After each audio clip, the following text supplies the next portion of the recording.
This Stage. time. Let me mark my time for the stream start. 12:15. All right. So I don't know if this is my second or third tier four now, but it's looking like a fun and wet one, as some of you already know. So of course you got the code there, DDAL 05-18. We were playing the Mysterious Isle. It does lead into a second part called the Eye of Zifu. I always think it's funny to point out in a way that, I've only played the beginning of this season, so a lot of these things will go so far over my head, it's hilarious.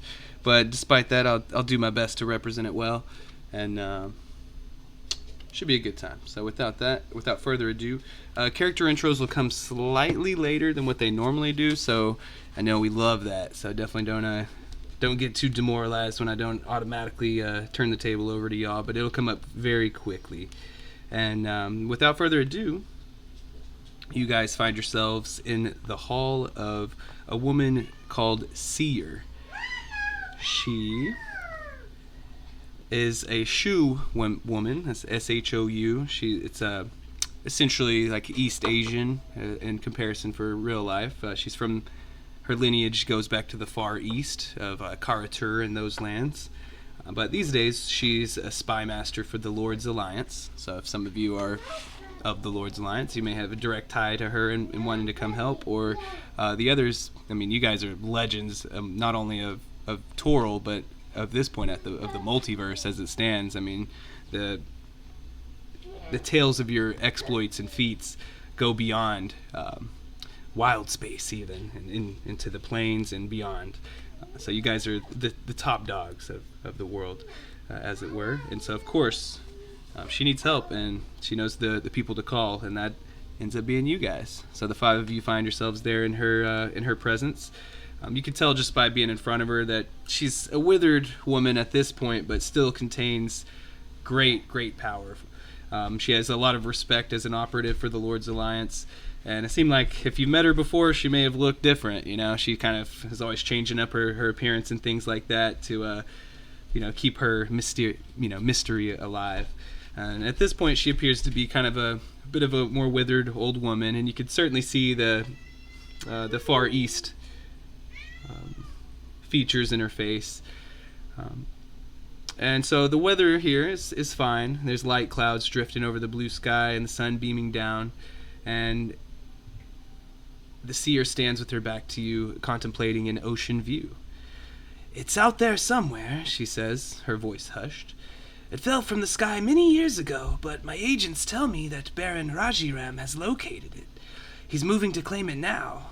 Times have rarely been so desperate, but I implore you for your aid." She turns, and you see the strain on her elderly face. Indeed, the artifact that Baron Rajiram seeks could scarcely be more powerful. Seer describes it as a remnant of Zifu. "It's a great skyship of the Abalethic sovereignty, capable of untold chaos and destruction. Some call it the Eye of Zifu." She wonders, what could Rajiram want with such an artifact? He is a powerful cloud giant. Perhaps he wishes to make a new skyship, or may have other darker uses. But regardless, in the hands of such a being as Rajiram, no good can come from this. She implores you, the greatest heroes I can come in contact with in Faerun, to find this artifact before Baron Rajiram. She looks at each of you for an answer of assistance, and of course has more information and helps to provide if you have any questions.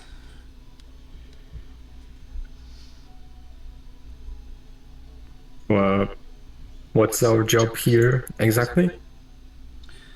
I know it's hard to understand with these artifacts, but this island has appeared in view somewhere. It appears there have been quite a few forces taking interest, as it's mixed in uncertainty, but it appears that some being has taken over this isle, made it his own, and twisted the power there of his own desire. We know there at least one part of this great skyship from before still exists, the Eye of Zifu. And we thought it had sank to the depths of the Sea of the Fallen Stars long ago, but it appears some being has taken their own use of it, and things are only getting worse. Are you familiar with the creatures called Morkoths?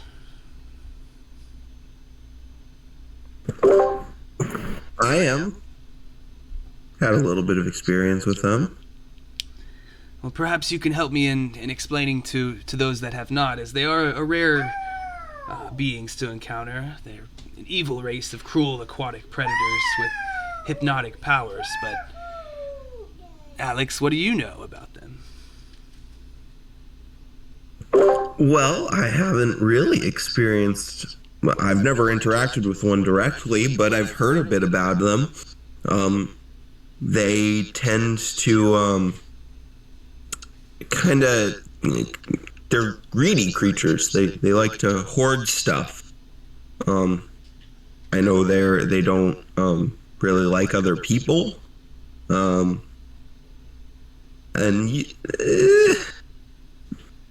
they might have a slave or two.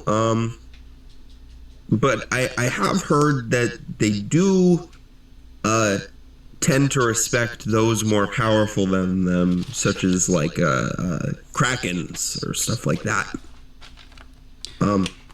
They're also generally pretty difficult to get with magic, if I recall. I see your knowledge even exceeds mine in some ways. I shouldn't be impressed in the presence of great heroes as yourselves, but I am. Everything you said is true. I mean, not someone you're going to make a friend with, it appears. But you're right. I have some concerns about where this ties may come from, because we know a little bit about Zifu, and it seems it was, as I said, an abolithic floating city, turns out, as well as some sort of craft, perhaps, that could fly through the sky, and also it was capable of planar travel. From our records, it could even connect the Far Realm to Faerun, although not without great sacrifice. We know this city was destroyed, as I said, and it seems they're trying to recover it from below, and out of nowhere an island has just winked in and out of existence. It's apparent that the fragment of Zifu is still active. So of course I'm representing the Lord's Alliance in this. We have some allies in the area, mostly aquatic elves and merfolk. They have sent us back reports of this isle's reappearance and are willing to help along the way. You may encounter some of them, so treat them as friends and allies if you do. You said an island disappeared?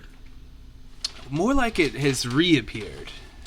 Reappeared. It's very strange. There's been no reports of any island in that area, and then all of a sudden they're popping up everywhere. And then as soon as it's there, it has disappeared. It appears there's some sort of concentration on the invisibility there that is beginning to wane. We aren't sure the cause of that, but it appears we're not the only ones interested. As I've said, a great cloud castle owing fealty to Baron Rajiram has started to assault the island. We've heard of others too that seem to be interested in this as well, so expect many and varied conflicts. Just watch your backs. It could come from any and all directions. Well, I don't know if it's important, but like you mentioned Morkoths, and they tend to like have their own islands. They just sort of coalesce these treasures into islands. Well, it sounds like a pretty interesting combination for this creature to take something so valuable and mysterious as the remnants of Zifu and implement that into his own abode. It certainly draws concern from many. Some want to take this power for themselves, and of course some of us just want to make sure it doesn't fall into the wrong hands. I couldn't imagine if a portal to the Far Realm was rended open here and all those abominations allowed to run over Faerun. I'm sure you share my concerns in this. Of course, yes. Well, it's agreed then. I appreciate the help.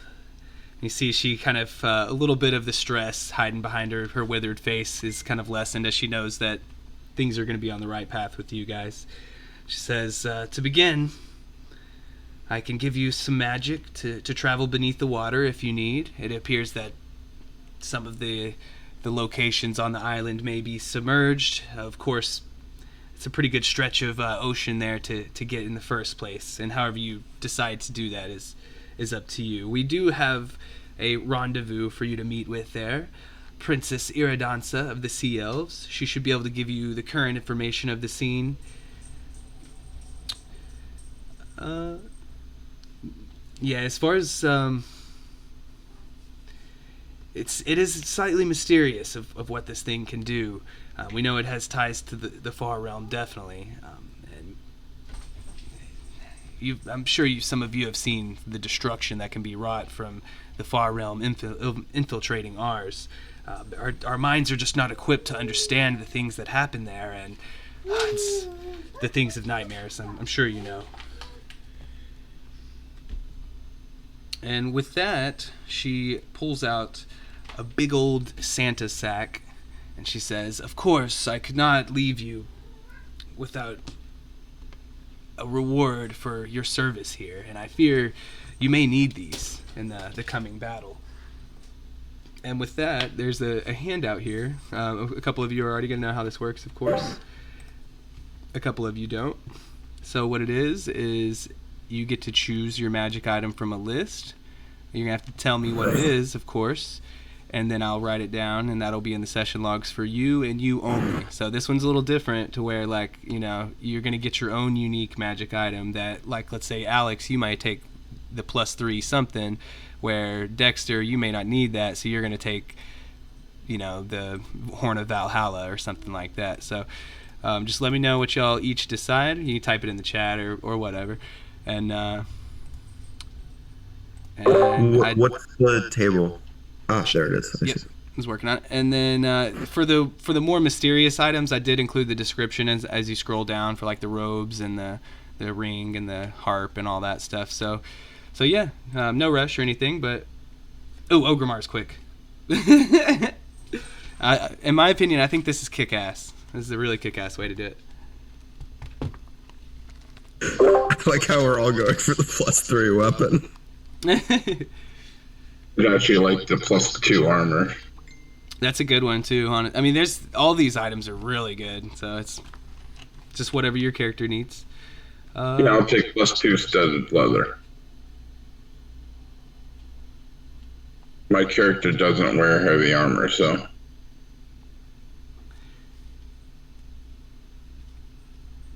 Okay, so let me just write my notes down so I have everybody. And then, so Ogrimmar, we have the Great Sword. So I am kind of curious about the Moon Sickle, because I know that's a little bit more beyond an actual weapon, but then they do have the Wand of the War Mage here, and the yeah, I don't know why that says Robe of the Pack Keeper. I think that's a mistype. That's supposed to say Rod. Yeah, and I think you can get like a +1 Moon Sickle at 5th level. So that's why I thought it was at the same level as the other weapons. I guess this module just came out before Tasha's, of course, so I think it's fine. I mean, because if you can take the Rod of the Pack Keeper, then why wouldn't you be able to take the Moon Sickle? It's kind of yeah. There actually have a +2 Moon Sickle mod too, so. What was that? We had a couple people at the same time. There is a +2 Moon Sickle and a mod too. I can't remember exactly which one, but. Okay, so just writing it down, we have Ogrimmar with the Great Sword, Alex has the Long Sword, Nero is taking the +3 hand crossbow,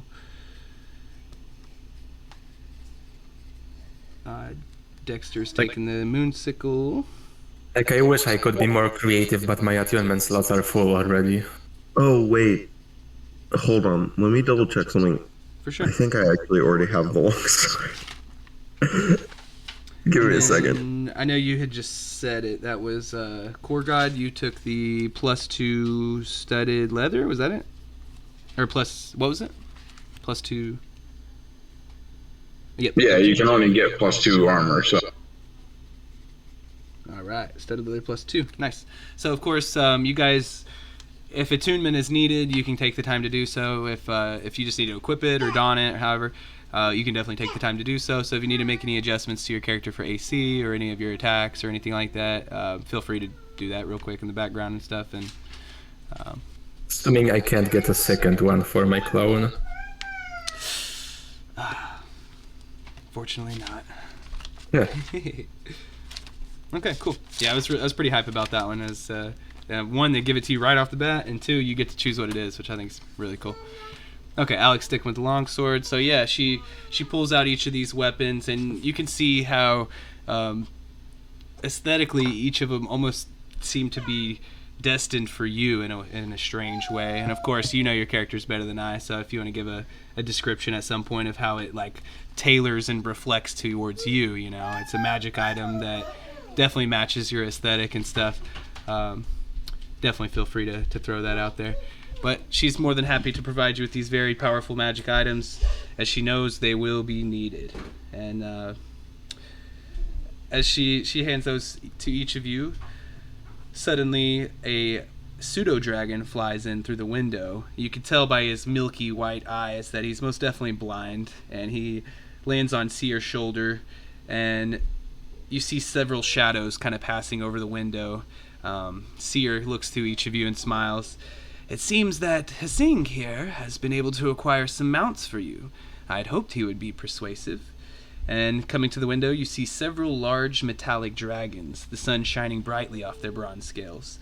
Teleportation magic is unstable in the area. I'm unable to just send you there, but the dragons are old enemies of the giants, and they will aid you against the foe you seek. And so there's one bronze dragon for each character. You guys can clamber on the backs of them, and whenever you're ready, we'll head off towards the island.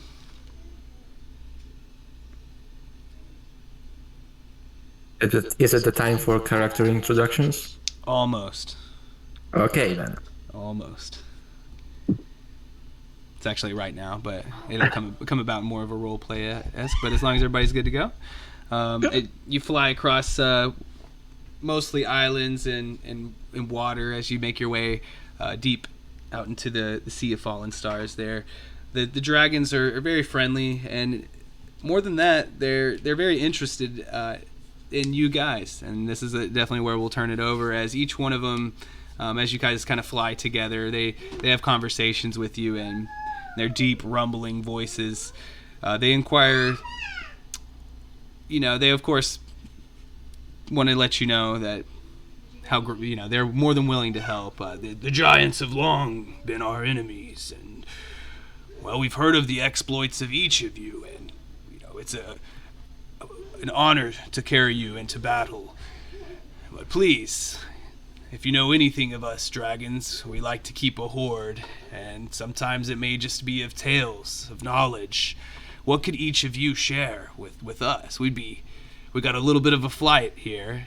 Maybe we could pass the time if you introduce yourselves to us more properly and tell us one of your great exploits. How better to pass the time than with a story? And yeah, of course, we'll go ahead and start there with Nero.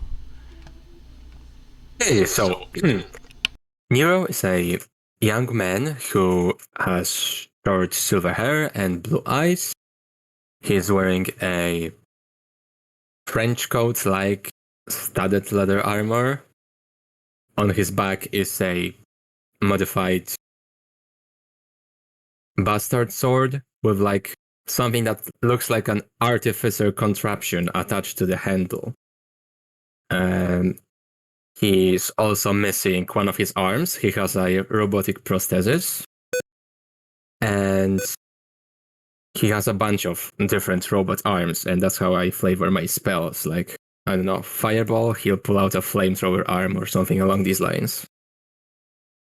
And he also has this demonic-looking creature following him. If you were to ask him about it, he'll say it's a doppelganger that showed up one day and didn't want to leave.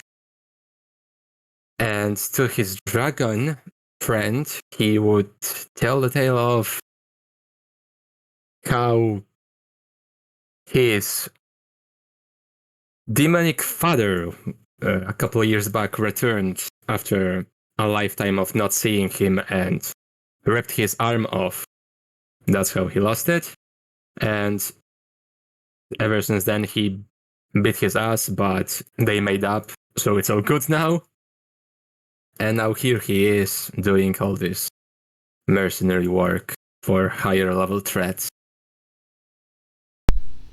With your tail, you're like alarmed as you feel this like deep rumbling coming from beneath you, and then you realize it's actually an expression of mirth coming from this giant dragon carrying you. And he rumbles out that, it seems the family matters of the two-legged ones are just as complicated as ours can be. But I'm glad you made right with your father, as it were. No bad blood should exist in a family for too long. And so yeah, great story. You definitely will get that inspiration. Thank you for the introduction there. And we'll go to the next hero of the world, which I think it's funny how tier 4 is like heroes of the world, because which one? It should be like hero of the multiverse. But anyways, Agrimar, that is you. Would you like to tell us about yourself and share an exploit to your new dragon friend? Sure, Ogrimmar. Say, well, I'm an orc and I'm a barbarian. I'm not too wise, nor smart, nor charismatic. I smash, and I smash well. My last bit adventures was stopping an entire horde of ogres from destroying the far frozen north. Banyan.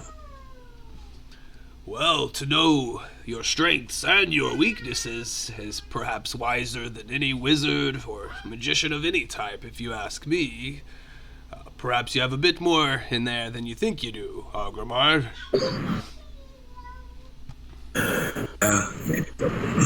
And the far north, I've flown there before. It's not the greatest flying conditions, I'll tell you, and even worse as of late. It's so dark and always constant blizzards, but I'm sure you already know all about that.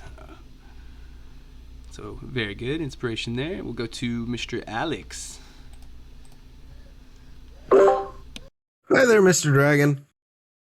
How are you doing? Not too bad. You're not too heavy of a burden for one as mighty as me, and, when we fly into the heat of battle to take on the giants once more, I can't help but get a smile upon my lips. But how fares you? Pretty good. You're asking about all of us, and, for me, I've traveled a long way. I grew up in, Illenver. I don't know exactly where we are, but I think that's a long way from here. Mother's name was Lily, father Eli. Town destroyed when I was 16. I just sort of been wandering for the past couple of years from town to town, helping out where I can. And it kind of all led me here.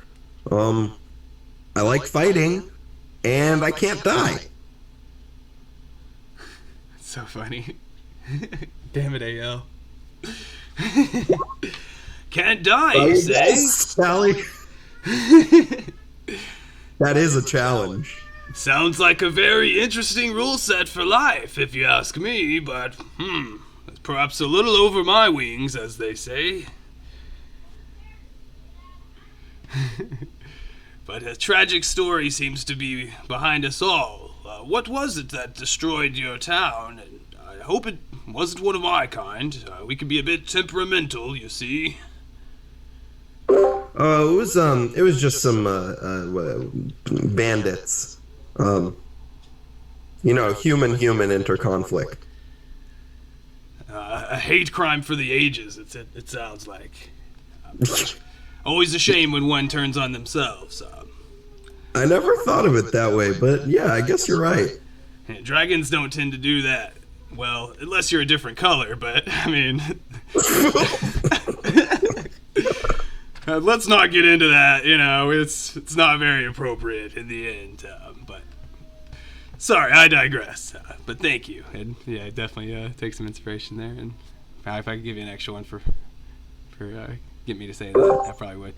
But anyways, just for out of game, I am a barbarian 15, fighter 1, paladin 1. oh, okay, shit. So we do. My bad. Yeah, you're right. My bad. I missed that. I have that all written down too. I looked over it and that's the one little level. But so yeah, we do have a paladin. Yeah, I just wanted those lay on hands. Hell yeah. All right, Mr. Dexter. And also just for description, okay, go ahead. he actually is pretty boring looking, if anything. He's just got brown hair, blue eyes.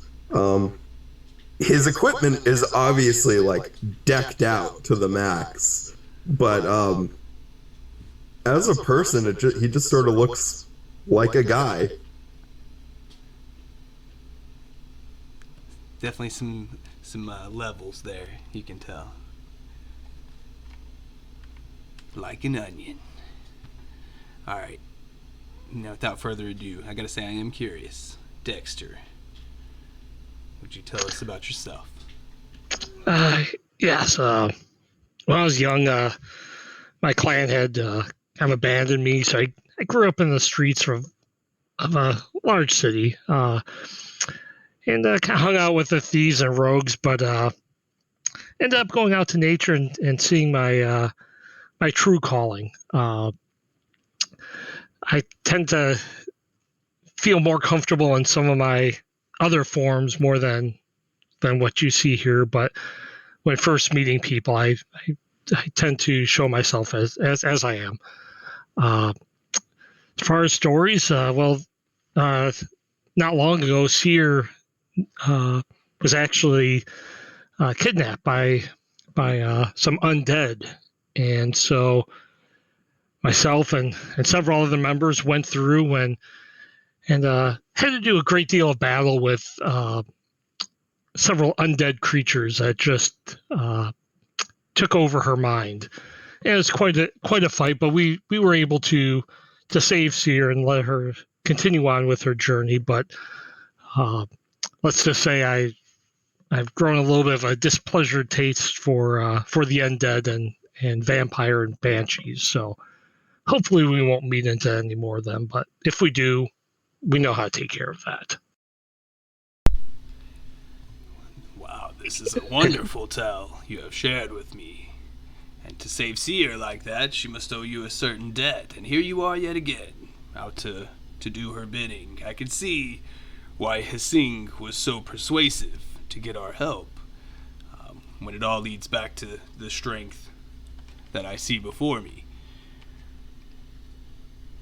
And he's a level 20 druid, Moon. And then, of course, some of these guys might have some hints, of course. But time is a thing, isn't it? And you know that, Dexter. Oh, yes.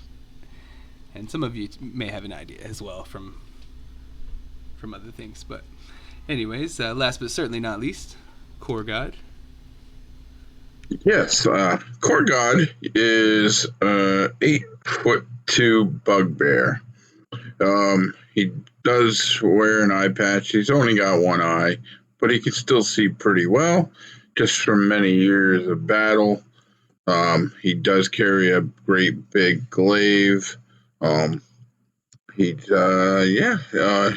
just likes to hit things and stop them in their tracks and hit them hard.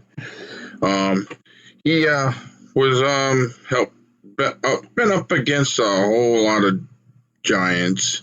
He does not like giants most of the time. He has helped some in the past when needed, but he helped stop a bunch of death giants from being made and stopped them in their tracks and was able to defeat many, many bad death giants. And he is 12 levels of Battle Master Fighter and 8 levels of Hunter Ranger. He was born in the forest. He doesn't know who his parents are.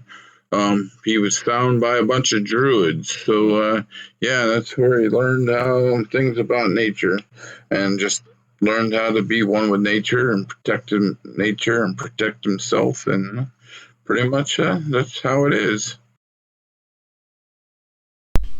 And so this dragon underneath you just roars. It may even kind of like startle some of your friends and yourself too, perhaps, as it ends up being of approval though. And you can feel the happiness kind of radiating, where it's like a fellow killer of giants. We could be fast friends if we only had more time there, Gorgod. I recognize an equal when I see one. And that's awesome, man. Congrats to you guys, because it's hard to get up there. We got a couple level 20s and a couple very close. So, hey, from me to you, it's very awesome. Thanks for bringing these guys to the table. But without further ado, you see a little kind of island standing by itself, clearly with a few figures on it, and starts off pretty small. You have to squint your eyes, and it quickly grows larger and larger as you approach just a little island by itself. And that actually will be this map we're on here. I just will reveal a bit more. As off of a piece of rock, you see a sea elf.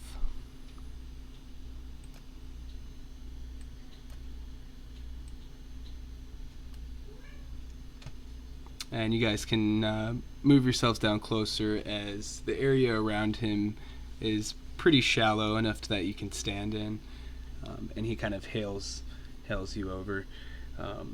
Ahead of you, though, you do see a great magical disturbance painting the sky in orange and purple. And you can start to make out the details as you get closer to touchdown.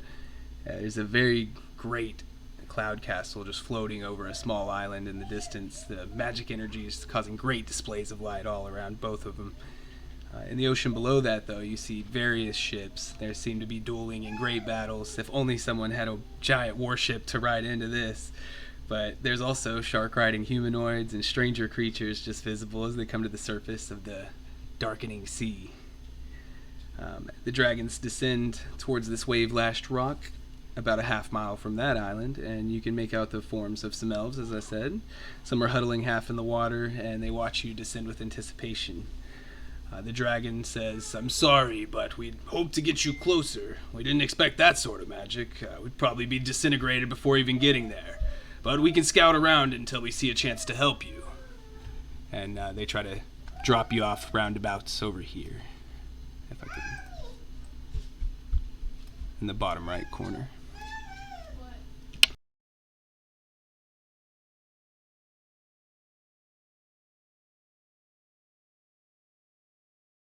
Okay, and so this rock that you're next to is really no more than 10 feet in diameter. It's pretty small. Obviously pretty slippery and wave-lashed.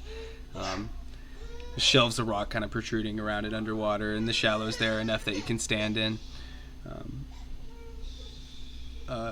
Clearly the leader of the group approaches, and he says, "Hell, I am Heruliel. I've been commanded to lead this group while she is absent. You must be the help that we've been promised from the Lord's Alliance." I mean, that sounds like us. "Well, these giants arrived about 6 hours ago in this horrid castle and sent a group of ogres and trolls down to the surface. As you can see, there's all sorts of magical attacks happening on the island, and it's been going on for the past 3 hours. Something's resisting in the island, we can tell. A great deal of destabilization of the weave. I'm not sure what the effects may be."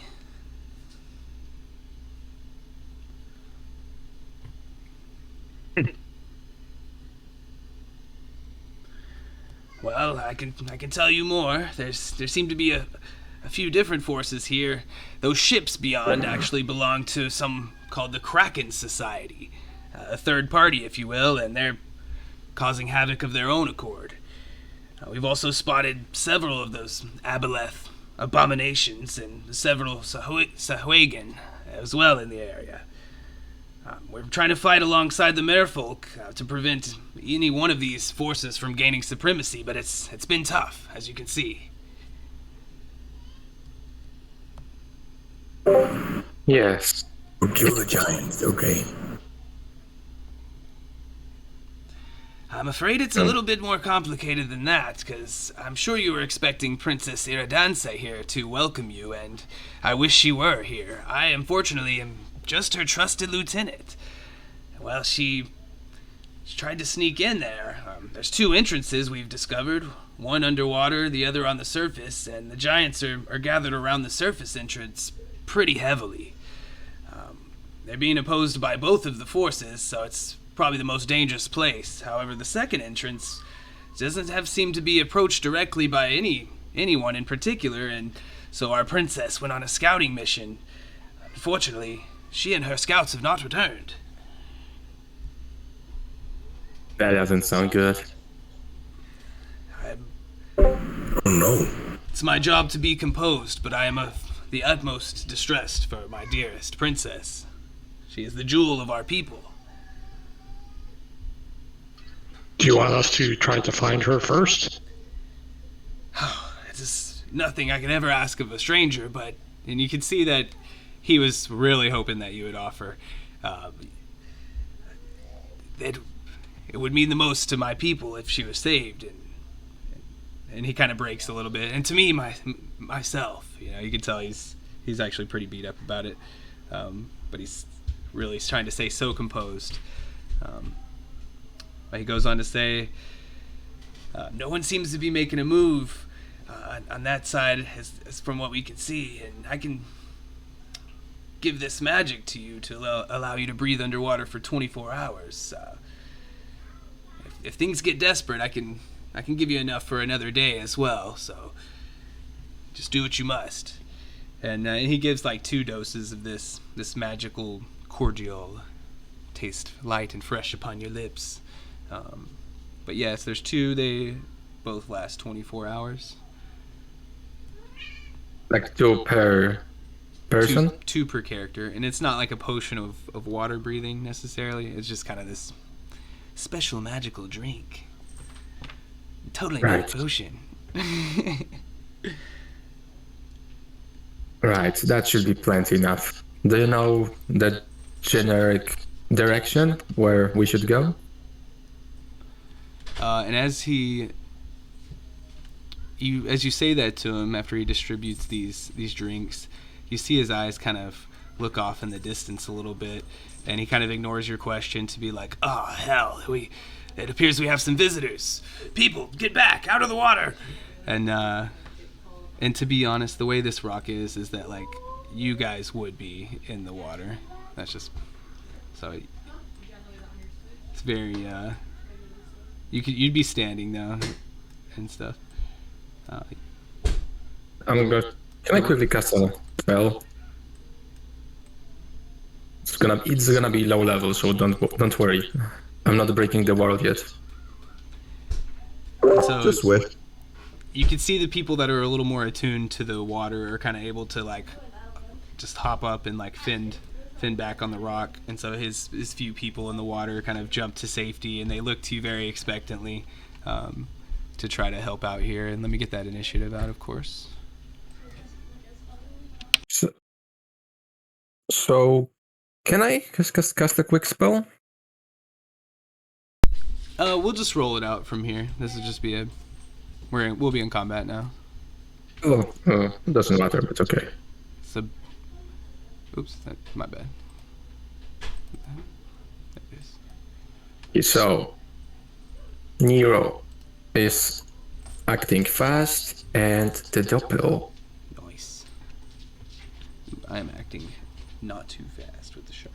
Not too much. Okay.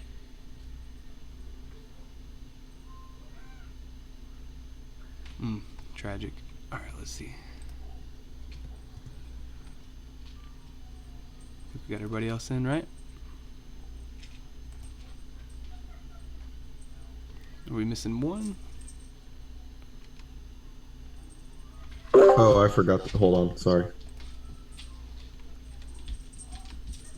Give me a second. And yeah, so in the waves you see these fins break and start to come towards you, and there's enough distance to where you're not surprised, but not enough time necessarily to react quickly enough to get an action in. So we'll just play it as it is. But these two sharks, you see, they have a naturally slimy skin. If everyone wants to make me a quick Arcana check as you gaze upon their slimy, wicked forms. Yeah, man. There's my natural 20. Coming in hot early. Nice. Okay, we're just expert on this topic apparently. Okay, so it was DC 18 in the end. So it looks like Dexter and Nero and Korgod for sure. You're able to tell just from gazing upon them that these are very clearly in servitude to an aboleth. Not just your regular run-of-the-mill sharks coming at you. And so, with that, let me organize our thing there. And Korgod. So yeah, I will.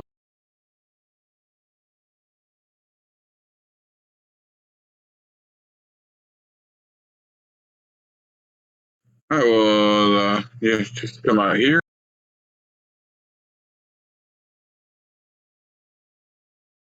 Well, I should say, and he's within 15 feet of me.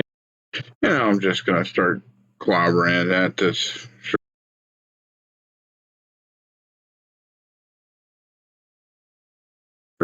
Actually, it might be 20 feet. Actually, so I can't. I'm like 5 feet away from this thing.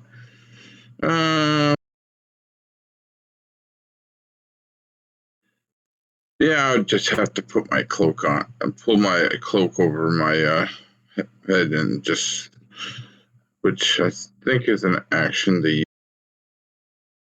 And I'll just swim up, which gives me 60 feet of swim speed. But I'm just gonna go 5 more, and then I'm gonna action surge and swing at this thing.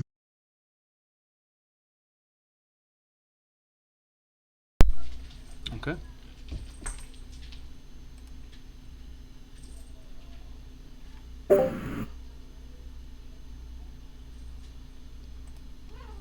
So that will be a hit, of course, with an 18.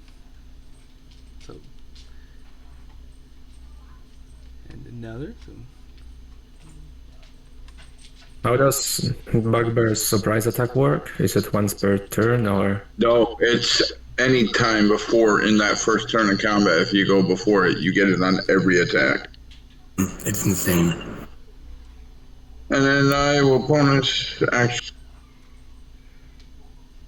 with the shaft of the weapon, which I will use a superiority die on that precise shot. I'm gonna need a calculator for all this. So that's a 23 to hit now. And that will hit. I don't think you had a miss in the bunch. And yeah, that will end my turn. Thanks there, Nero. Okay, cool. All Yeah, right. sorry, I'm not very good at adding up quickly or anything like No, that. it So would have taken me a second. I was about halfway. I was like, okay. I trust Nero's roll. Cool. Thanks, man. And so, yeah, of course, you just come up here with your glaive and you lash out quite a distance there, and you just over and over, your friends just watch this frenzy as really in a splash of waves. It's hard to even see what's happening, but what they're very sure of is the dark blood filling the water all around you. At this point, they don't know if you're getting munched on but it's very clear who the victor is afterwards as you rear back and view your work. And while this thing is still barely alive, it's in pieces. I mean, its fins hanging off, and it's just kind of sits there and twitches and writhes in the water as it thinks about what its last move in life is about to be. That was phenomenal. And Alex, unless you had anything there left, Korgod. nope, that's it. Okay, beautiful show there. Alex. sorry, could you just remind me what the knot potion, the refreshing drink that we got, what it did? It just gives make it where you can breathe underwater for 24 hours. So it does like for swim speed, it doesn't. We don't have a normal speed, so our speed is halved. At this point, the restrictions are pretty light. You can imagine that you have enough footing underneath you that I'd say the deeper Korgod's probably getting to the point where he'd be pushing it. You know, like they're coming in from deep water as these sharks, but for a good circle around you, Right. you know, it'd be pretty light on that. With my barbarian's 40 feet of movement, can I get to here easily? Yes. Okay. In which case, I will swim up to it and say, "Hey there, buddy. Let's wrestle." And I'm gonna come up to it, and as I'm coming up to it, I'm going to rage. As you see my hair shift to this platinum blonde and a golden glimmer shimmering around me. And then I just want to double check. It's been a while since I've used this character, so I have to make sure I'm doing all this in the right order. You can't grapple creatures that are larger than you, right? No more than one size larger, which this one is 2 sizes larger than you. Okay, cool. In which case, I'll just make an attack. Okay. Yeah, I think there's certain things that can allow you to do more, but unless you'd have to have something. But a 34 with that brand new, beautiful +3 longsword. Yep. 2 And, 34s, of course. Do I have advantage? No, okay. Are you reckless? Are you going reckless? No. Then no, but a 34 and a 19 hit. Although Well, I you're will a barbarian, you're raging, right? Yeah.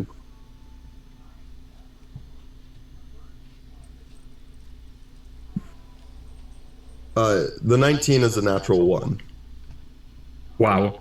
Yeah, it is. Oh my gosh, that's so funny. Okay, the first one most certainly hit. Yeah, make sure to check that. Oh, that's so funny. So that is 15 plus. Oh, it doesn't add this all up for me. That's kind of annoying. Gotta come up with some macro, I guess. Eh? Yeah. 26 total, it seems. Because I'm assuming you're using it one-handed. I am one-handed. I have a shield. So yeah, that will be 26 damage total. And then there's. Yeah. 8. Wait, is that right? Is it not? Is it 15 plus 17? The 17 is the two-handed damage. Yeah, 17 is two-handed. It's just. Oh, okay, I understand now. I The see how Divine it's written. Fury is 8, and then the 3 is the raid. Okay, that makes sense. So, wait, 8, 9. 26. Oh, you're right. That's 26. For some reason, I thought it was 25. And then He's the like, dude, I'm second, questioning my math skills. it's Good and math, though. then, That's quick. so a total of 60 damage. Or did you go reckless in the end? No, it's 2 attacks and a 19 hits, right? But it was But a it was but it was a natural critical. one. Yeah, so the second one wouldn't happen because it was just a miss. Okay, So- that's what I wanted. Okay, never mind. Okay, so yeah, so the I wasn't 26 sure. though. That's why I said it was a natural 1. I couldn't remember if.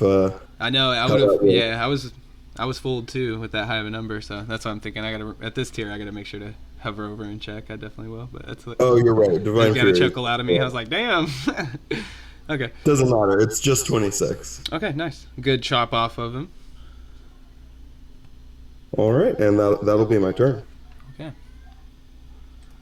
Yeah, these are, as you can tell, by the size, these guys are huge, and of course, they can take a few chops.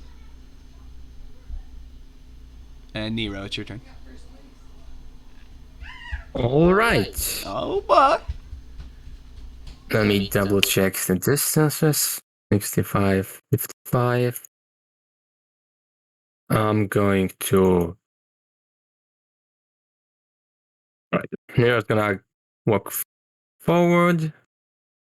He's going to target the one at the top, and he's going to cast 3rd level.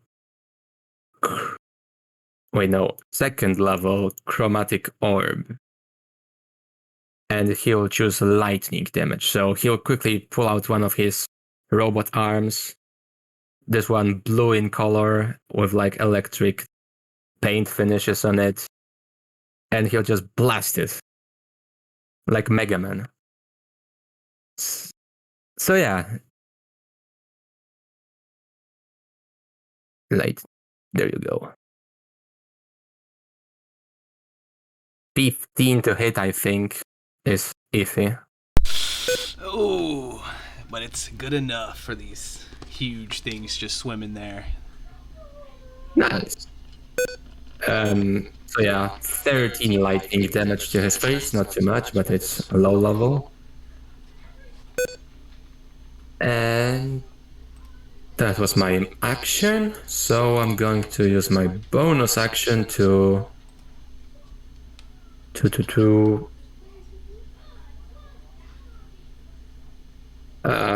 man.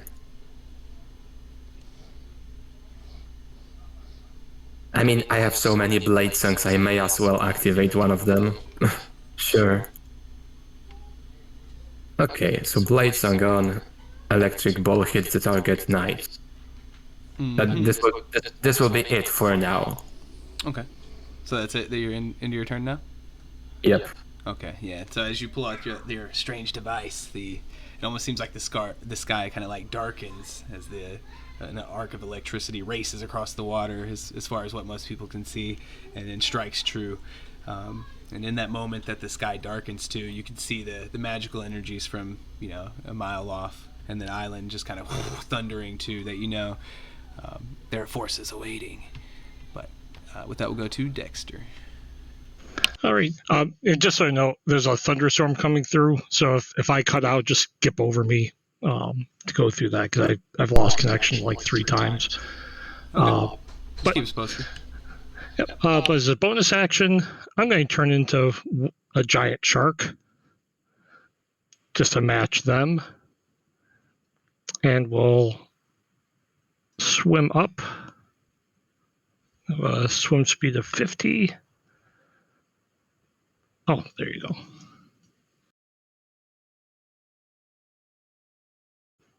Oh, can I get control of that one?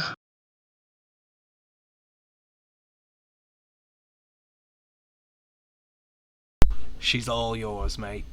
And if anything, let's give you a little like dot or something so we know which one's you. You're the red one out for blood. Perfect. All right, and I'm going to take a bite out of the one above.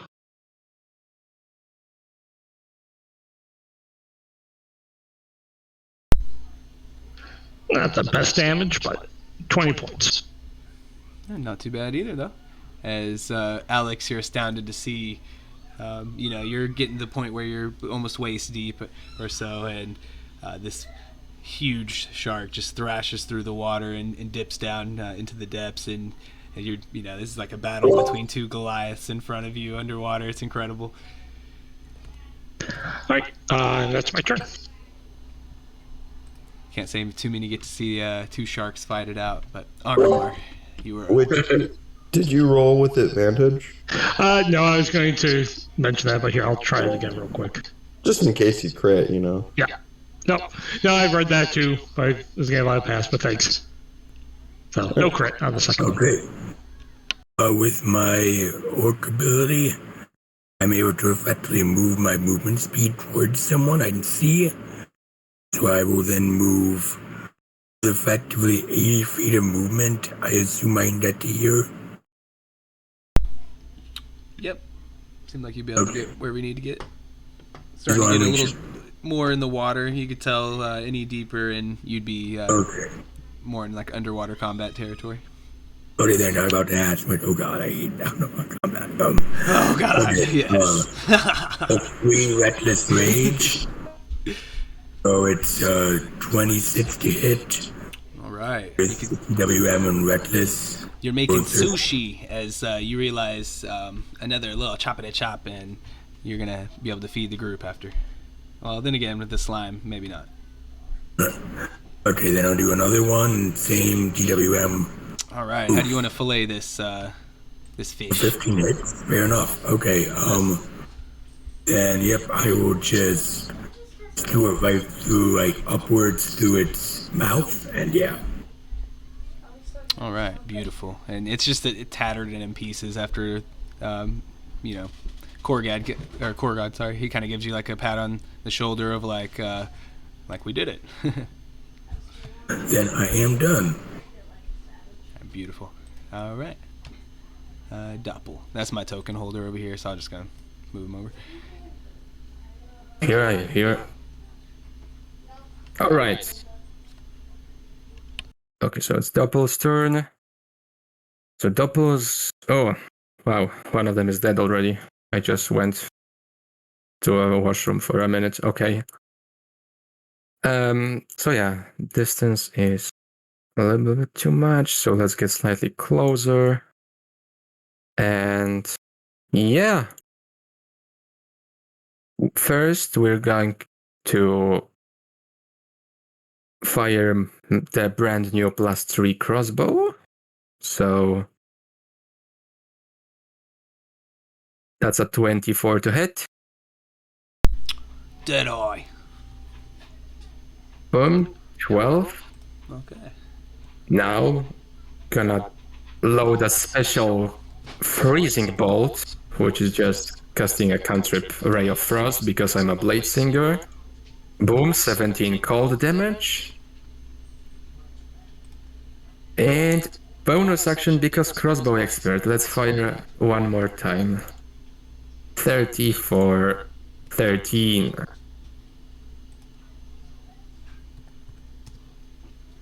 All right. So that looks like 42 points of damage total.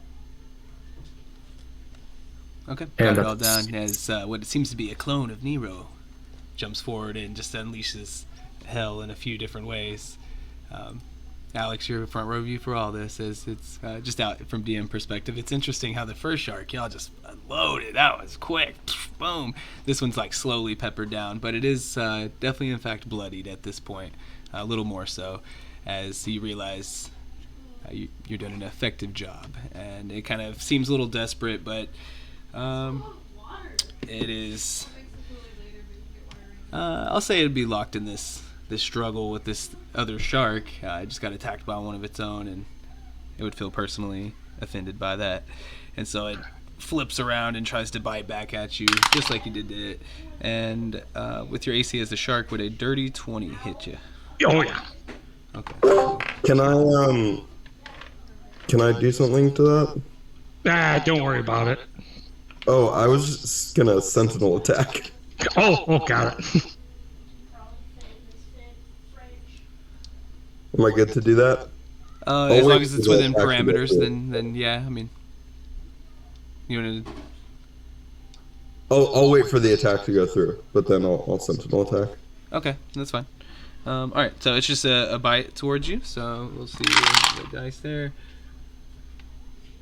It looks like 27 piercing to your shark self there, as it gains purchase, and you're kind of locked in this death struggle with each other. The shark blood filling the water around Alex, and then Alex reacts to that most aggressively. Is that going to be a 22 to hit? Yep. All right.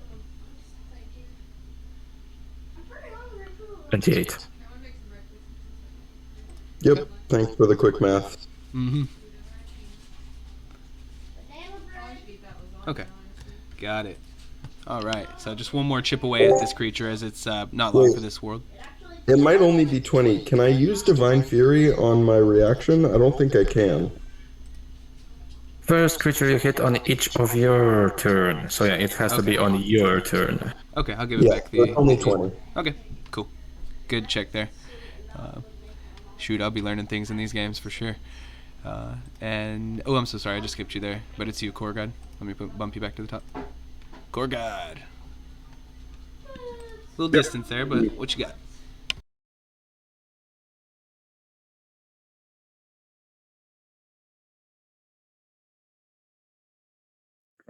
For some reason, I'm having trouble moving my token.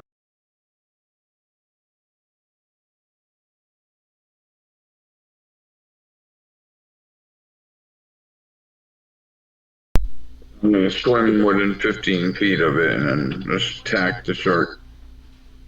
I was about to say, Mom, can I get some donuts? Alright, so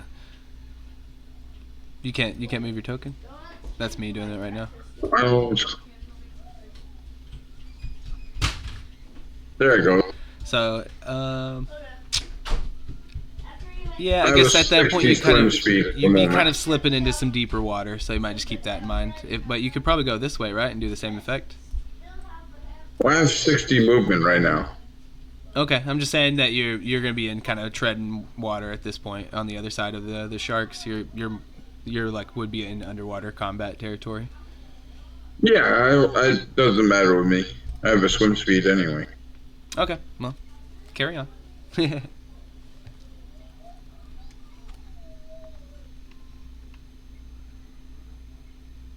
Came to do your thing, and of course that's a good hit, and then not so much on the second one, but the 27 nearly chops the life out of this creature. Come back for the third of the 29 for 24. It is almost turned into sushi like its friend, but still existing. Yep, and I will. I think you can. Yeah, that'll end my turn. Okay, and then Alex, it's probably gonna be some quick honors to you on this one. Whack whack. At this point, you feel like you're just putting it out of its misery, as you could just roll the damage for the first one, and that'll probably be enough. And it most certainly is. It only had 8 HP after the continuous battering you put upon it. But hey, at least it tasted some shark blood before it met its grisly demise. I take it by the tail and I just twirl it around and then toss it away. Woo! It like flies off the water, skips a couple times before it sinks down to make a meal for some other creature of the sea.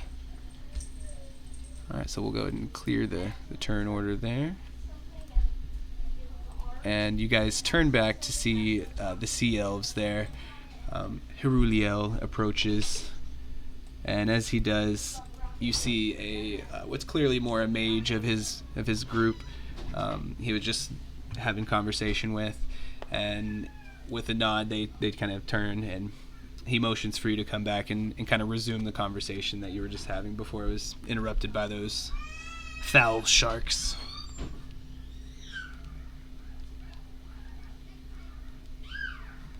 Right. And he So starts. Yes, thank you. It's clear your prowess there, and careful up here on the rock. Don't slip. It takes a special step. He goes on. We were able to learn a little bit more. First, that it does seem the approach to the other side of the island, where the underwater entrance is, could be approached from a few different ways. Clearly, I'm giving you the ability to breathe underwater if you didn't already possess it, so you could just swim there yourselves, underneath the waves, or perhaps on the surface of them if you want to.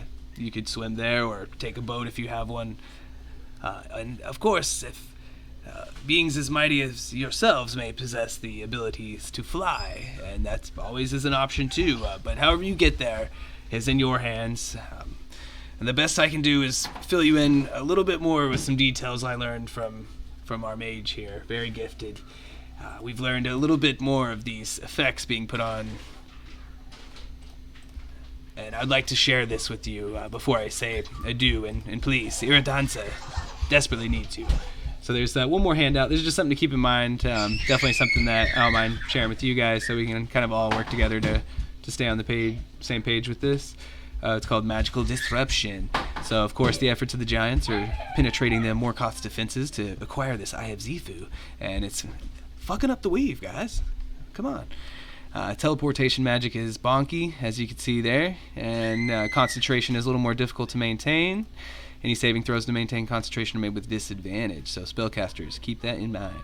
Also, invisibility effects are limited to a duration of minutes. Whenever you cast that, I will... Well, you could roll the 1d6, I don't care. We'll see how many... Oh, no, it says roll secretly, so I guess I would do that. Ooh, so you don't know, you know? And then, also, all scrying magic is negated, so you just can't really see what the heck's going on over there. So, again, this is going to be a handout there for all of us to view, and we can kind of work together on some of those things, hopefully. And there it is. So with that, he kind of says, I'm eager to see how you progress from here, and please save my dear Iridanza. She was like a daughter to me all these years. Right. Alright, let's do this quick, and Nero's going to touch Ogrimmar and Alex on the chest and give them some magical boost. It's going to be Long Strider, so your movement speeds get increased by 10 feet. Sounds good.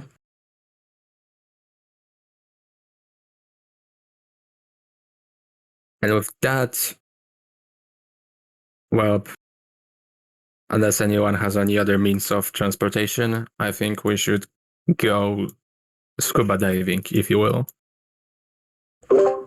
Sounds good to me. Yeah. Dexter walks up to Korgod and goes, saw how much damage you did there and probably be one of the front lines, so he starts casting Foresight on you. That's on Oh, Korgod. nice. Thank you.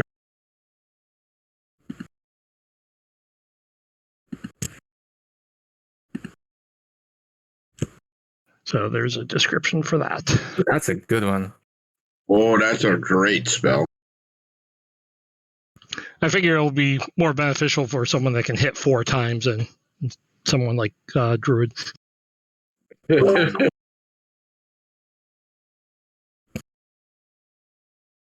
Yeah, So- I think that's about all the buffs I know. So we have time to give out. do you guys with Long Strider? Long Strider lasts for 1 hour and it's concentration free. And are you guys thinking to go on the surface or more underwater?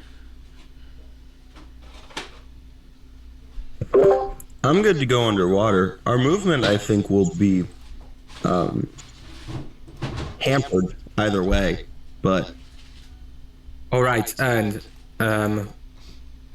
unless someone could, give us all flight, which doesn't sound like they can. I don't have flight spells, sorry. As an eagle, I could probably only carry like 1 person. I mean, yeah. Oh, and Ogrimmar? Do you have a swimming speed or anything of the sorts? No, I don't believe so. Now you do. I give you my Cloak of the Manta Ray. Oh, yay, thank you. I will borrow it. Okay. Very nice. So, with that, I think we're set to go underwater. So does that I do require? actually have a Cloak of the Manta Ray as well. That doesn't require attunement, does it? No, it doesn't. It's good because of that. Okay. Yeah, I Thank you. forgot that, so I'll put mine on. I wasn't wearing it, but I'll just put mine on. Get it out of my pack. Okay, so now all weapon users have swimming speed, meaning they don't have to follow underwater combat rules. That'll be a giant shark. There you go. Classic. Okay, sounds like you guys are mighty prepared. So, just one more time, I'm sorry. Is it the surface or underwater? My bad. I know you said it, but I think you did. Underwater.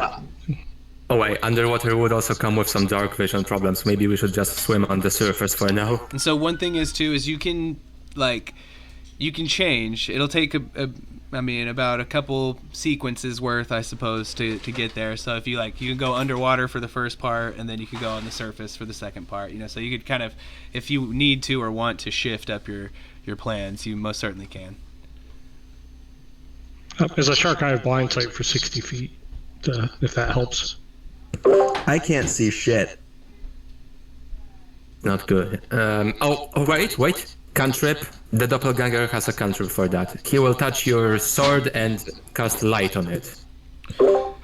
I would. Cool. Well, To be let's see. fair, it might not help anyway, seeing as I don't notice a lot of things.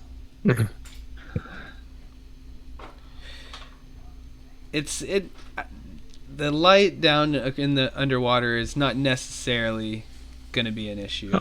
Okay. It is kind of daytime. However, of course, there's strange effects happening that had caused like a darkening of the sky. And that was honestly your friend Nero there, his powerful magic. You know, you guys are so strong, there'll be rippling effects for the things you do, even in just that nature. But as far as light right now, it's pretty bright and stuff. And of course, that penetrates underwater. If you're going deep, obviously there's going to be a difference. But at this point, you're just underneath the waves. So if it comes up, I'll definitely let you know. But as far as for right now, the light's not going to hamper you or anything. So we're all decided to go underwater, eh? Oi, we got an adventurous lot here. That's what it looks like. Yep. All right, so I got some quadrants here for things that I made, just how I set this map up. And so there's the underwater one. If you guys want to move over and just, I guess, position yourselves anywhere in this kind of a swimming formation, if you will.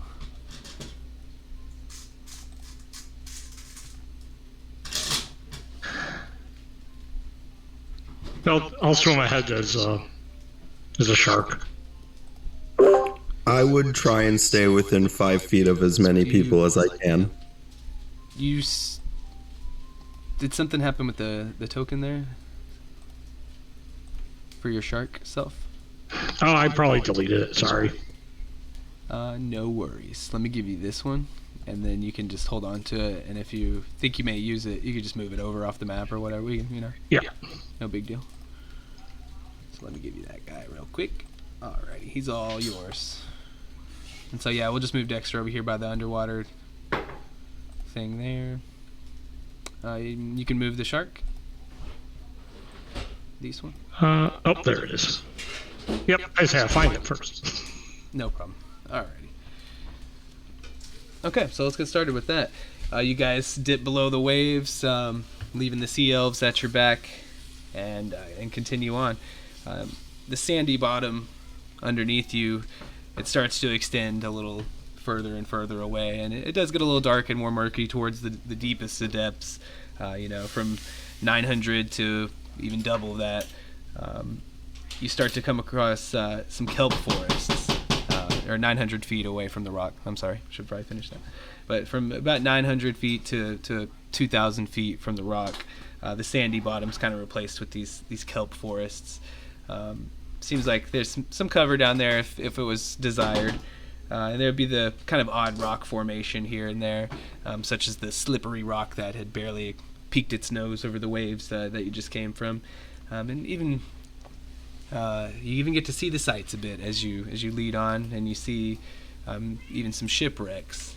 The seafloor, as you get further and further away, becomes littered with the wreckage of several ships that have came to grief here around Morkoth's Isle. The wrecked hulks, you could get some good hiding or cover in there if needed. Dip below far enough. Some of them will be almost complete, while others are just in pieces, like some sort of burial shroud erupting from the sand and stone. And along the way, of course, you start to encounter some forces of different and varying factions that you've heard of. And being underwater, you actually just have the bad luck of coming across something similar to what you already have. And was the formation like this with him at the front, or was it like this? I was trying to be 5 feet from Alex.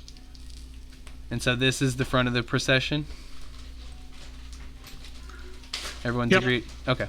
Just making sure. And I'll swim down so people can see around me, so I'm not like blocking everyone's view. Okay. I was making sure I just had the orientation correct. I'll Yeah, maybe you swim like right under us. just move y'all over here for a little more space as coming from further in the depths. Yeah, I could be a little bit under them, but that token will. However you want to move is will be fine. messed up. Yeah. Okay, as long as other people can move their tokens. All right, let me do a quick.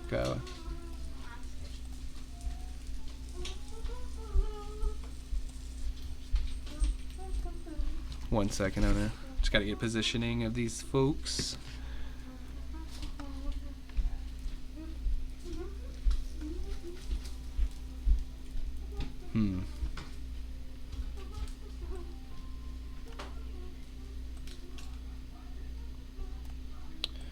Guess we'll just lay them all out there and see what happens. As especially Dexter, you're kind of using your senses to keep a special track on the water in a way that hardly anyone else here could do, and you for sure start to get the telltale signs of something very similar to yourself, but oh so twisted and different, as 4 more giant sharks appear throughout the water. So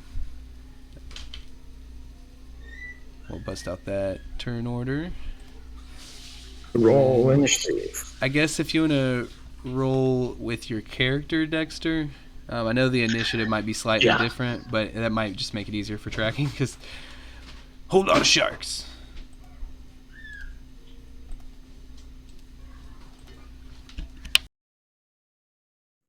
Imagine this entire adventure is just going through waves and waves of more and more giant sharks. I get the pun. Hey. Waves and waves. Who told you about... Did you read the mod? What the heck, man? You're not supposed to do that. The Sharknado. It's like the kind of 4 sharks, Oh, 10 sharks, 100 sharks. I don't think... I mean, they may or may not make another return in the mod. We'll see. But I know it does start a little shark heavy. But to be honest, this was one of 3 options you could have went, so it didn't have to be. This is just what I happened to roll. But hey, at least it's funny, and you know what to expect. I think Alex, we're missing you again, perhaps. You are. I keep forgetting to roll initiative. That's just me. No worries. What the hell? Make it stop! What's that? That's just fine.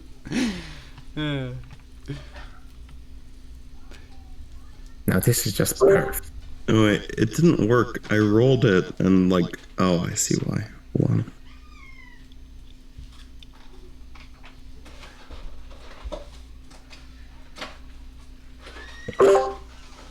There we go. 20.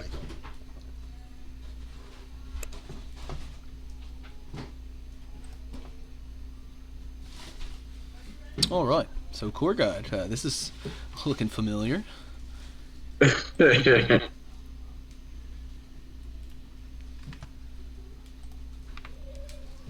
got the floor.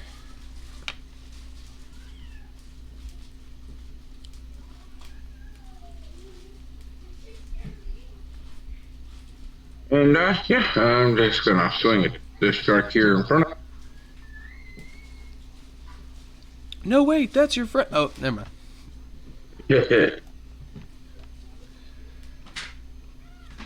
Oh boy.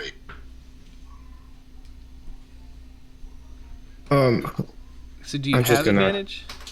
Yes. Foresight. Ah, That's an ninth level spell. gotcha. I saw that cast earlier, but okay. Very nice. Okay, so.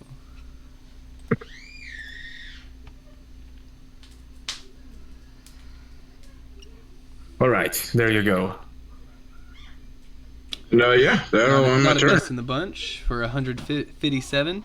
Very similar scene to before, where it's not quite dead even with that, but you just unleash thrashing hell upon this thing. And at this point, your friends aren't nearly as questionable about what's happening, and they're pretty confident that when the blood clears, you'll be standing there with a grin on your face. You come in here with this big old glaive and just start freaking slicing, chopping through this thing, making it into bits and bits. A fine feast you'll have. All right, Agramar, unless you have anything left there, Korgod? Nope, that's it. All right, awesome. Okay, Okay, Agramar, I what you am got? going to move 80 feet. I'm going to switch the pointer. Move to here. I will then Just do reckless Eldritch Weapon Master attack. That'd be 27 to hit. Oh, and let's see. I believe I can re-roll that slashing damage. Hold on. Gotcha. A different feature, I'm sorry. Yeah, if you have the style, you can reroll both. Extra 5 from you earlier, Core Guide, is that what you're saying? For Colossal Slayer. Because I'm a Maybe I Hunter got you. Ranger.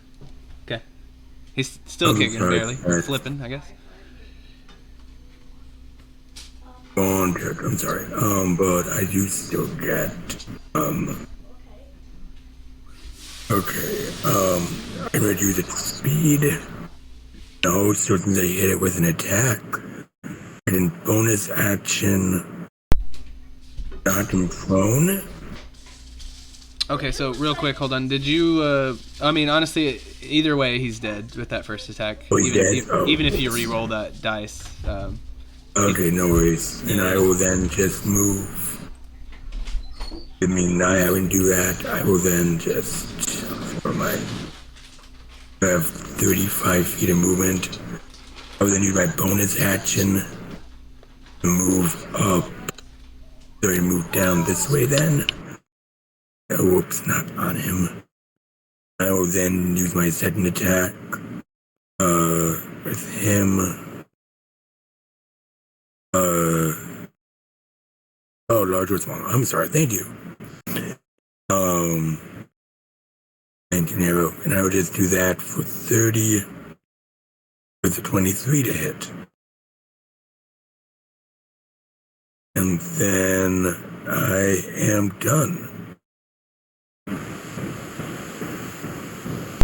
All right, and after laying waste there with Core Guide again, you feel a kinship starting to brew up as he might be cut from the same cloth in some ways.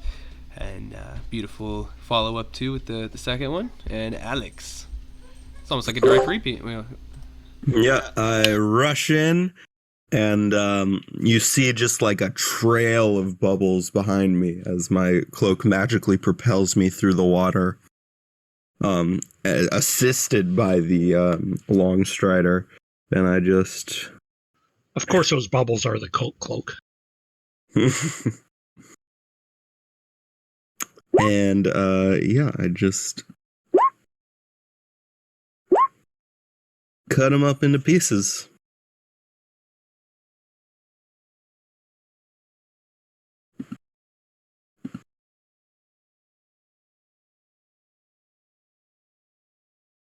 Oh boy. Second one is easier.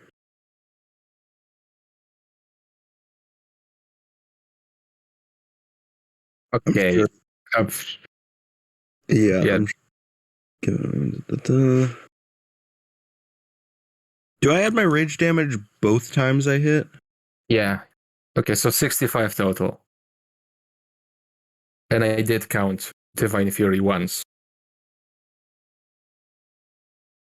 Wouldn't it be 68 if I'm adding rage damage twice? Oh, I missed it because it's so small. Yeah, I know. So yeah, 68 points of damage with both attacks, and that's my turn. All right. Very nice. Let's just go straight to Dexter. Mr. Shark. All right. The shark's going to swim up. Can't get quite between two of them.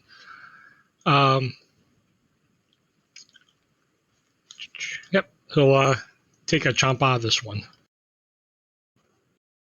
This time I'll remember with advantage.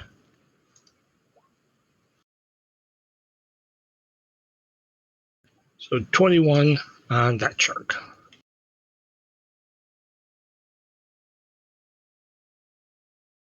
And Well, that's really all I can do. okay. It's mighty impressive, though. And then Alex, hey, you saw it once, and now you see it twice. You're like, man, what a day this is turning out to be. And the dot.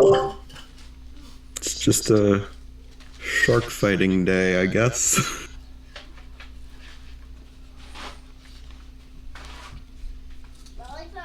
they call it Shark Week. We're going into the tank. Guys, quick, what's our investment idea? Oh God. Dun, dun, dun, dun. Love that show.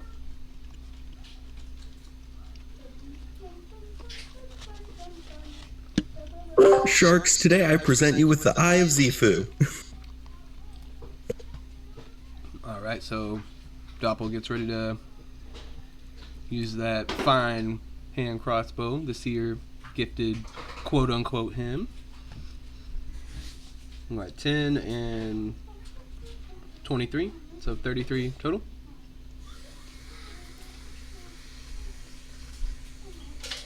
Let me get that marked.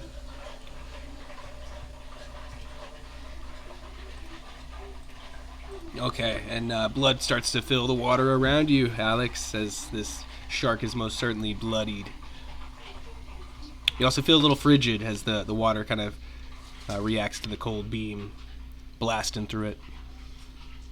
And let's go ahead and go to Nero himself.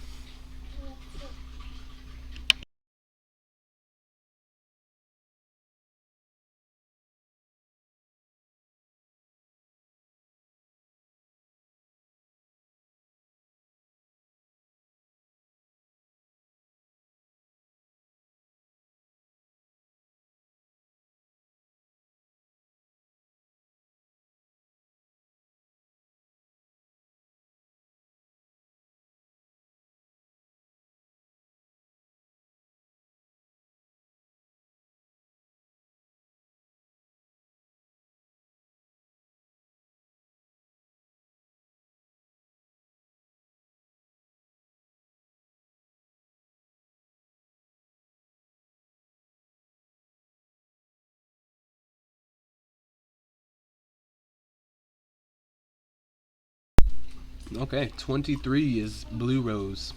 Does its job. I don't like the pork I'm gonna mark rinds, that. so It's still thrashing about, but pretty severely wounded at this point. And then now we'll go to the sharks themselves. This one will close in on Korogod, hoping to get a chomp in. We got one here. When it gets to 10 feet away from me, I'm gonna swing at it. Okay. With that pole arm master. I didn't really like Righto. the pork rinds when I didn't eat it because I tasted it. And I have Sentinel too, so Right, let me mark that real quick. just the 22.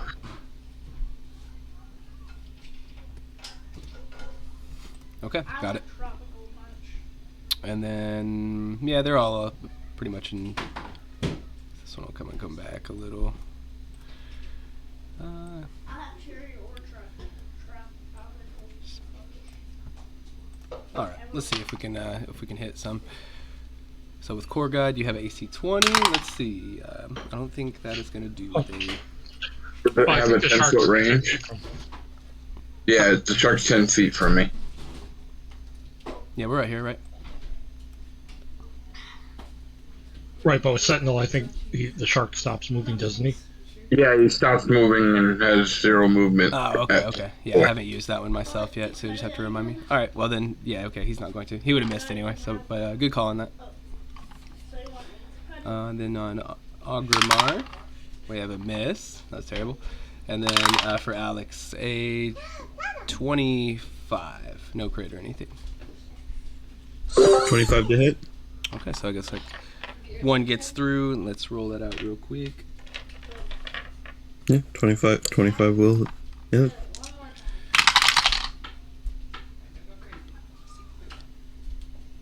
So it looks like 19 piercing to you as it sinks its jaws.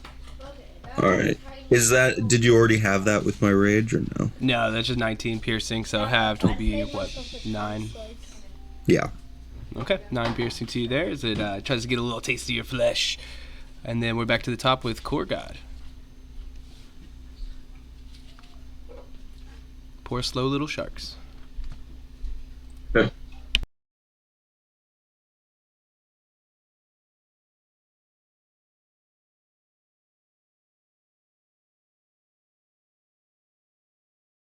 That one's for 30 damage.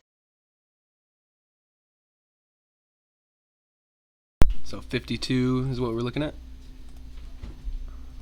Third attack is a crit. Ooh. For 27 more. And bonus action attack for another 22. All right. This one's looking very similar Oh, to and each my other. turn. Run. And then I'm gonna move there. Move 15 feet from it, and then I'll end my turn. Okay, very good. Agrimar, you got a shark staring you down. It tried to take a chomp out of you, but you were very easily able to swim out of the way. Okay. I will attack again. Do we have a master move 18 to hit for 31?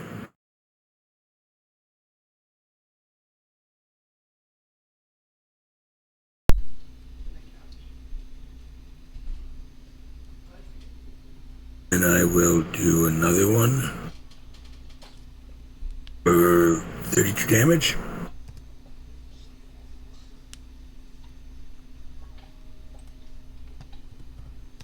I assume those hit DM. Yes, sir, they did. And I got all the HP marked. And all three of these sharks are pretty close to the same spot in their lifespan as, you're making the water around you quite murky with their blood. I am done. Okay, Alex. Whack whack. If it ain't broke, don't fix it, they say. Yep. All right. 34 on the first one, I believe, and then another almost. So it looks like that'll be enough to kill it without adding it all up. It has 56 health remaining, so yeah, he's kaput. I'll throw him at the other one. Alright, he sloshes through the water and slaps off this shark and kind of starts to drift off. Agrimar, you get like a nice spurt of blood spread around you. Yeah, you like that? So with 56, yeah, that was exactly on the mark. He had 56 health remaining, so perfect. Perfectly executed there, sir. Okay, and for you there. We'll go to Dexter the Shark. Ooh. Wait, actually, now Oh. that one's dead, I'm gonna move. Okay, sure. Just quickly, I'll move. Move right there.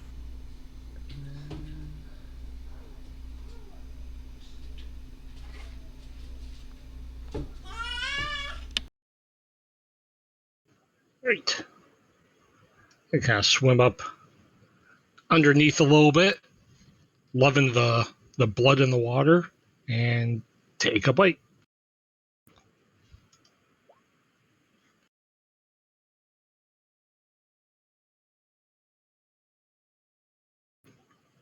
Or 29.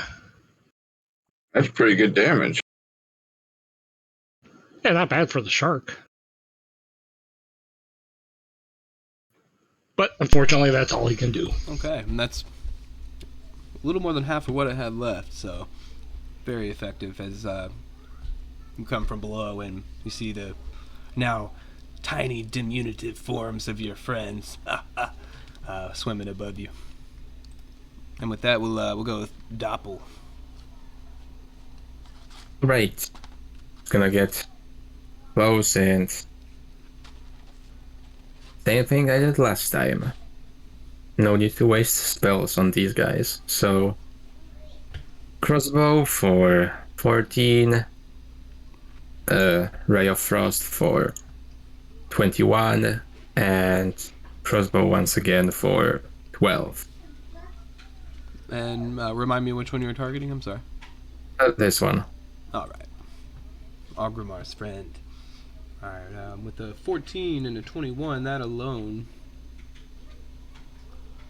See, so 30. Yeah, between those two attacks, that alone will do it. So that last crossbow, you could throw out the last one, I suppose, if you want. Just in range, so sure.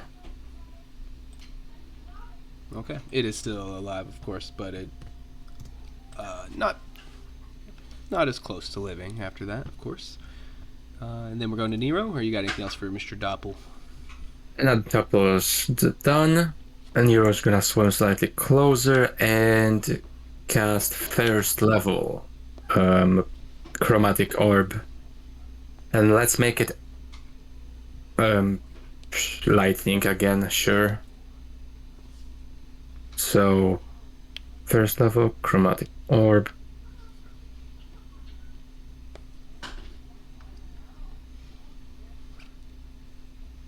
Oh, 17 to hit. And it does. Just 13 lightning. Okay, whittling them down a little bit more. And that's it. That's it for now. Okay, and then I guess, it's not the smartest creature probably, but for the sake of doing anything, he will swim around Korgod. And I guess just go to the next closest target, which would be... It's still swimming actually in my range. That bugbear reach. Yeah, okay. Well, I was going to throw it at your Doppel for spite's sake, but he'll come up towards Nero and do his best. So let me roll to see if he'll hit. And he will not with a 13. Nothing. Sorry, I know this character can be a pain sometimes. No, it's okay. Shoot, I don't care. They're just sharks. I just do them whatever I can do, so I just move to the next thing. But shoot, I can't even roll to hit, so I'm not complaining. This is just the beginning, honestly, too. So I think these encounters are meant to show you a little more of like the different forces at work, and also get you a little fun time to flex on some foos, which I'm more than happy to provide for you guys. And Korgod, you probably finish this one up pretty quick.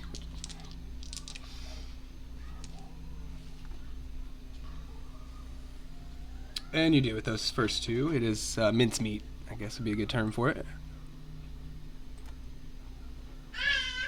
Okay, so Yeah, this character's built to do damage and try and keep things at bay.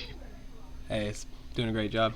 I mean, the shark would have no idea either, so of course it's easy there. It's going to fly, or will swim, right in for the bite. It may learn for the second time, but the first time it has no clue.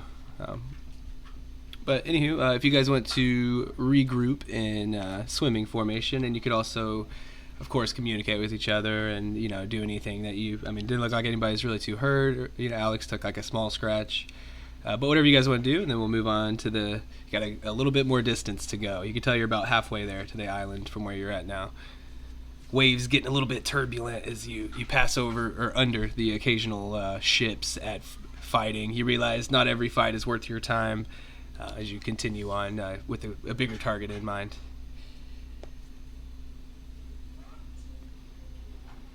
Okay.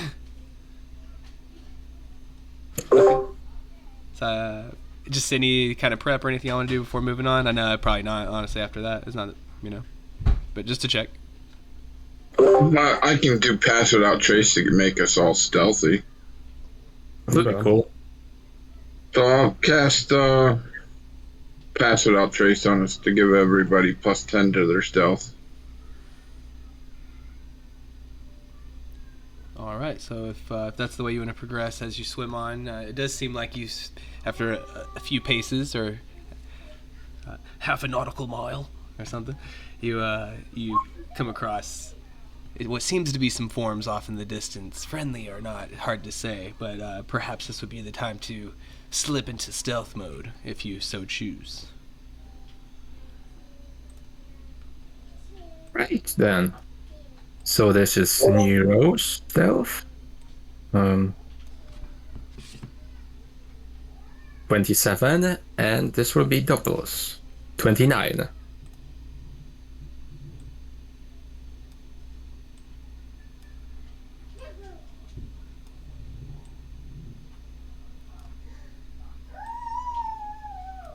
So that's a plus 10 with the shark. So total of 30.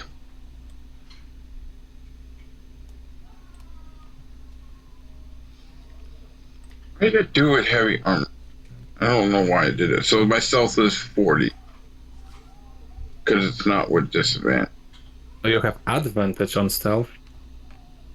Yeah, I have advantage because of the foresight, because on ability checks too. Yeah, you do. But I'm not wearing heavy armor, so I don't know why it does that. So it's at 40. So as you guys slip into stealth deep below, there's plenty of shipwrecks and little kelp forests and things like that for you to kind of mix in and out of to keep your position. And of course, as a shark, you're naturally inclined to blend in. And so it's a pretty easy job for you guys to swim up close. You may reckon, but you'll never know for sure until you decide how to act. But if you want to go into some combat, we can certainly take that option. I mean, if we can get a drop on them, then of course. So with your rolls, it's up for you to decide if you think it's good enough. So I'll leave it up to y'all. If you're gonna try to get a surprise attack on them, just let me know. Is it an option to just go past them? It could be. I mean, it's just however you see fit to approach. What do they look like? I'm happy to fight them, but Good question. is it worth my time? They're clearly something very with a natural affinity for the sea. It almost seems like they could be some weird, twisted, beyond measure version of even the sea elves you left beyond. Of course, probably a much different origin story, but they just have slightly humanoid shapes and appendages and things that clearly identify them as sea creatures. And however, as close as you could almost relate them to things they still are just so twisted and they're huge beyond normal comparison as well. So, yep. They all seem to be kind of gathered, waiting to make a move.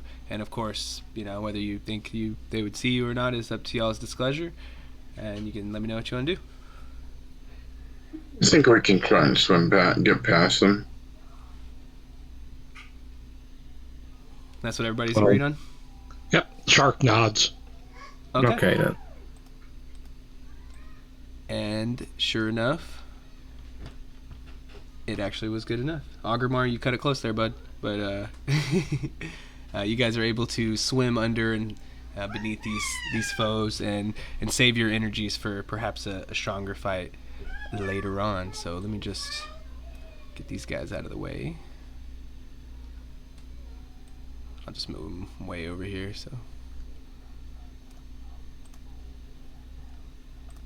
all right, and then of course you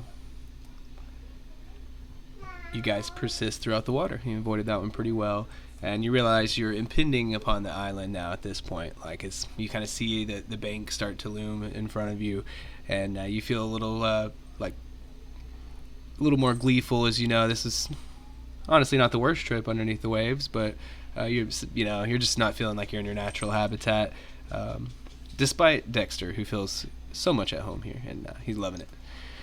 But that being said, I'm pretty at home here too, but you guys are more than, I'm sure, Pass Without Trace is what, like an hour or something?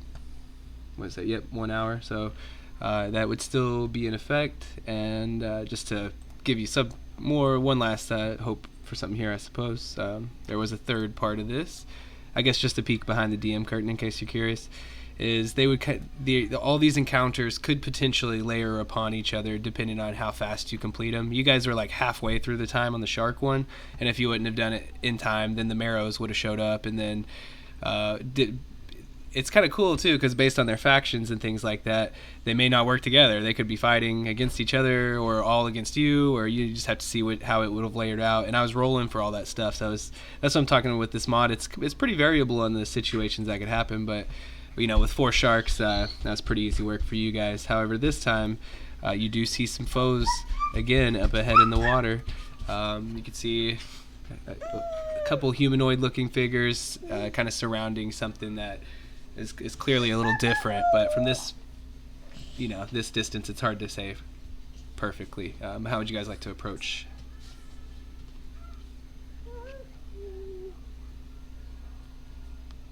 Is it a very big thing that's near him, or?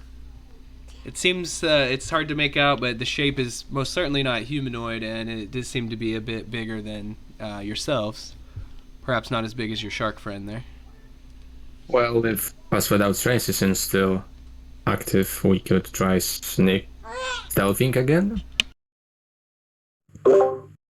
Yeah, I think staying quiet and getting there as quickly as possible is probably the best bet. Yeah. Oh. I am interested to see what this thing is, though, so could I make like a perception check to maybe make out some more details? So if you want to get close enough to really see what it is, then you'd have to go the stealth route. Otherwise, they might see you too. You know. Dexter will go along, but I'm gonna change into a water elemental, so I'm like almost invisible. Okay, I got something for you on that too. 1 second.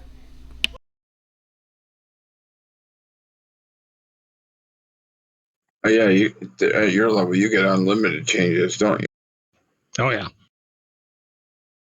And the 33 passive perception, so yeah, we have good. It's funny because it really does blend in so well you can hardly see it.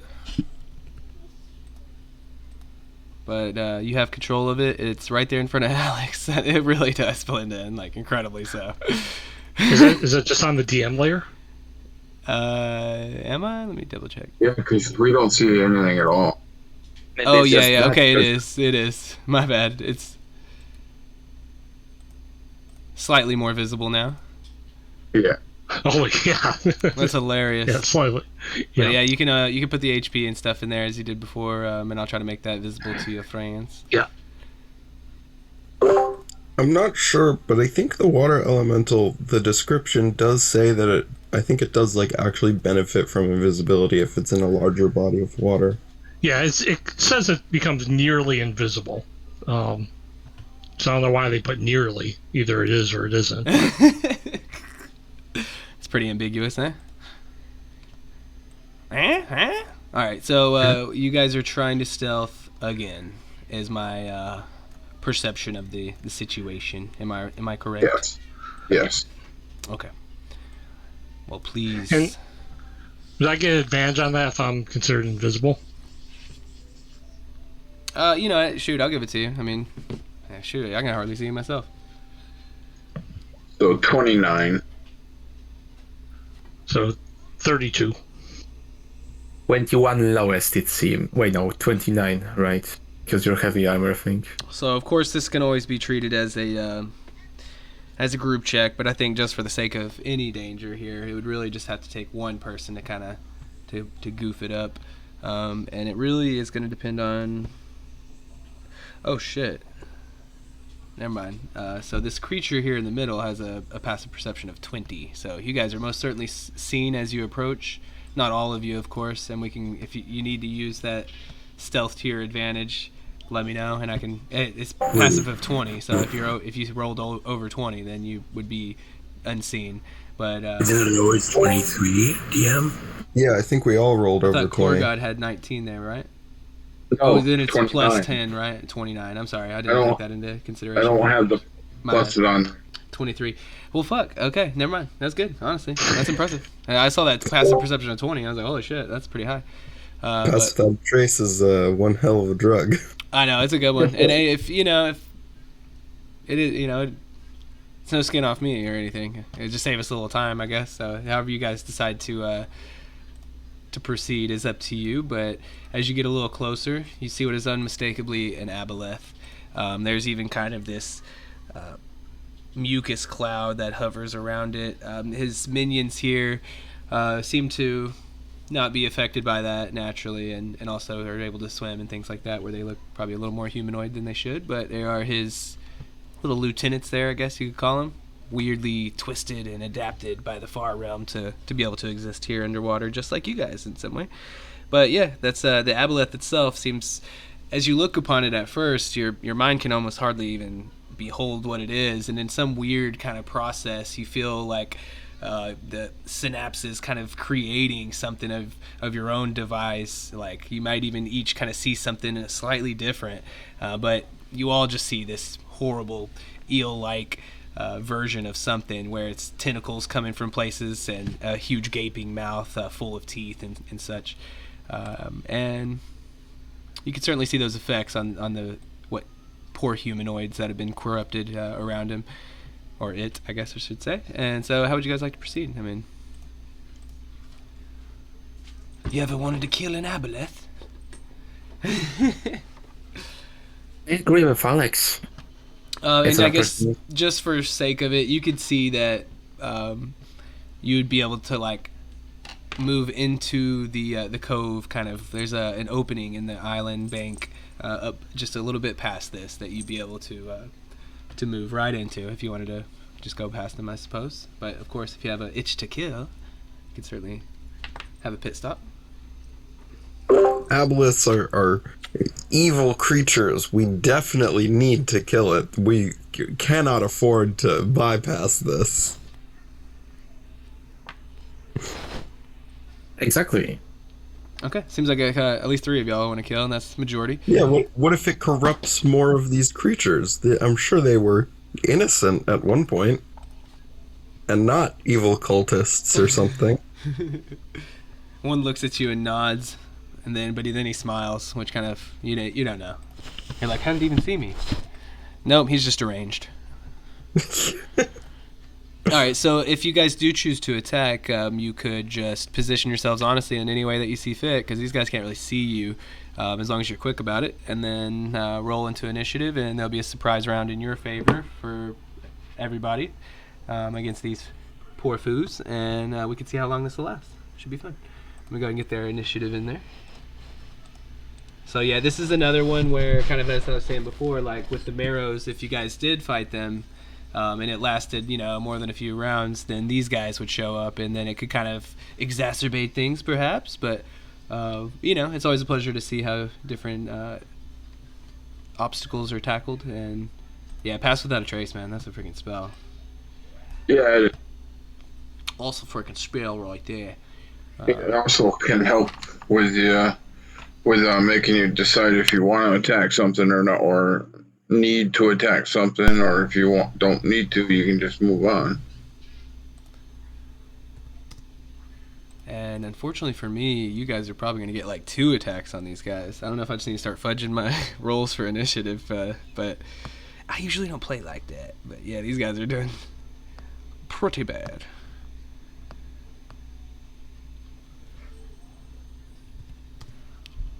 I guess my dice were too hot when I was killing my people in person yesterday. That now I'm all burnt out. Hey, what? All right. Did we got everyone right? 1, 2, 3, 4, 5. I plead the 5th. All right. Core God, you know what to do. Yeah. So real quick, I think.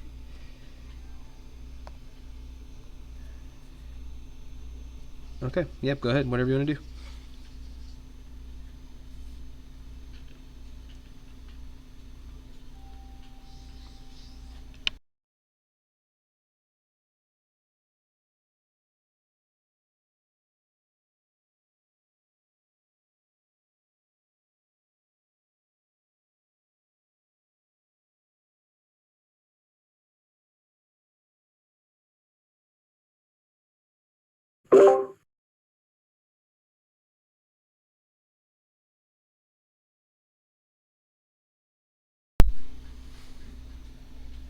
So, oh yeah, I forget you don't have to move. That's so funny. I'm like, well, which one? But yeah, I guess still, which one are you targeting?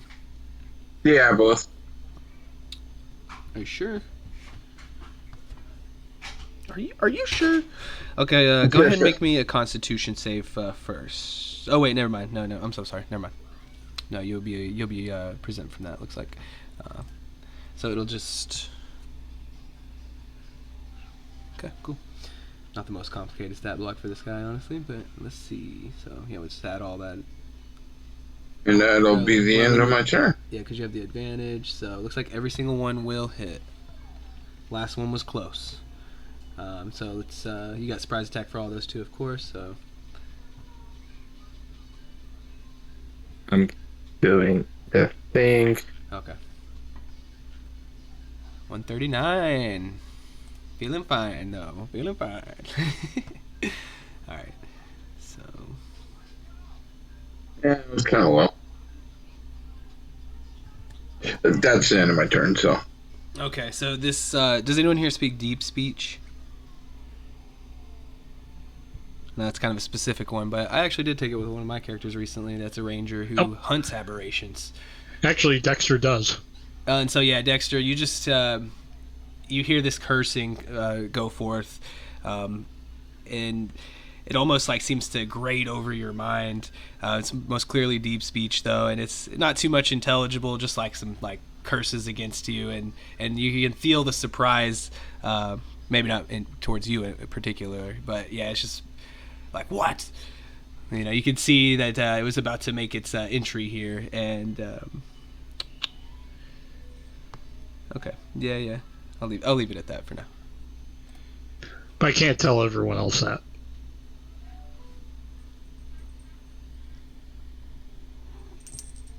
All right. Deep speech. All right. Core God, that's it for you. We'll go to Alex. All right, I come rushing around and I'm gonna attack it.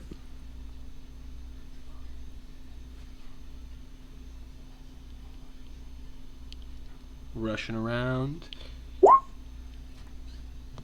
Ooh, first one's a crit.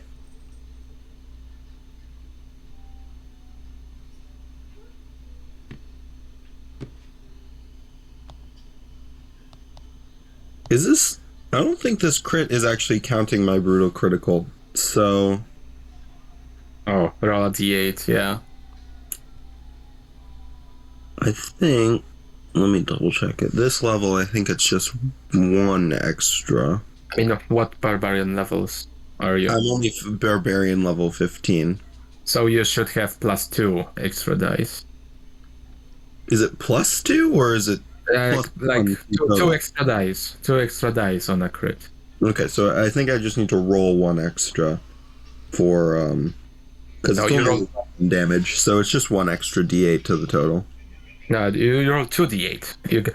Level 9 you get one extra die, and level 14 you get another one. Oh, you do? Yeah. Okay, then 2d8. So additional 8 to that. So 72 points of damage. Okay, somehow barely hanging in there. And then go ahead and make me a Constitution save real quick. Is this... this is a little bit metagaming because I know what ability this is, but this is disease, is it not? It could be, depending. I am immune to disease. Okay, well, I guess you could save a roll there. But yeah, you definitely feel the a transformative mucus like permeate from this creature as you smack up against it, and it tries to use this like an ink cloud almost to raise your body. But of course, you come through unscathed. Ready for more. And then in frustration, it will use a legendary action to try to come around and swipe you with its tail. And so let me roll that real quick. It's like a 21 to hit. Just barely hits. And that will be some slashing damage.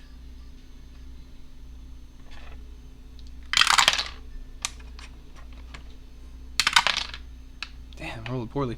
So that'd be 12. And were you raging still? Yeah. So only 6, eh? Yeah, man, I'm scratching you. Only you, but I'm coming for you. Do it. Yeah, I specifically chose not to heal yet. Oh, it's funny. A little swipes at a time, but I'm doing it. Okay, and with that, we'll go to Dexter, who is now a water elemental. All right. He'll kind of shimmy over here, and he'll make 2 to slam attacks. Are these at advantage of... Can the aboleth see him?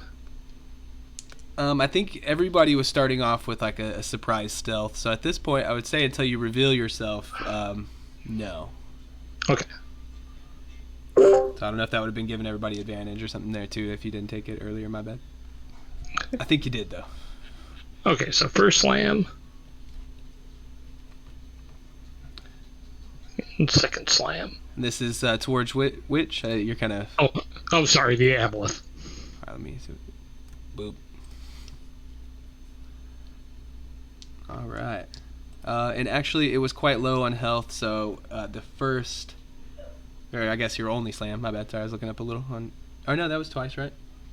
Yeah, he gets 2 slam attacks. So that first slam is enough with a 25. Yeah. He only had 5 left, so you take him out there, and I guess you'd still probably have to do the thing for the transformative mucus, although I'm not sure if it would really matter.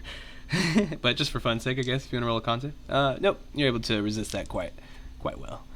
And the aboleth dies at the hands of the water elemental. Great. Then the second attack, I'd be hitting this guy. Okay. Flip you around. Hey-ya!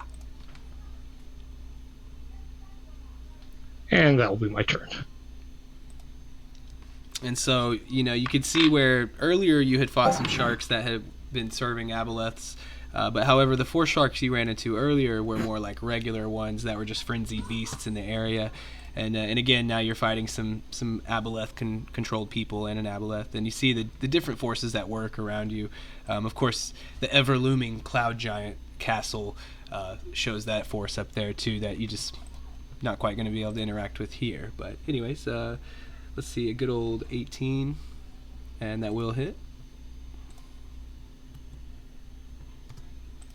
Yeah, it'd be 18 bludgeoning. Okay, got it. And then anything else for you there? Nope, that's it. All right, Agrumar. I'll move to here. I'll attack him. I will do the Weapon Master, etc. 20, 40, hit for 30. I assume he's standing. Yep, he's still standing. I will then attack again. 28. Barely standing. Oh, shit. Yeah, I tried to maximize health as much as I could to make this just a little more challenging for you guys in some ways. You guys are still mowing them down, so congrats. I am done then. All right, perfect. Mr. Doppel, moving before your actual self. Yeah. Well, you're gonna begin then. I wanted to drop a big spell, but you guys kind of cleaned up already. So, we're going to... Have other opportunities. Alright, so gonna get slightly closer, going to cast Lightning Lure on this guy, so that will be a strength saving throw. Fail. Dang.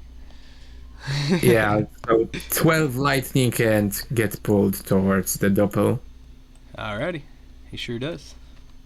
Now gonna... Doppel doesn't actually have a swimming speed, so he would have a disadvantage on this one. Okay. But he'll slash with his sword, which is this one.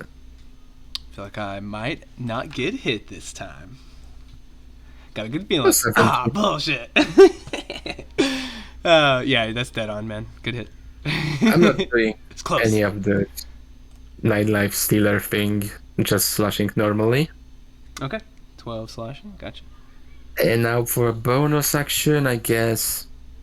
Sounds too would- confident. I mean, yeah, he would pull out a crossbow and fire it quickly because crossbow expert. And then, so that would, well, I guess that would just be a straight roll, or you'd have advantage still, because I think with Well- underwater you're good, and so just you'd have advantage now, eh? Why would I have advantage? Doesn't it cross? Well, it would just be a straight roll then, right? Yeah, straight Okay. roll, that's Okay, what's just making sure I happening. understand it. Wait, this one. Should not be- Straight, crossbow. 28 for just 9. Okay. Okay, and that's it from the doppelganger. All right, he's close to bloodied, and he looks a little more shook as he was kind of focused more inwards towards helping his leader, and all of a sudden he's jerked to the side by this lightning lure, and then just pounded on a bit there. And he's still healthy, but like a little shooketh. Nero. Well, okay then. I'm going to cast Tailwind Strike and just do the... With the power of God and anime on my side, just gonna teleport and slash all of these dudes quickly.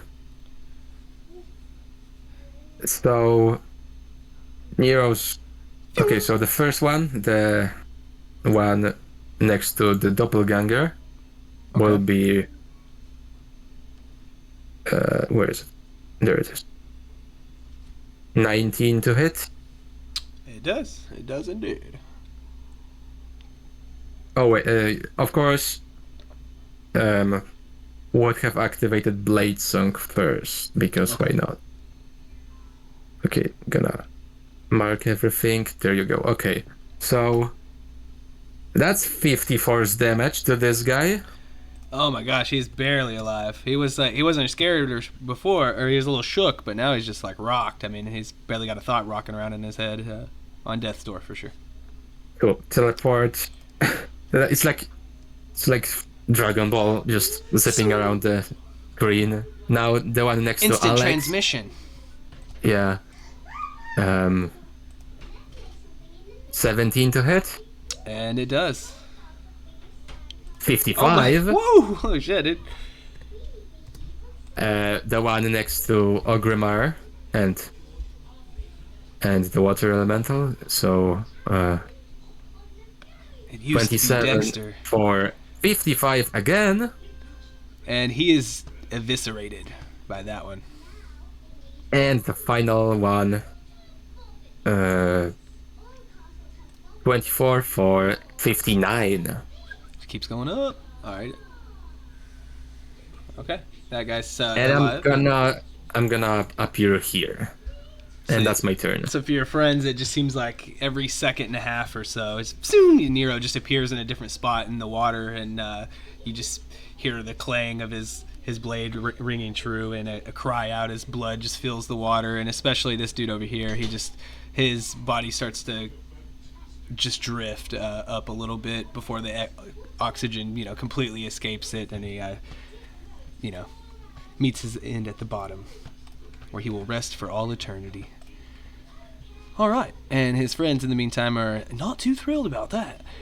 So we will, I guess, just for the sake of it being funny, and also maybe a little focus fire could do anything here. That he'll run over to Alex. Do it. Try. Oh, Try shit. your I don't even hardest. feel bad. I just think it's funny. I'm sure you do too. Oh shoot! So let's see what he can do. What they can do to you though. If I hurry, I gotta just focus on one person all game, and I can do some damage. Of course, that's not my intention, but we'll see how it goes. He's wielding a long sword there, and these guys have some swim speeds, of course, being of the water. You can see perhaps they used to be sea elves of themselves, but they're long corrupted, but they seem pretty natural here. And so with that, he will make 2 attacks towards you.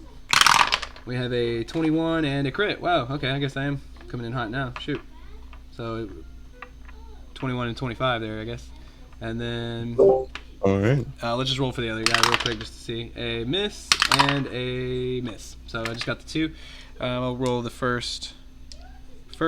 And let's see, I guess they don't have any shields or anything, so they'll be, going at it two-handed, because no reason not to. So first, well, actually I think you could just, and then, so 24 slashing total, which of course will be negated down to 12. So almost scratched you a little. And then I guess as Nero, you just appeared in front of him, and you seem to be pretty effective there in battle. He'll turn his blade towards you there in the bottom, and he'll throw a couple slashes at you. And I rolled pretty good there again. No crit this time, but it looks like a dirty 20 and a 23. It.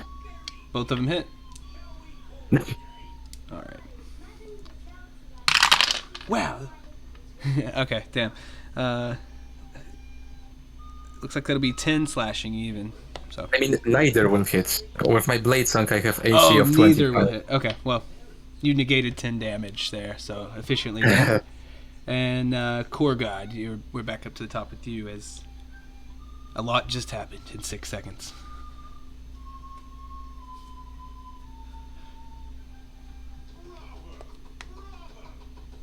Closing in for the kill like a shark yourself. I hit the wrong button. It still hits, but it's an extra 10 damage because I hit the wrong button. I hit it without doing the Great So- Weapon Master. Is it 22 total? It's 22 plus, yeah, 22. Okay, so this guy is not long for this world as your glaive sinks deep into his flesh and you jerk it back out and the blood starts to fill the water. It's still up. He's still up, barely.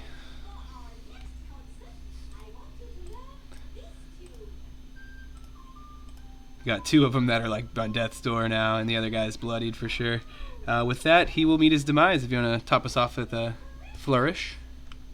Yeah, and then the next one gets the next. This next one is wounded, right?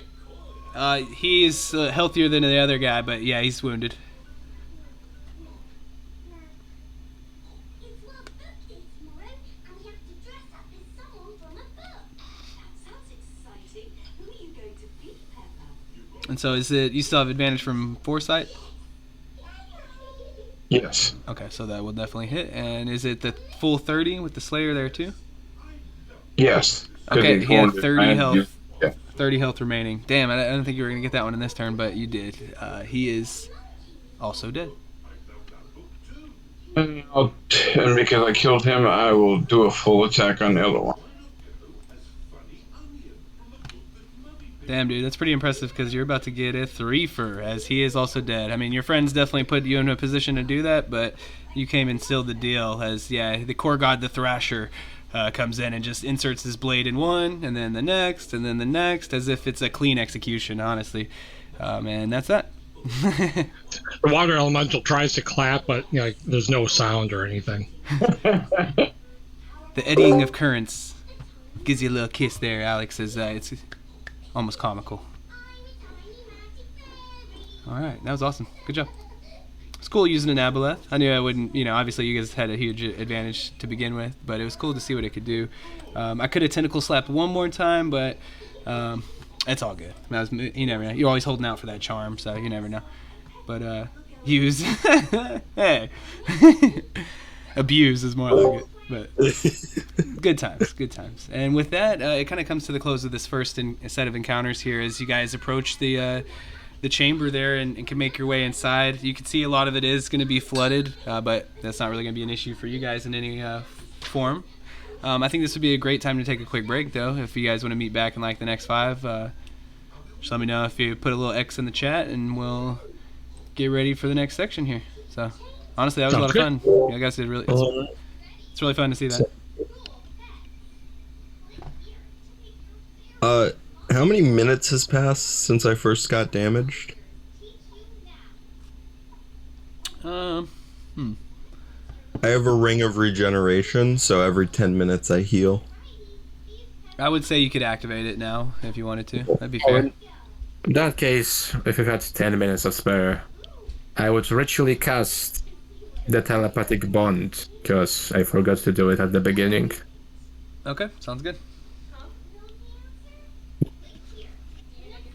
Yeah, you guys can have a quick, 10-minute, 15-minute prep before you head on in. Discuss the horrors of the sea so far and prepare for what may await. Ogrimmar is opting for stealth off the bat. So yeah, there'll still be like a good half the time for that pass with trace spell, I would say, remaining by the time you guys are pushing into here. But alright, I'll be right back. Throw an X in there whenever you're ready.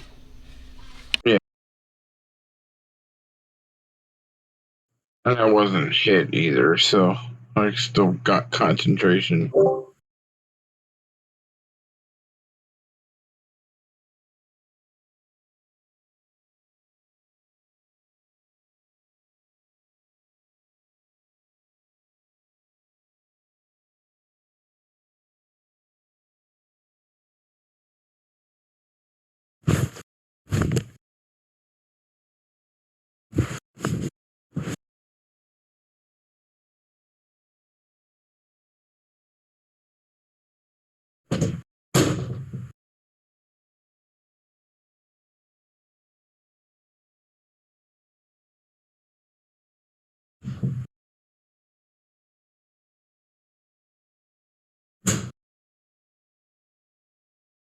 Sorry, I hope my character's not taking the fun away from some of his.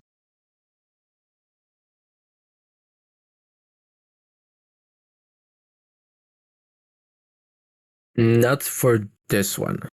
If I had my barbarian fighter, I would probably be a little sad. Because I don't have all the broken shit on him. Yeah, I have Alert, I have Polearm Master, I have Great Weapon Master, I have Sentinel.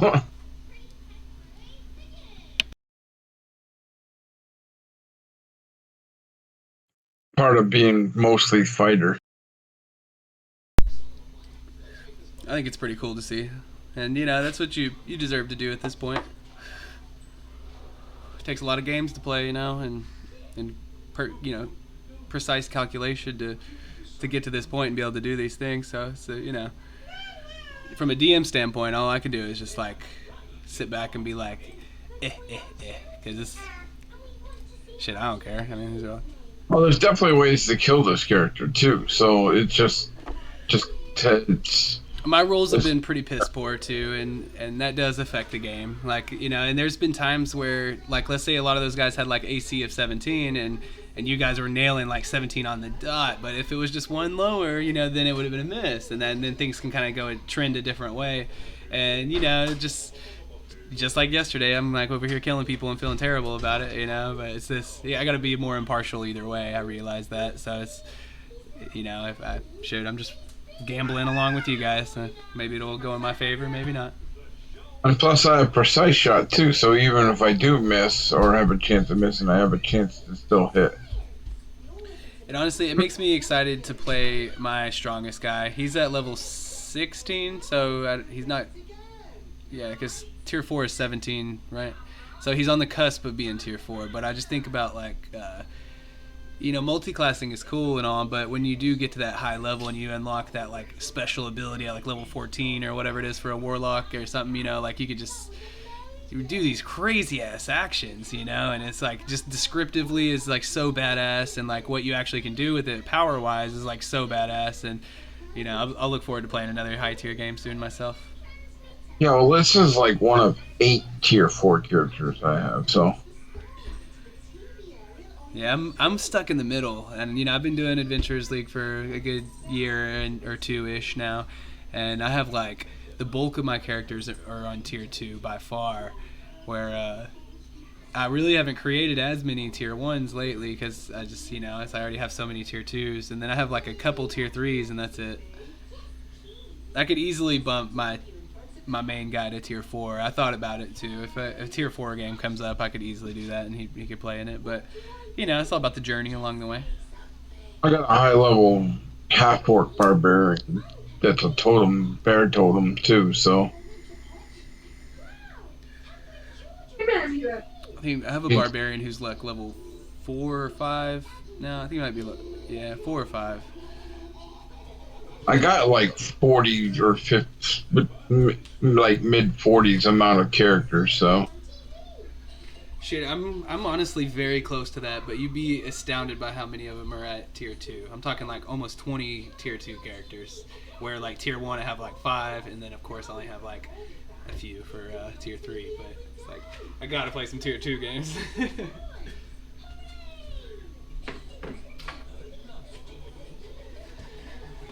So I'm excited for tomorrow. I don't know, he may not be back yet, but our boy Ogrimmar there, he'll be running Fester and Burn. So kind of picking up where I left off a little bit in that season 7. So that'll be a short tier 2 one that I'm happy to throw somebody in on.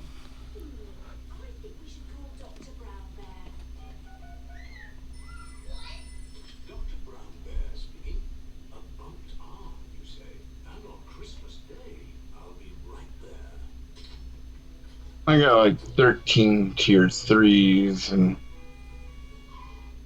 So, Peppa, bumped your arm, have you? Yes. Can you wiggle your fingers? That's very good, but just to be safe, we'll take a trip to the hospital. This is the hospital. Miss Rabbit is the nurse. Who's next? That will be me. Wait, we have a sick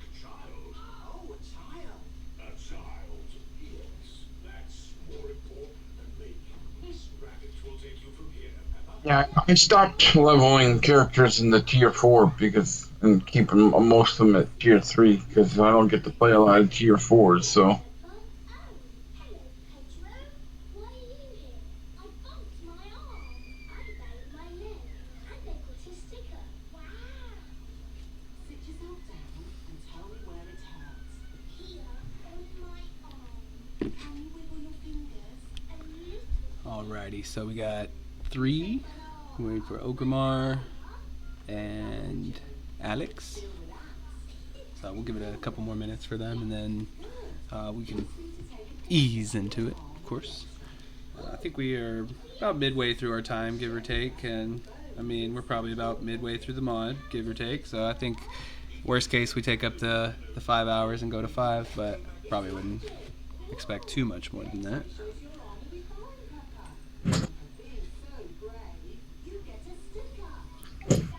And thanks for running this one, Tally. It's only tier 4 player I have, and this is like the only module from season 5 I haven't played yet.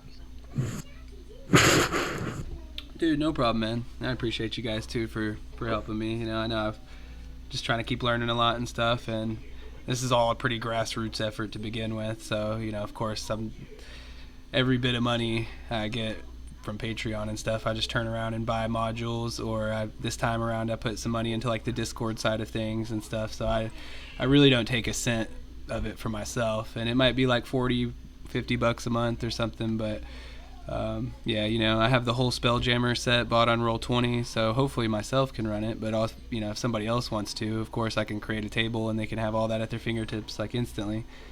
So I would be honored. yeah, you know, I mean, we could even have multiple people running it, of course, but I definitely would intend to if I get the freedom to do so. But of course, like if someone else wants to, I'll set it up for you in a heartbeat. I think we got like almost a month left till it comes out, so we'll just have to talk then, I guess. But shoot, if you end up running it and I can't run it, then I'll just play in that shit and I'll be happy as hell. Spelljammer. Okay, so I think Ogrimmar he can kind of just piece in, and I don't think we'll initiate a combat too quick off the bat, so he can come and hack and slash when the time comes. But you guys move into the Mysterious Isle. Under normal circumstances, this place would be wandering the plains, and when you come in, you can automatically see that it's a little different here, that there's a corrupting influence that's been perverting some of this natural, if you could call it, magic. And now this isle is kind of a fusion between its original idea and something much darker. As you proceed through these tunnels at the beginning, they're most certainly underwater, and it starts to be a bit of a honeycomb with twisting passageways and the like. And as you kind of go through, you could feel your perceptions even kind of being twisted and messed with a little bit, as you feel like you see a way through the corridors twisting in a certain direction, and then all of a sudden it like flips like a mirror image where it's like right is left and left is right, and you're looking at your friends very confusedly, and then all of a sudden it kind of snaps back as you can see that you're somehow being messed with in this like dreamlike perception. As you make your way through, the minutes kind of could turn to hours, and you really do lose track of time a little bit, as it almost feels like you're doing your best just to keep up with each other as you're drifting through this like melancholic experience. And eventually, though, you kind of come through these dimly illuminated caverns, and throughout another underwater passage, you're hoping to lead yourself just a little bit closer to the Eye of Zifu, or perhaps the princess. But immediately you start to notice that the walls here have this strange quality kind of intermixed with the rock. And a short way down the tunnel, you see a human man standing there, dressed in formal wear. He holds a small metal object in his hand, and a strange glass helmet encloses his entire head, with a metal pipe leading from it to the wall behind him. He sees you approach, doesn't seem as surprised as you may be, and cries out, "Tickets, please! Show me your ticket to enter the House of Wonder!" What? Tickets, only very important visitors may pass. I guess is there a ticket booth where we could buy tickets? Oh, well, you should already have one, sir. You're very important people, are you not? Do I have tickets? Well, aren't you very important? You must be.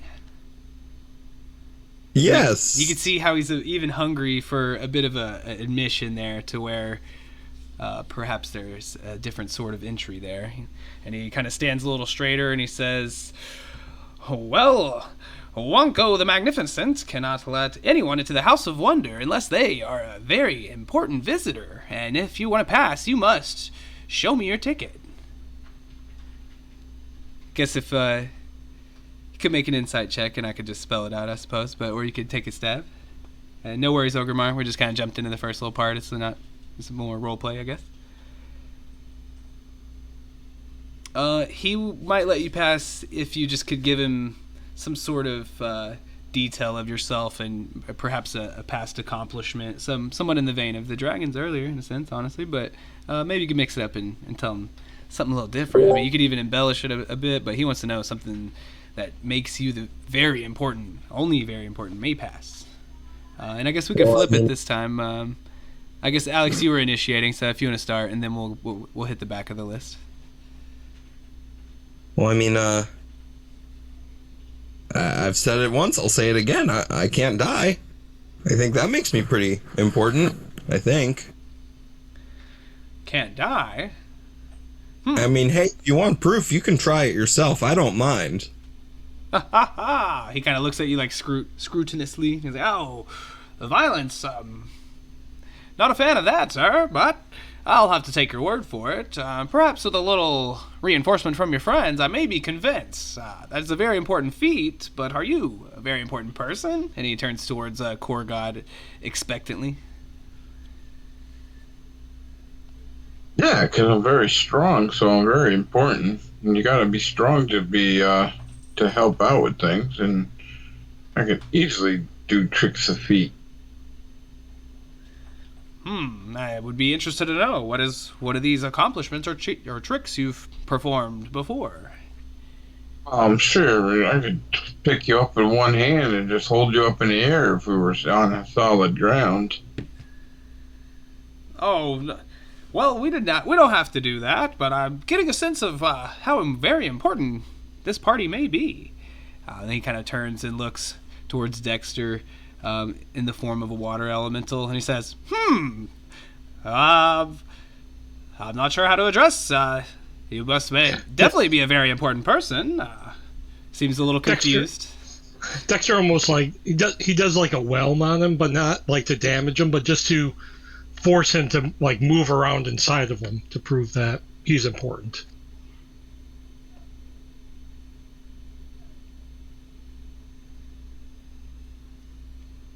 Okay, he just kind of he looks you like from the bottom to the top, and he's like, I see. Well, he looks at everyone, and he's like, this is a importantly unique group, if anything.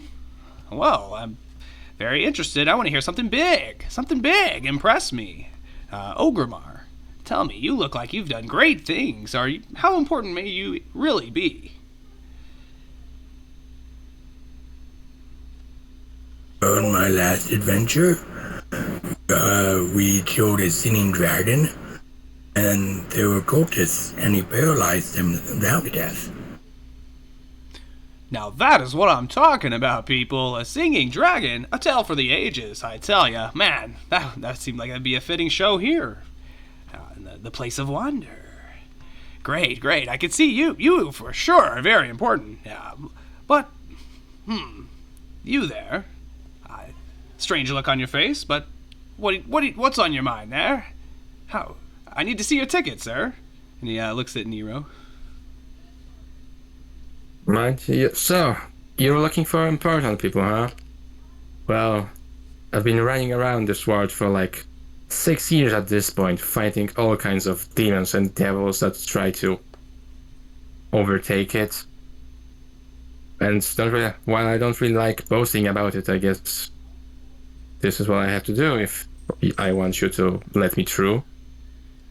And oh yeah, this is my like demonic doppelganger thing. I don't know, it just follows me and helps me out. And the doppelganger will just like wave to him.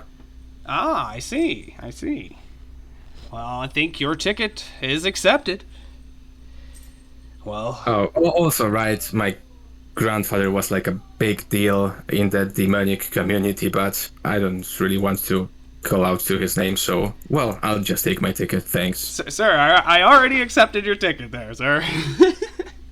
Alright then. Okay, very important, I see. Very important. Each of you, you are gained admittance. Have fun. And the House of Wonder. Tell him Wonko the Magnificent sent you. And he kind of parts back to let you proceed further down the tunnel. And you can see the kind of weird, tainted rock in the wall kind of starts to become a little more prevalent as you get a good sight on down the tunnel. Looks like it's kind of curving more towards the heart of the aisle. That's hilarious, though. You could feel as you're going through that this place is really pervading your senses and sending you on quite a trip of a different imagining there. And so as you proceed further on, the water level here actually begins to recede, a little slowly at first, and then faster and faster, and there's not really a feeling of water rushing past you, but it's just more so kind of sinking away, perhaps as if it's being drained through the floor. But then somewhere above you, you hear a huge impact, and shards of rock and that strange rock begin to rain down upon you. It seems as if the roof is collapsing. What are you guys gonna do? Can Dexter use a bonus action and turn into Earth Elemental? Yep, sure. Actually, do have one of those too, ready to go. Still on the same screen and everything. So I might need to size them up a bit, eh? Nope, I just can't move them. Can I try and catch a rock above me? If I get crushed, yeah, for so sure. be it. But So it's kind of, I guess I'm asking just quick reactions, which for some may be like different than others, I suppose, but in the way that you see. I've got a belt of storm giant strength, which is why I asked. I'm super strong. Okay, can you control that now, Dexter? Yep, thanks. No problem. It's being a little buggy on me for a second, but I think it's good. You can still control it.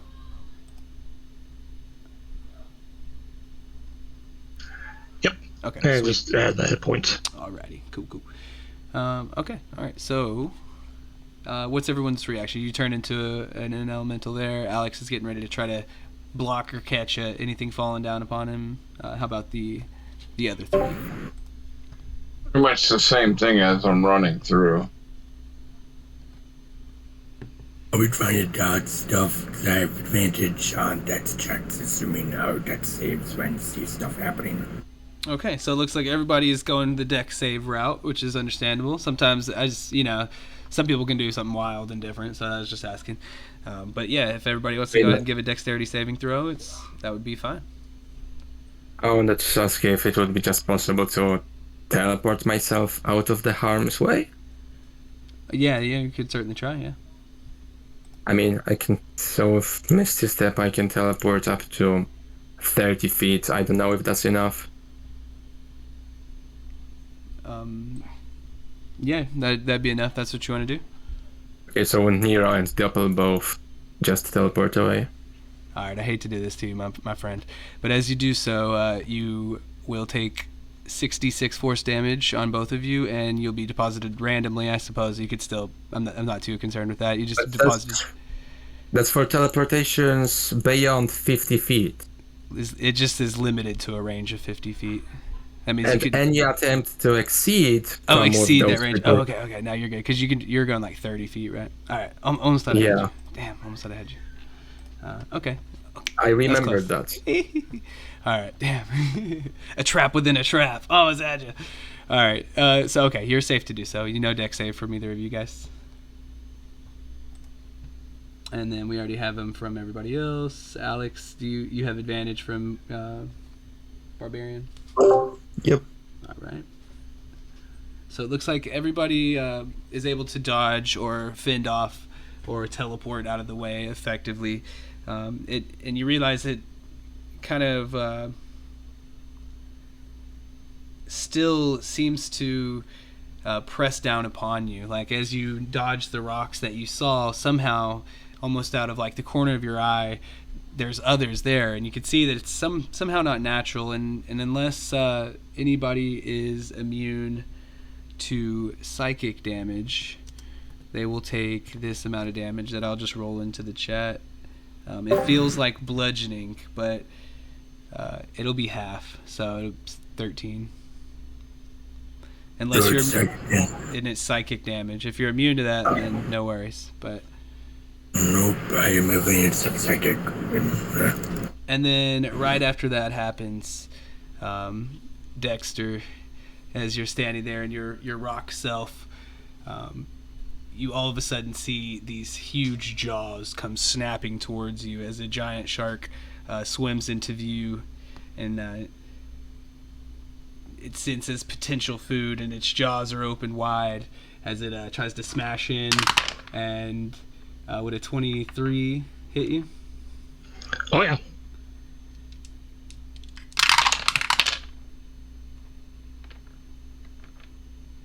So that's 13 psychic damage to you there.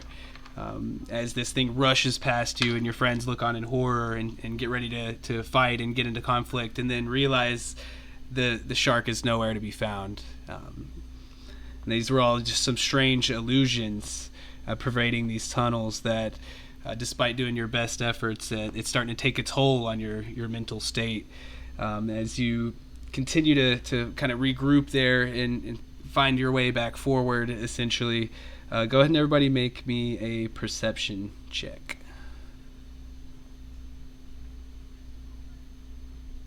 Everyone? Everyone can make it. Looks like Dexter's leading very well.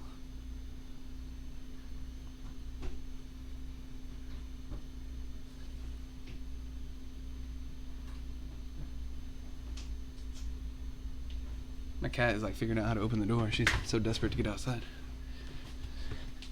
I'll lose you, kitty. No. Yeah, come on, kitty. She really loves going outside.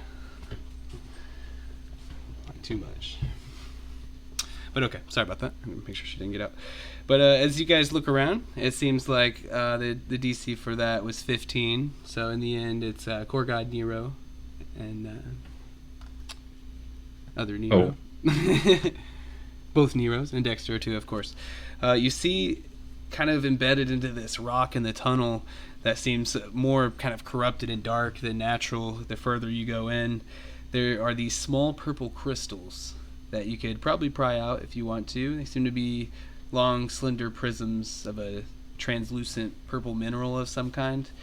You could tell just by looking at it that this is more likely something from the far realm rather than this realm. So you guys can collect some of those if you want, or you could leave them behind, I guess. I guess we're gonna snatch them. All right, I know this is kind of a weird one, and you'd think this would be a story award. I'm sure Dexter already has somewhat of an insight into this potentially. I'm not sure how it plays in, but I guess I'll just leave it at that for now. But here are the purple crystals, and I'll show that to you so it pops up.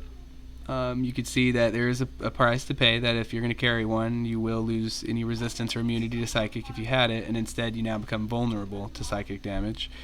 But as you can see, I mean, we could have done some Arcana checks, but I think one of y'all is probably going to get over 15, so oops, but I think it's fine, honestly. But yeah, as you can see, there's a little thing with those. They definitely don't seem to be from this world, and they might be able to be focused to give you a particular control over constructs. Not sure how that comes into play, but they probably wouldn't have put it in there for no reason. So everyone can grab one if you choose, but just keep in mind you will now be vulnerable to psychic energy. Yep. Dexter will drop off form, grab one, then pop back into. They'll stay in Earth Elemental form. Okay. Alex says no thanks. And so, this is... They don't even include this as a story award, which I don't know. I'm a little confused by that, I suppose. But if you do want to take one, just make a note on your logs. And I probably won't include this in the session log. But it's here for the handout. I mean, and then just make a note for your character. This is like a trinket almost, I guess. Like an item you possess that may be useful in the future, it seems. But up to you guys if you want to risk being vulnerable to the psychic damage for this adventure and stuff. So if you do want to take one, just make a note, and then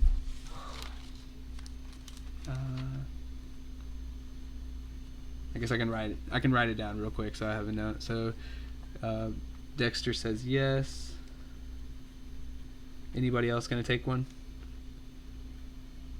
I know we have 2 no's right there, so that's 2 more people to answer. Ogremar and... Korgard's not going to. Korgard says no thanks. All right, Ogremar, how about you? All right, Ogremar's always down for a good time. As you pocket this slender crystal, and wonder what use this may have for the future, but it's got to be something, and it is most certainly from the far realm, so isn't that a kind of neat little thing to put on your mantle at worst case? But that's that. So you grab that, and I think it is going to be about time for us to move maps. As you guys continue on the way you think is best, try not to get too turned around by these twisting, chaotic tunnels, and you eventually come across more of an open chamber, and as you do so, a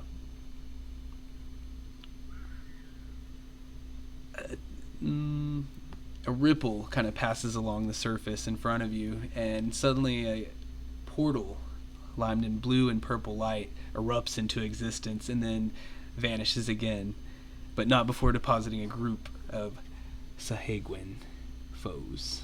So I'll just copy and paste y'all here, drag you over, all that good stuff.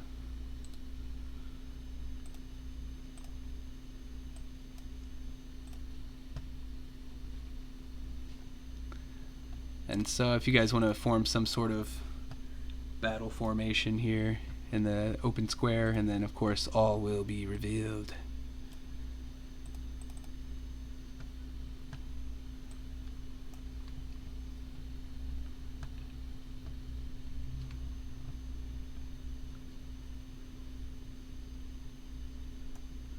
Water?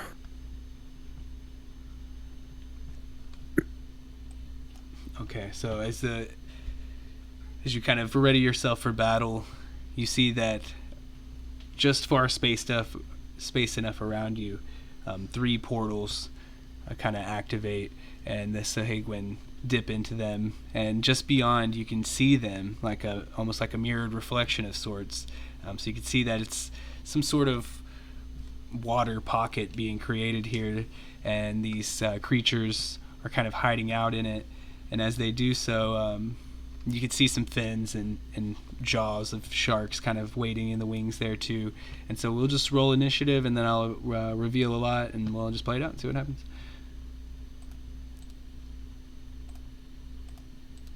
Of course, you're about to see some things pop up in the turn order too, of course.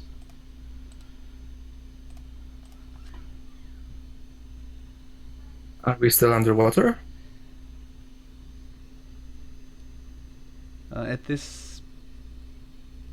Yes, that's a great question. That was totally an illusion earlier that you were coming out of the water, and you are actually still swimming through an underwater tunnel the whole time. So, good question there.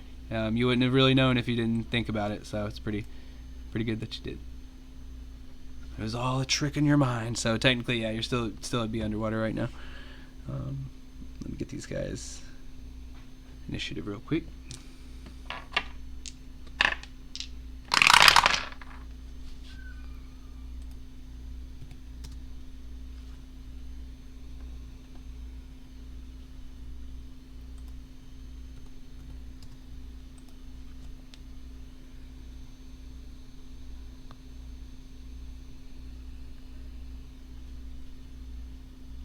A little better this time. Oops, not the sharks though. They're incredibly slow.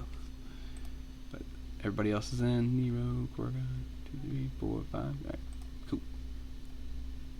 Oh, wait. Nero, we're going with the 20, right? Not the 21.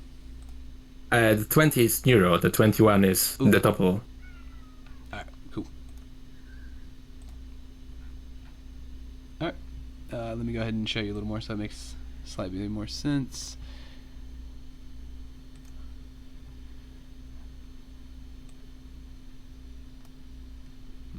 Oops.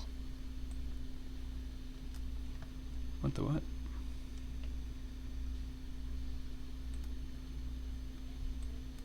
There it goes. My bad. So it's acting a little funky. But so this is the room that you see yourself in, and each one of these portals kind of leads to. It's hard to determine from just this face value, but in your turn you could most certainly get a closer look, and I'll reveal a lot more once I do so. But I guess I could show like. I won't show too much yet because it'll automatically give it away. But just for the sake of just the beginning, this is kind of what you could see, and on the surface of each. Portal, it definitely seems to be like a pretty similar looking area, but there are foes like just waiting there beyond the grasp as if they were ready to protect this area.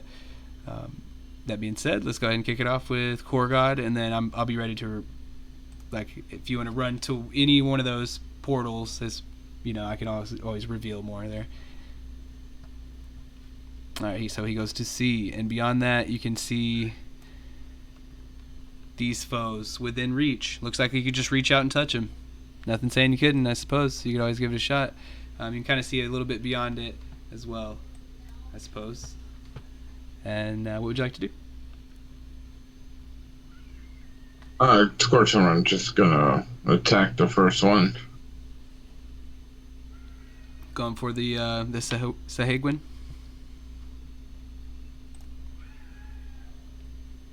Yeah.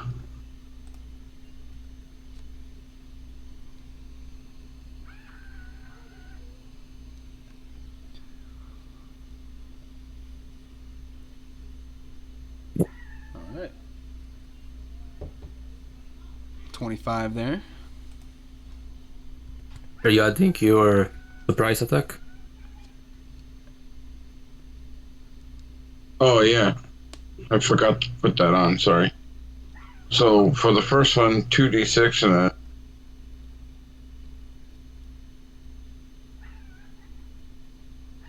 then on the crit is 40, so an extra 15.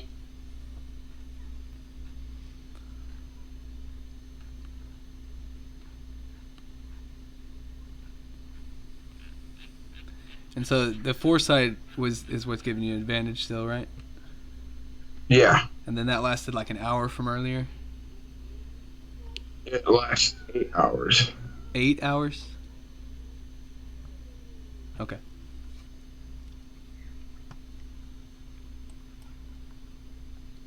And, yeah, that's the end of my turn after those 4 attacks.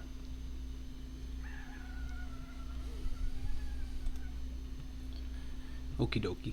So, I did mark off the first one except for the extra damage. So then on the next one we have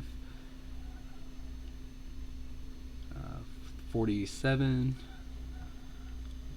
54, 69 total there on this from all that, and then the third one would actually kill him. Might be enough to put him over. So I suppose the last one you could put towards the shark who's right there.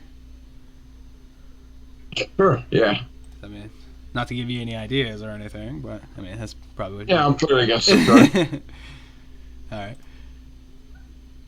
I'm not really sure how many I did damage there total, but It was the third attack that kicked him over too, so it was quite a bit. Honestly, that was quite a bit.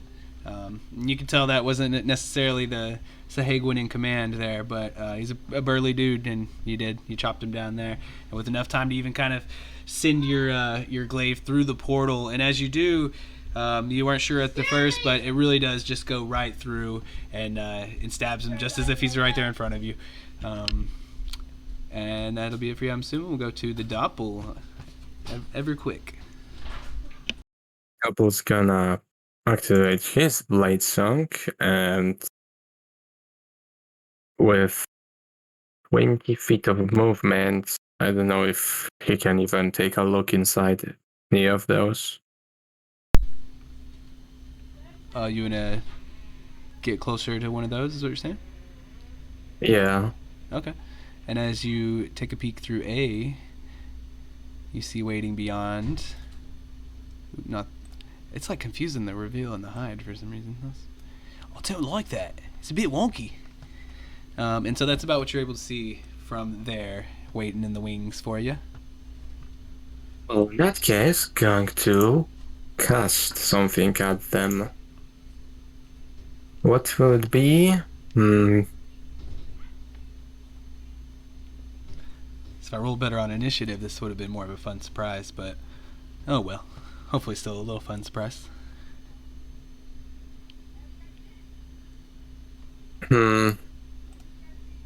So, I'd like to cast Slow there. Oh shit. Yes, exactly. So that's a 3rd level spell gone. And then And it's like 40-foot cube, so I feel like... I should have that in the thing if you want to pull it out. 40-foot cube. Well, yeah, so... I mean, yeah, 40-foot cube. So square, I guess. Oh, we're on the same page. My bad. Yeah. So yeah, like... just so that the shark is barely still inside. I don't know what it reaches there, because I can see. I know, it's Maybe. It's quite a guess there, but it's a pretty good one. Interested to see how this plays out. So what do I have to do again? And so that's a wisdom saving throw, DC 19. Oh my good god. Alright, so I'm going to do something real quick. Oh hell yeah. So through the portal you see the big old fat Sahagwin here kind of shudder, as it most definitely would have failed that, but then instantly kind of puffs itself out and rises up and uses an ability to reroll and saves. So that was actually pretty awesome use of that. So it will save. But the sharks I will roll for, and let me do that right now. What's your DC? 19.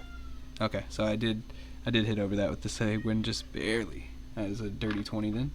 And with the sharks, looks like. So, would you feel the magic take over of one that you wouldn't necessarily see? Do you think that would reveal anything to you, or you just wouldn't know? I think I would know. Because I would say that the two, you realize that the two.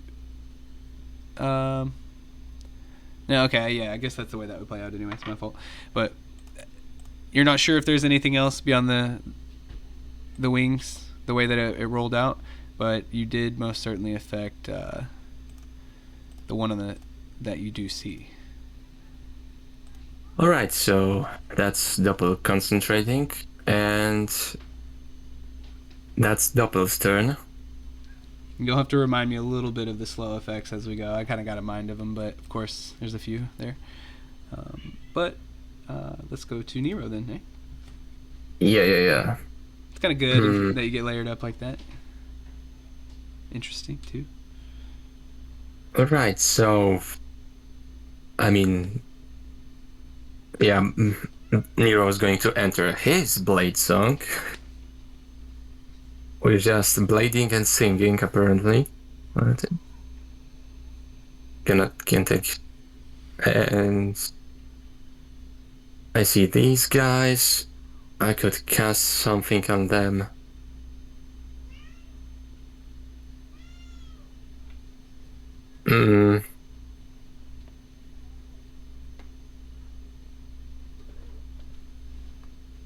But what is the question? Pretty sure Fireball underwater is mediocre. So... I think it would be reduced, right? I think so, yeah. Well, you know how this... You know what they say, you can never have... I don't want to bother with a third controllable character, so I'm just going to... Here we go, baby. Okay, so this will be.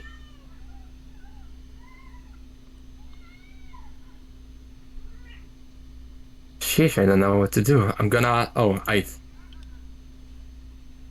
I'm gonna. This guy is a humanoid? If you could call him that. He's definitely a larger size Sahagwin as you've seen them, but purely, definitely kind of seems to be a heavier one of them, physically and in status. Okay, so I'd like to try to hold person him. Okay. So that's a wisdom saving throw, also DC 19. Alright, let's see what he does here. Oh shit, perfect 20 there, so looks like he will resist Okay. that one. Alright then, well, that's it for now. Yeah, it's a big boy, which in that respect, hold on one second. Let me see there. Well, yeah, he is kind of like as if he were right here, basically. So he was kind of stepping on the line on that side. So with that being said, after the end of your turn, he will use a legendary action. And just for fun's sake, let's see. Can always do. He'll try to turn it back around on you, and he kind of puffs himself up, and his fins and appendages like come out as large as they possibly can, and he just looks in front of you, and his huge gaping mouth opens. And go ahead and make me a wisdom save of your own. It'll be DC 16. Hey.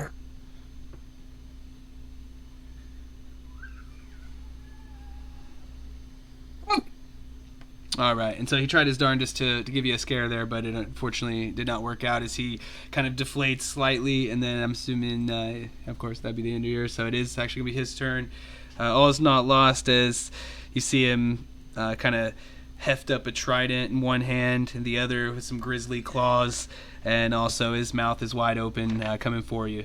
And so he will make a few attacks, looks like one of each kind, so his bite will be a 14 as his jaws kind of just snap closed. What is your ACT? I can't see it down there, just curious. 25 right now. Oh, snap. Okay.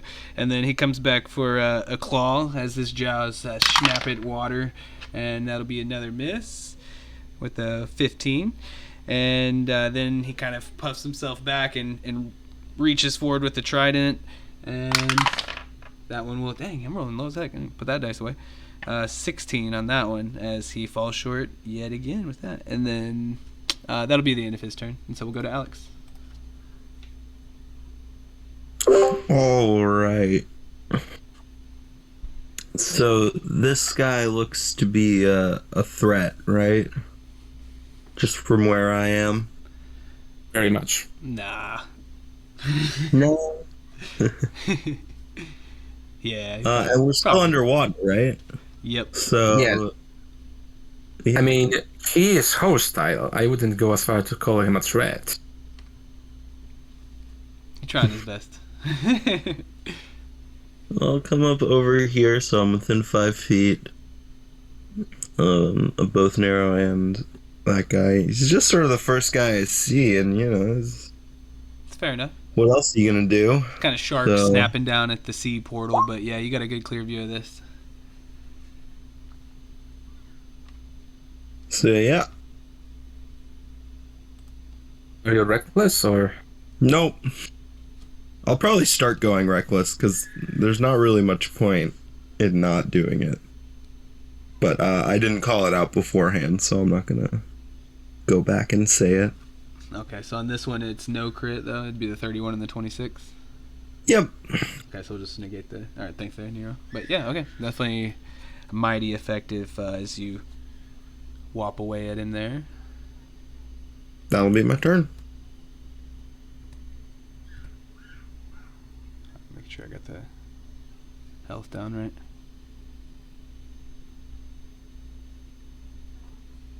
Nope, almost goofed it. Alright, cool.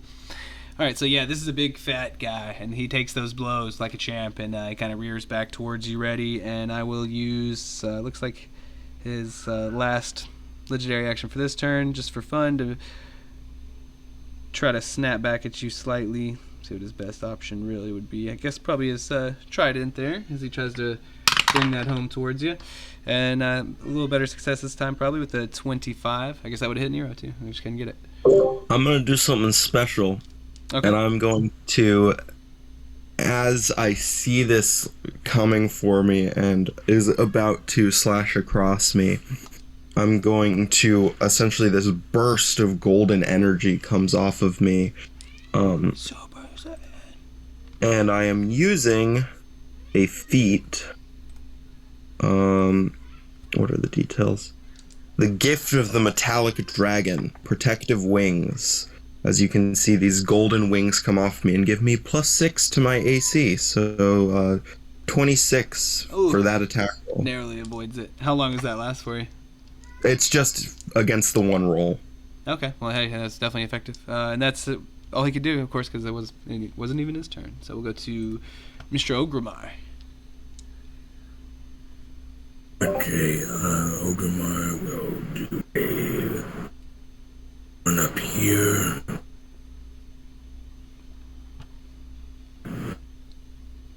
He will be Atlas Straight Weapon. 19 with 33. Looks like he almost narrowly avoids it, but you find purchase there.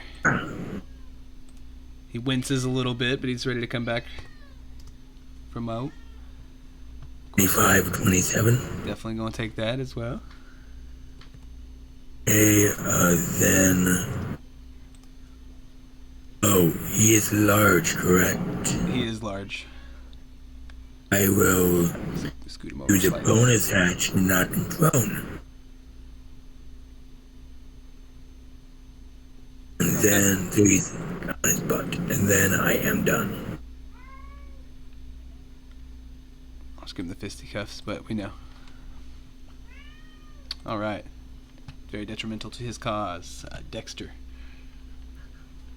As a bonus action, I'll switch to Water Elemental. And Okay, let me bust that one out for you. But go on. okay, and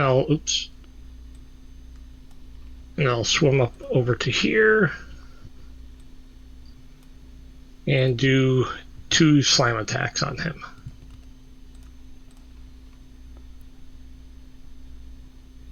Getting that set up for you one sec.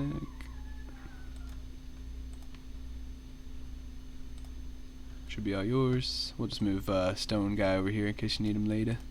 And then... Okay. I assume the first one misses, but Oh, let me maybe the check that. second Sorry. one. So the first one, so you do have advantage as he's prone, if that matters to you. Oh, okay. So then, So I guess the first one would be the 22, which would hit for 14, and then you could, Okay. you have another okay. one? All right. You have 2 slam attacks with him, yep. Alright, so...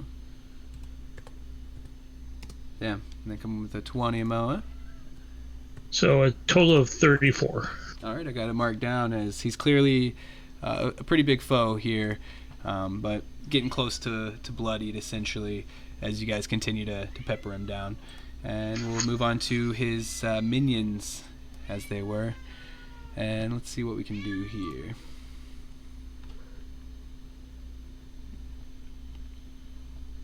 So this one, of course, is about right here on you there, Korgod. And then... Yeah, as he moved in range, I'd swing at him. well, you actually moved into his range earlier. He was kind of, I was just kind of relaying him from one side to the other because he was right here, and so essentially that's right here, or it could be over here. It doesn't really matter either one. But so I don't know. So he didn't move yet. I was just moving him over to where it makes a little more sense. But then this dude was right there too. I didn't move him yet or anything either. He just happened to be there on the other side. You could see him over here. You got to relate the difference, I suppose.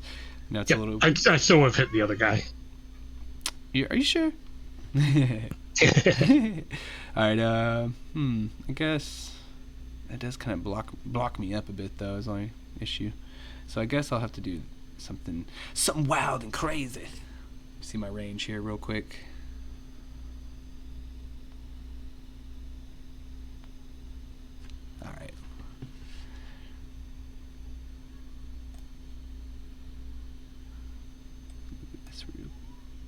see how long. Ooh. Oh, that's doable for show. Guess that's probably the only thing. It's 40, 37. Okay. So one shark will swim through this portal. Land about there. I guess.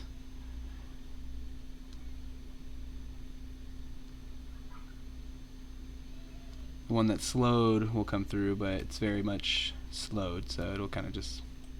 I'll have it stop there. Kind of hover in there. And then.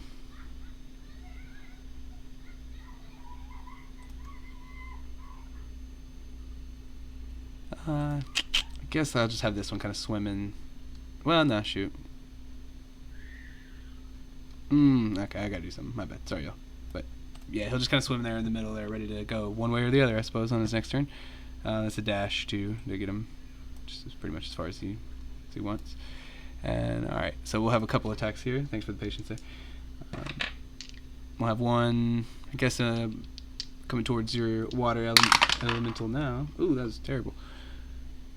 As that will be a miss with an 11, I'm sure. I don't know what your AC for that guy is, but probably higher than 11. Oh, yeah, 14. Okay. When they end their turn, they can make the wisdom saving throw again.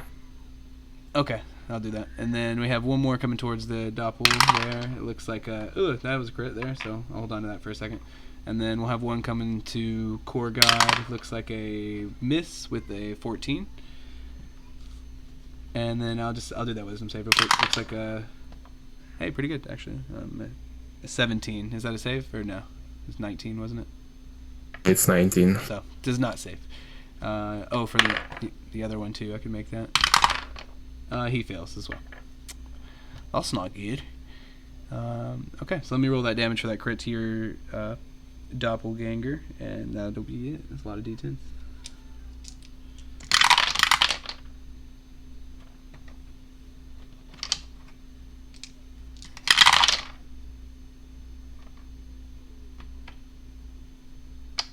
So 23, actually 29, sorry. 29 piercing to you there, to your doppelganger.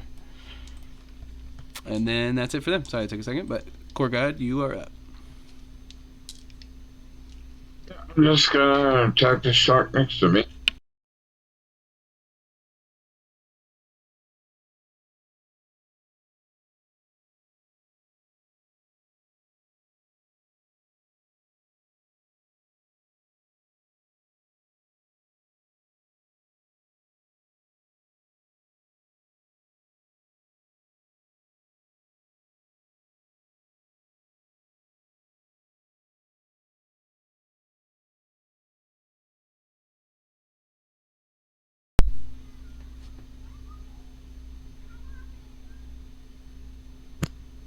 And that'll end my turn. So I think 102 is my count on that. This time I was faster. Okay. Yep, so taking most of the life out of this creature. You're a certified shark hunter at this point. So another one is getting ready to drop at your heels, as it were, but it's still thrashing about for now. And that's it. All right, Doppel, you took a blow there. You got to clap back. What you gonna do to the shark? Yeah. Oh wait, right. Concentration check. Oh, good call. Yeah, it's funny how fast that'll slip my mind. Something is broken. I think that's at disadvantage, isn't it? It is gonna be Right. a disadvantage too because of our magical disruption. I have Warcaster, so it would be normal. Okay, cool. Although it's something is broken with the sheet, I'll do it manually. All right. I have a plus 15 bonus. Can I even fail it? I guess it does matter by like the damage you take, right? I took the 29, so DC 13, I cannot fail it. Okay, so no worries.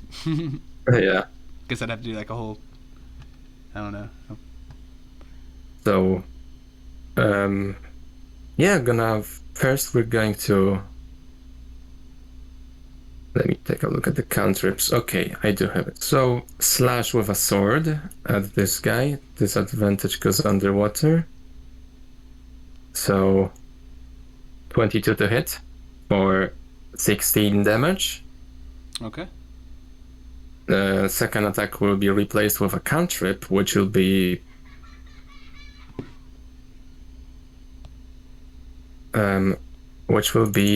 Shocking Grasp. That's right. I don't have it, so I'll just do it like this. It will be plus 11. Looks like a 29 to hit for 15 lightning, and this guy's reactions are turned off, so I can move away. And bonus action, I would like to pull out a crossbow and fire at him. Which I guess, although, I guess I wouldn't be able to do that this turn. Oh well. Well, that's it for the doppel. Okay, so you did the additional 15 there on the second? Got the first. Yeah. Okay, let me get that. Alright. Shark doesn't even know what's happening to it. But hanging on. You can see these guys are at least willing to soak some damage today. And then Nero, you're up. Yes. Okay, so we're going to finally pull out that sword to good use, and we will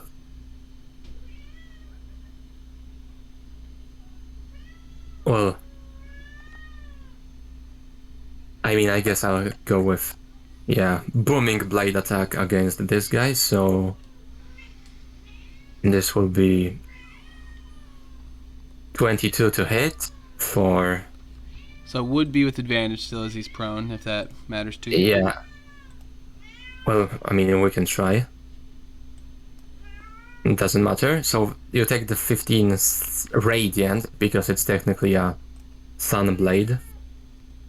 And also the booming blade damage, which is 8.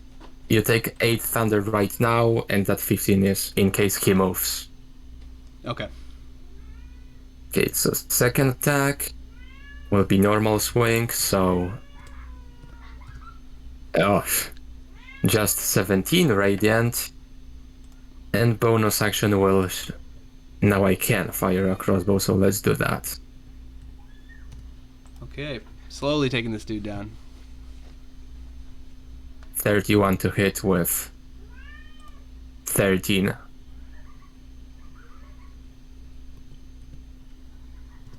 All right, And definitely well that's and bloodied by now, and then and then a little mo, but he about to get up, and I guess that the end for you.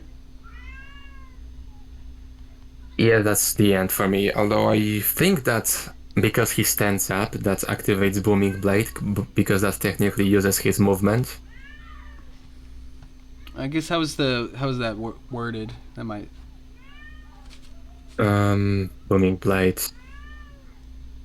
The target willingly moves 5 feet or more, so I think he needs to actually move. Okay. So he's good to stand up, yeah. Okay, just want to double check. I could see it being the other way too, though. So it's always, hey, they're trying to clarify it for us, at least sometimes. But yep, he will stand up indeed, of course. But and then I guess before he does so, I'll use some of those legendary points he has. So this will not.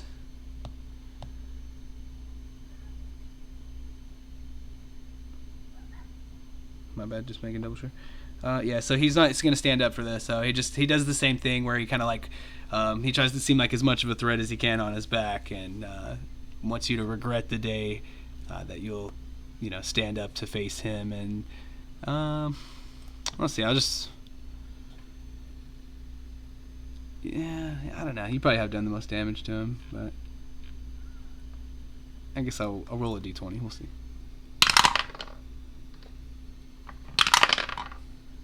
Okay, so actually I just rolled for it randomly, we'll see. And so Ogrimmar, he looks at you, and he tries to scare you from the ground as you run up. And if you'll make me a wisdom save.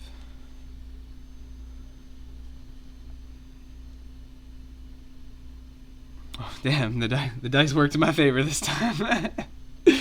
Okay, so now it'll be his turn, and then so doesn't give me anything on you necessarily, but you're frightened until the end of my next turn. So essentially, well, shit. I guess that was kind of useless, huh? I should have thought that through a little bit. My bad. Oh well. Damn, I was excited just to get it. So you're frightened for my turn, which really does nothing for me either, because I don't get any kind of bonus on you. Oops, I guess I goofed that a little bit. Oh well, now I know better. Anyways, he'll just do his best and try to jump up and pound you down as he scared you. He thought he's so smart, but a few attacks coming towards you there, Ogremar. Oh, actually, you know what? My bad. To change up things. No, I'm not actually. That's fine.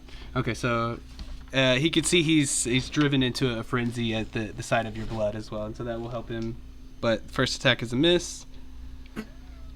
Second attack, a dirty 20. What's your AC there, Ogremar? Okay, cool. So we got one hit, and then that's with the claws, and I'll just follow up real quick, the trident to see. Looks like another miss with a 16. 16 damage. Oh no, that was just his last attack missed, and then for the damage, let's see real quick. Dang, 8 piercing. Reduced to 4. Or 8 slashing. My bad, but yeah, reduced to 4. So not too efficient there, but he did his best. Try to scare you and then hurt you, and then Alex, you'll be up. All right. Good old whack whack.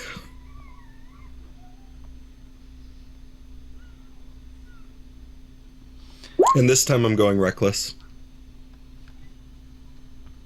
Okay. Not that it made a huge difference.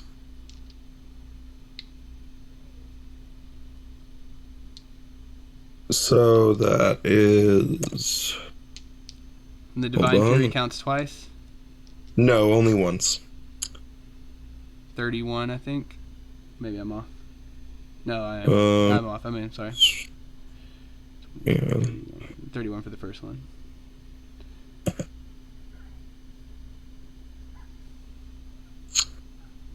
think 49. So cool. 49 points of damage All right. total, and that'll be it. I am, I think, gonna reposition myself. I don't really mind if he gets an opportunity attack on me when I move away from him.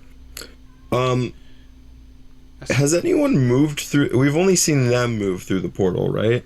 Mm-hmm. Okay. But yeah, he'll try to get a pop on you, and looks like he'll miss with a 12. Oh, okay. Yeah, I'm just sort of gonna move. I actually don't have a great place to move.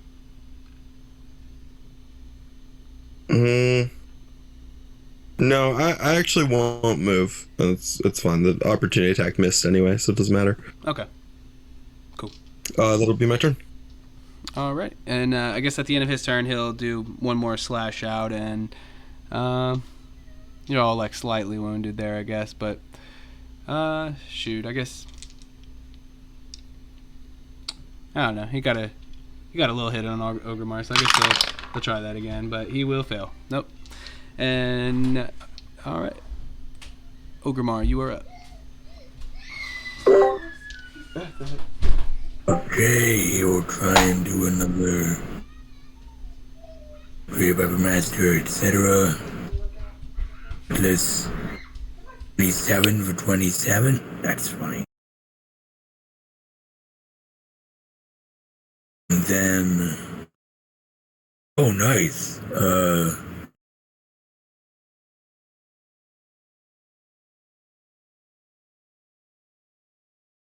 Hold on, sorry. Oh yeah, so that'd be 41. That'll be 68 total, 69. Oh, nice. Okay, it's taken quite a few blows, and he's had more than enough tries to do something back, but he is very near death at this point. It's 68, not Yeah, oh yes. 68. But, oh, No well. worries. I was at wait. Okay. I am not component I can. Use them if you got them, they say. I did matter last I time. am done. Nice. Good use of your bonus action there, and the water elemental Dexter. All right, since he's prone, he'll do 2 slam attacks with advantage. Ooh. This might be the end of this big old fat fatty. He will take it, but he will be alive. Let's see about that second one, and that will kill him.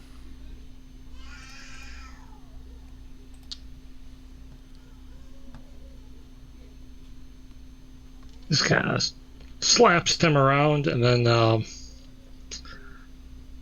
but he'll stay put. Okay. Alright, so we'll go to the sharks.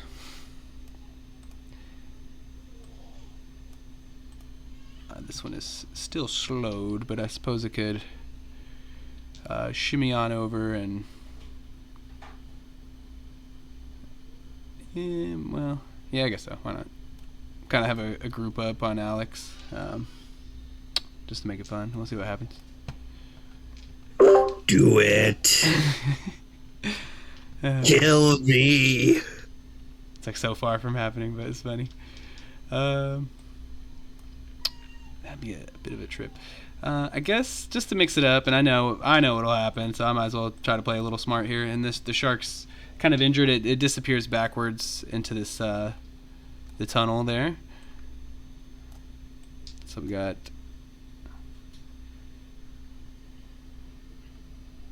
and I guess that'll be well.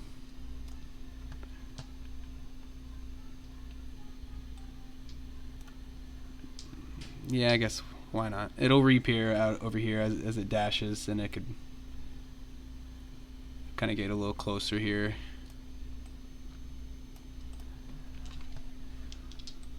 Mix it up there a little bit, and then this dude's slowed, so that's also not good. This guy will swim towards yeah,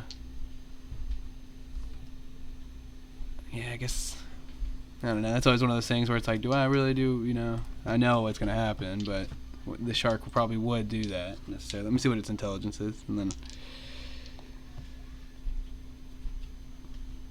I mean, it hasn't happened yet in this conflict, so I guess you should always get one at least, which probably makes sense, especially with, yeah, okay, that's fair enough to reason. Is this, the other shark retreated because it was wounded slightly?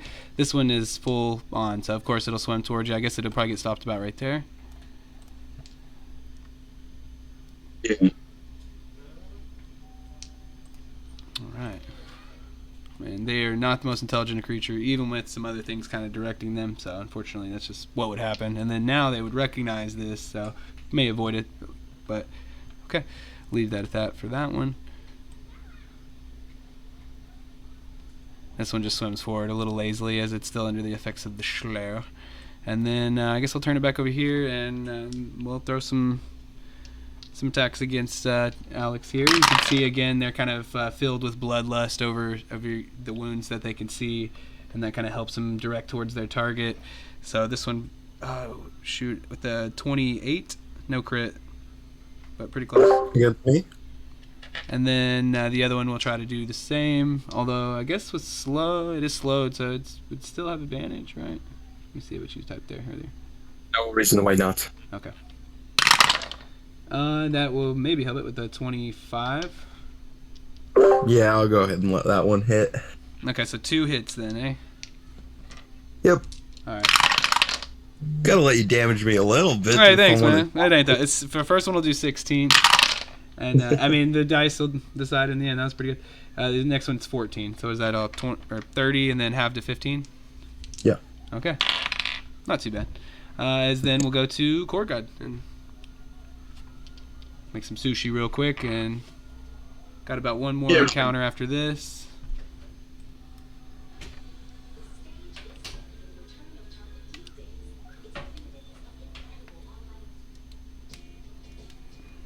that Sahagwin Warlord guy there was pretty cool though. That was kind of a fun one to use. Fortunately, his fat ass couldn't get off the ground, but he tried his best. I will use. I'm pretty sure 15 is probably not going to work, so I will use a security die to make that hit. So let me. Okay, so all those will connect. Then you're all good. So let's. Oh, the 15 will hit. Oh, you already used the thing. But yeah, I would have. So a 51.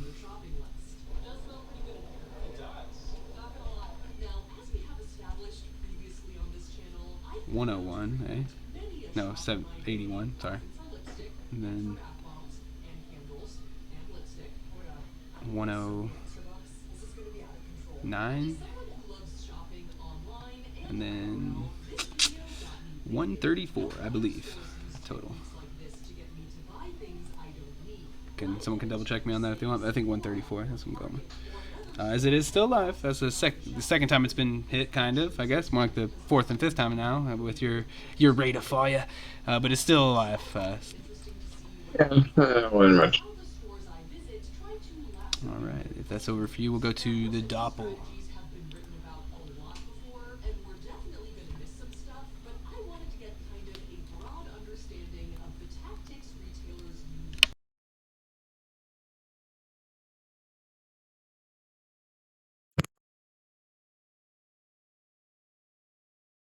You up there, Doppelganger? Oh yeah, you're top. Oh, okay. Okay, well, yeah. Let me know. We can always jump you back in. But go ahead, Alex.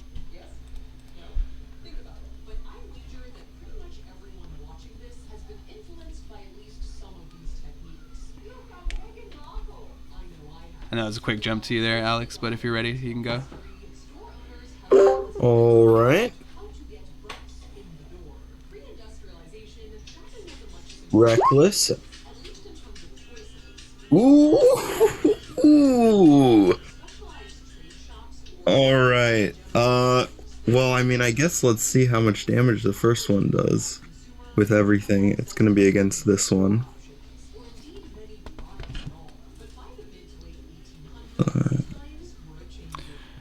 The double crit. Roll. You're going for the one behind you or in front of you? My bad. An additional 6, so 37. Why can't I do basic math? 53 on this one. Does that kill it? No. He'd only taken like one chop really so far, so he's got a couple more of those drops in him. Second one is also a crit. It's a bit mightier there.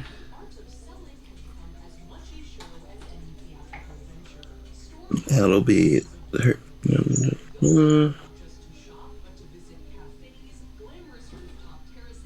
think 49, and then with the extra 8, maybe 50.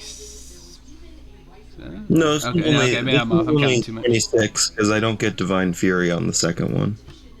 Okay, so as long as you know, man. I'm sure glad you know, because it's a lot. So what is it with the 8 there too, right? So 34? No, I incorporated the 8 into that. Okay, cool. So 26 more, and he is still alive there, but now he's hurt. Yep. A little mo. That's all. I'm not a damage dealer. I'm a damage taker. Yeah, I mean, you've shown a prowess for both. And remember, I used reckless attack, so they have advantage if they hit me. Okay, so just with their ability, they kind of already getting it. Oh, they have that anyway. Yeah, you're right. Pretty cool thing there. I like to use that. But okay, Ogremar.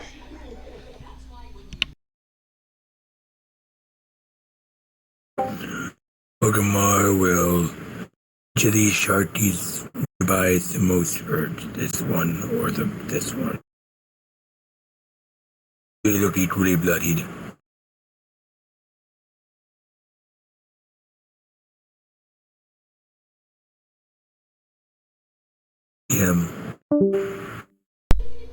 Okay, that's unfortunate, but I'll give him. I mean, he already got the rewards mostly for the adventure anyway, so he can still keep the magic item, and then he'll I'll throw him some coin too because he participated in this combat effectively. But you see Nero kind of like oh shit. Look to Doppel and he's like, we're needed elsewhere, and he kind of just teleports out of existence. He's like, a note kind of drifts in the water that says, sorry my dudes. But Okay. probably have to make a slight adjustment to the next encounter. Maybe, honestly, maybe not. Maybe I shouldn't. Okay, which of these sharks looks most damaged? Okay, sorry about that, Ogremar. Didn't mean to step on you there. But this dude in front of you has not been hurt at all. The guy behind Alex is starting to fill the water with his blood. I'm sorry, just being which everyone's hurt. Everyone's hurt. He's like, just ping it, man. Sorry, right, which one's behind which one? Sorry. Okay, I will move there. I will then do BWAM, etc. Hell yes. Oh shit! Oh. Okay. So I then did one more attack action as well. I will then do 21 for another 28. Alright, so with that second one, this shark dies. He's my placeholder, so I'll just X him out. Are there anyone else that is wounded or just not really? This one is, he kind of swam to escape Korgod and get a jump with his friend, so he thought. I will then, my bonus, since I critted with GWM, and attack normally as well. Okay. 27 for 28. Alright, he's able to withstand that, but it looks like he's pretty dang hurt. I am done. Pretty dang hurt there. Alright, and then behind you see a swirling of water, which can only mean Dexter, the water elemental, is getting ready to act. Alright, let's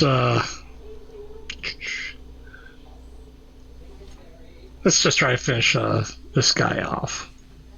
Of course, he doesn't do much damage, but we'll try.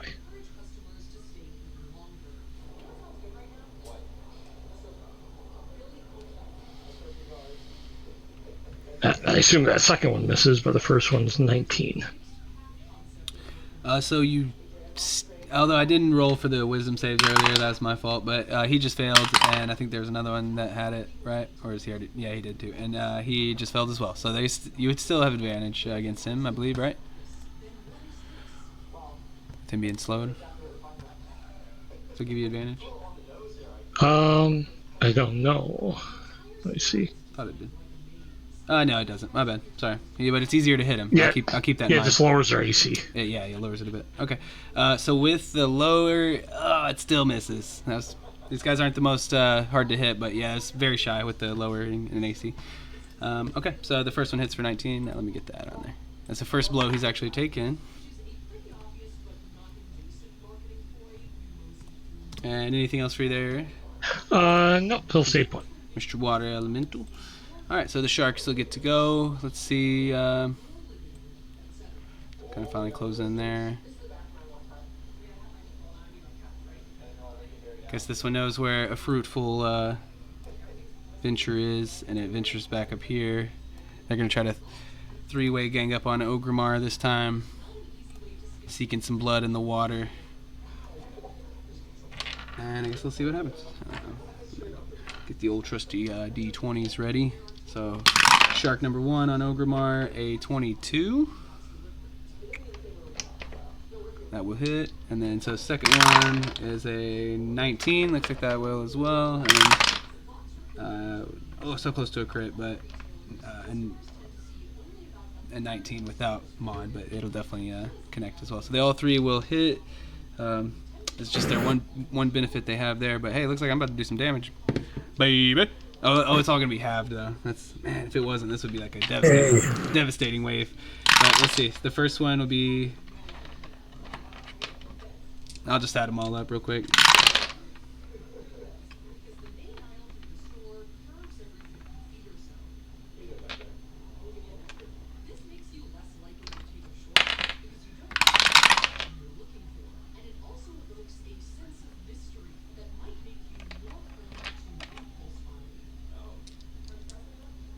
So it would be 67 piercing total, but halved to 33.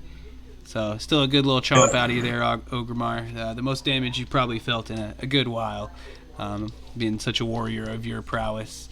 But you see, as these sharks are starting to prove their strength, even though you've decimated so many today. And we got one more coming at Alex with a 28. No crit. That'll hit. Coming back with a vengeance. Just getting that slight damage on y'all to get the advantage makes a big difference. But let's see, that'll be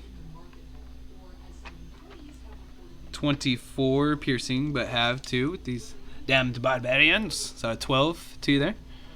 And we'll go to Core God. These creatures are afraid of you. Simply put, they are just afraid of you. They see you and run. You can add that as a trait to your character now. You are the shark killer.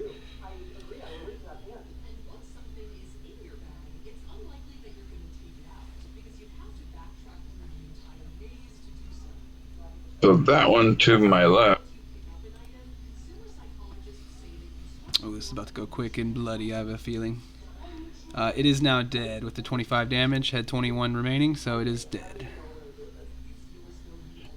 So I'll move on to the next. You're really good at getting in there at just the right time to do just enough of what you need to do. This guy has yet to be hit, though, so he's ready to withstand some blows. He'll take the 53, it looks like, and he's still kicking. And bonus action because I killed the other one, and that one was that.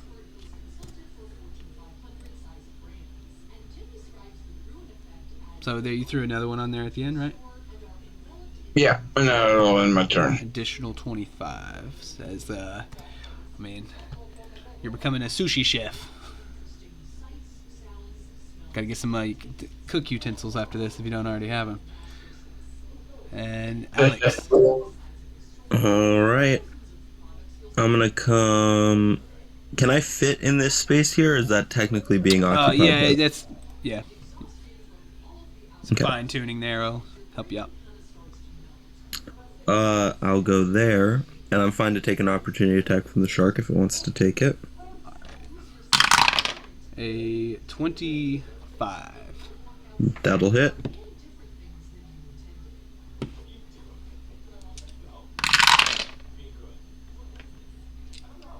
So 23 have to 12 or 11? 11 piercing there to you? Alright, 11. Is that, halved? Halved, yeah, 11. Yep. You brought me below triple digits. These dudes would be freaking monsters if they could fully... But, I guess that's the point. You're supposed to have a defense. Alright. Reckless. Almost feel like they should have some grapple thing to their attack, like they latch onto you or something, but guess you can't give it to everything. Beautiful, though. 2 great hits First on... one's going to be against this one, second one's going to be against this one. Okay, so first one does, 28, 31. That's enough to kill this top one, so he's done. And then the second one you're directing going to be 17. Yeah, just be 14 plus 3. So, okay, I got you on that one. He's still looking like he's ready to try to come back at you in some form or fashion, but he's really scared that Core God showed up. He's like, oh crap, not this guy. Oh man, we heard about this guy already. He's the bane of the seas. Okay. Anything else for you there, Alex? Nope, that's all. Alright. Ogremar.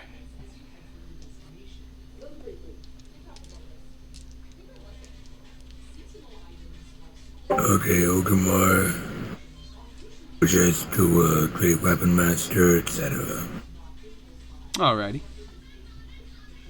Rinse and repeat with some of these sharks today, but... 20 and 27. So is the second one a 16 to hit? Oh, well, my bad. I'm sorry. No, reckless. Yep, okay. So what is that, 57? 57. And also I will knock him prone. Okay. But no, he's gargantuan. He's not large. Never mind. Yeah, he's huge. True. Good point. Yeah, so yeah. I was like thinking, can he be? He's not immune to being knocked prone though. It's kind of funny to think. He just flip his ass over. All right. Okay. So totaling up the damage is 57. Let me mark that off here. So. Okay, got it. Done. And then we have our swoosh of water is Dexter rallies. All right, I'm actually going to bonus action into a hulking crab. I'm going to take 2 crab attacks on this guy, 2 claw attacks. Okay, I forgot my wisdom saves earlier, but I did them in no good. So let me pull you out a crab. All right, I'll do the rolls as I go through. And then are you medium or large? Huge. Or huge, my bad. Okay. Freaking huge. That's right. Huge crab. Let me give you control of that right quick. Yeah, thanks. Yeah, 13 hits, right? 13 will hit, especially with him being all slowed and such. Cannot seem to break that. Which I guess that kind of we'll leave it. That'd be Nero's last gift to you guys. All right, and technically he's grappled, and I'll do a second claw attack. So is that 20 on the dam? Yeah, that is 20 on the damage. Yep. So a total of 40 points of damage, and he's grappled, which just means he can't move.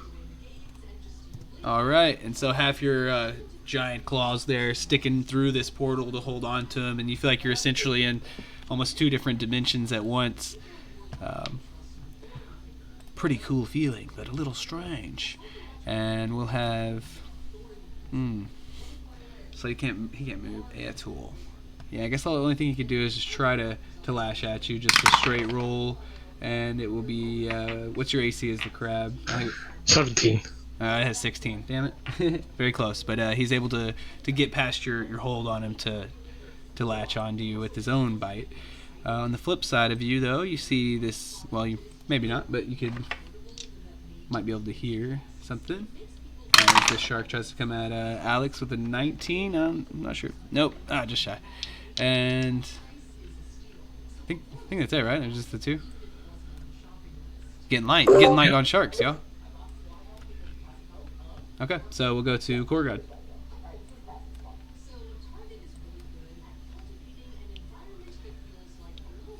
Kind of reach either one, right? So I guess going for this guy. Yeah, the one I've been chomping on. Okay, just making sure. It's a 30. All right, so between those 2, that'll be enough. 60-something damage right there. That's the first one wouldn't have done it, but the second one most surely did. As that shark just was ripped to pieces and fills the water around you. I'll take 2 attacks on the other one. All right. He's not quite bloodied, so he may be able to withstand it. Takes that hit, though.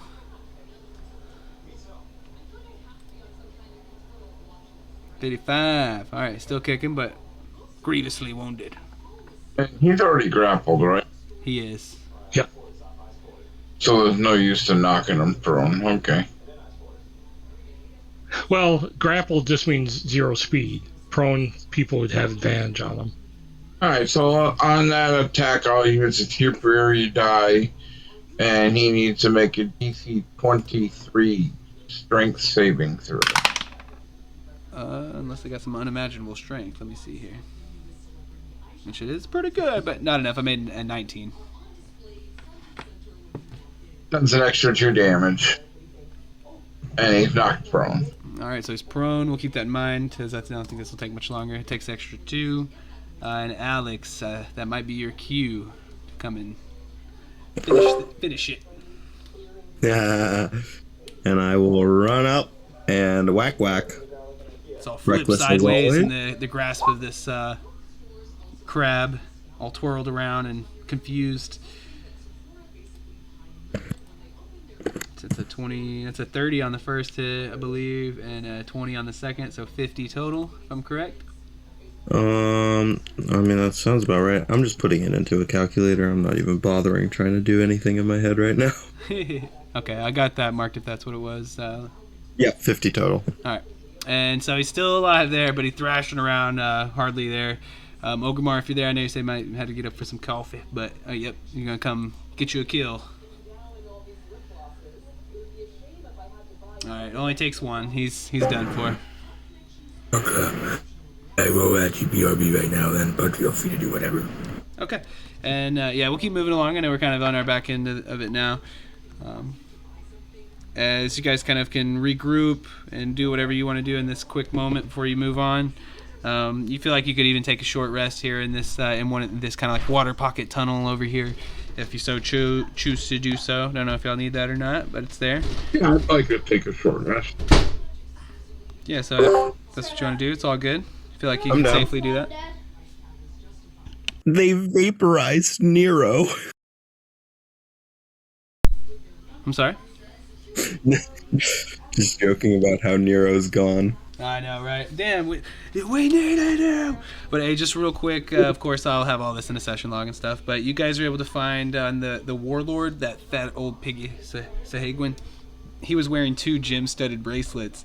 This fat boy hoarding these. They're worth 12,500 each. So that's worth 25,000 total of bracelets right there from this big old dude. He's hoarding that. And in addition to that, his second in command there had a platinum knife on his person, which was worth an equal amount as the bracelets together. So that's a total of 50,000 gold pieces that you could sell that for, which I'm sure you will, and distribute amongst yourselves at the end. We'll even give old Nero a slice of the pie on that one, since he helped a lot. But that's a shitload of gold in my opinion. But alright, so you're on to the next chamber here, and The teleportation magic went awry and teleported him out. for sure, into an unknown location. You heard a cry of pain, as you know you had to suffer some force damage for that one. Alright, so how do you... everyone moving Go through. forward, you open into a large chamber. There's 4 other kind of passages branching off like some sort of demented starfish. And as you kind of go around with your passive perceptions, looks like Alex, you have no idea. Wait, did we take a short rest? If y'all wanted one, you could sure take one, yeah. I think we had discussed taking one, For sure. Yeah, but so I don't need one. whoever wants to do that can heal up with your hit dice or whatever you need to do in the background there.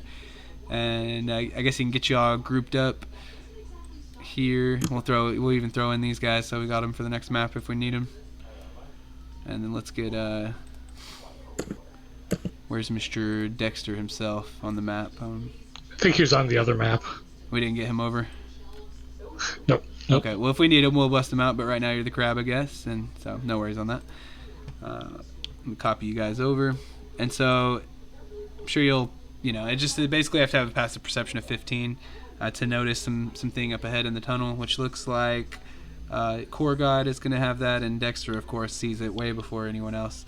I'm not sure what Ogremar's is, but I bet it's probably the 15. So actually, he would see it too. So really, it just Alex, you're about to just stumble along like on to save the princess, but then I'm sure your friends would say something as you see.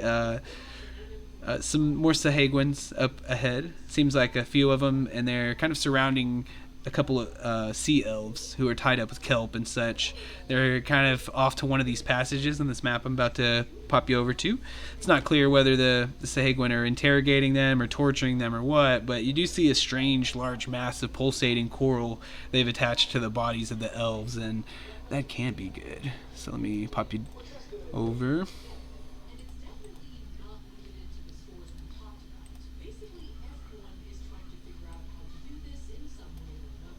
And then I'll just...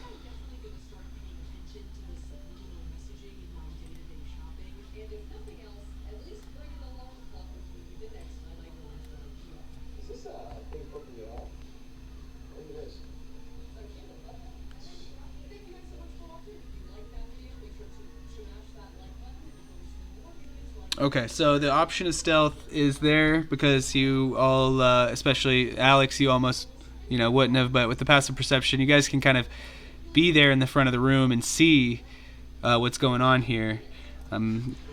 So you have the ability to approach stealthily if you want. Yeah, I'll cast the pass without trace spell again too.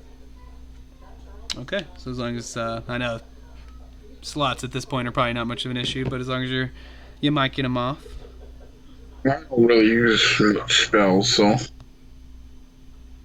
unless I'm casting Hunter's Mark. So let me see my max passive perception here for one of these fellows.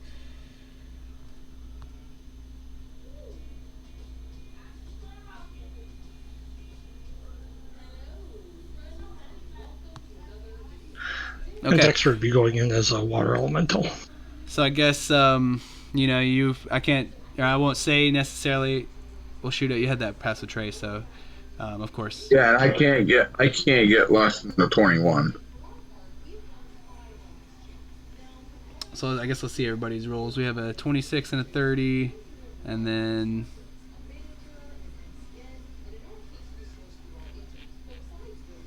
So 40.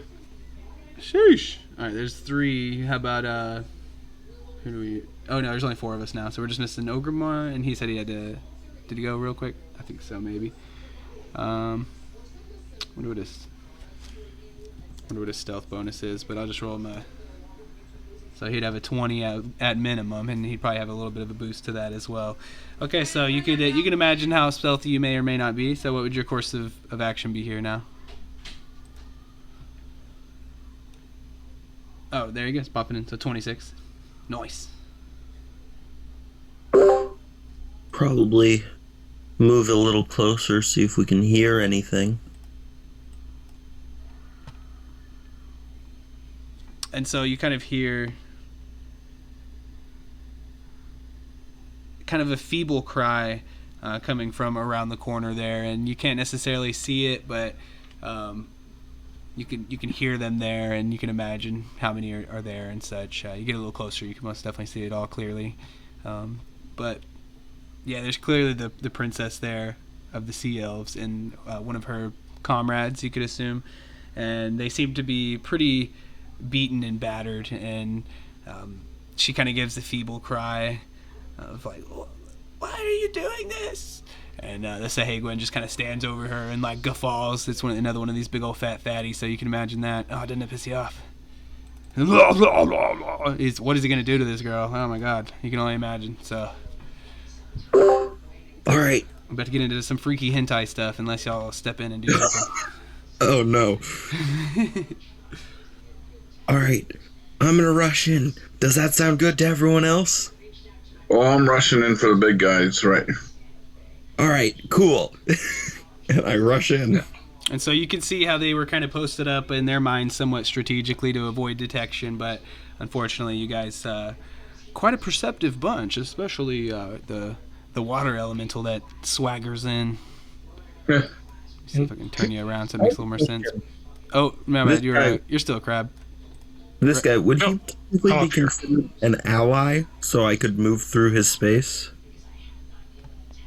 He could be considered an ally. I think that's fair enough to assume.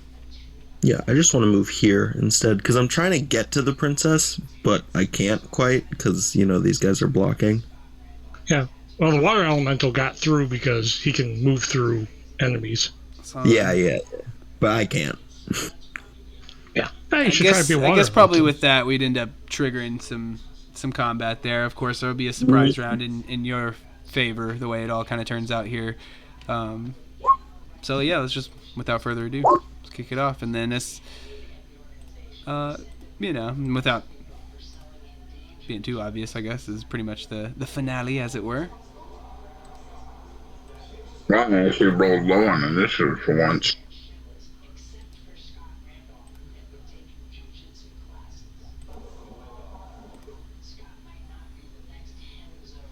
Make sure I got everybody on there. Nope, I forgot to. Don't know why. Oh, I need to add the big old boy. Let me get my initiatives on the board.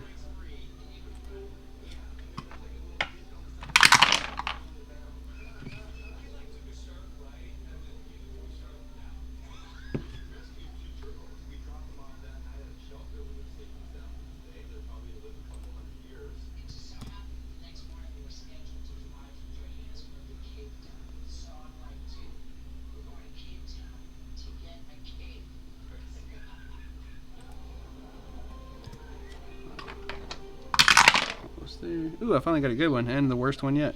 Hmm.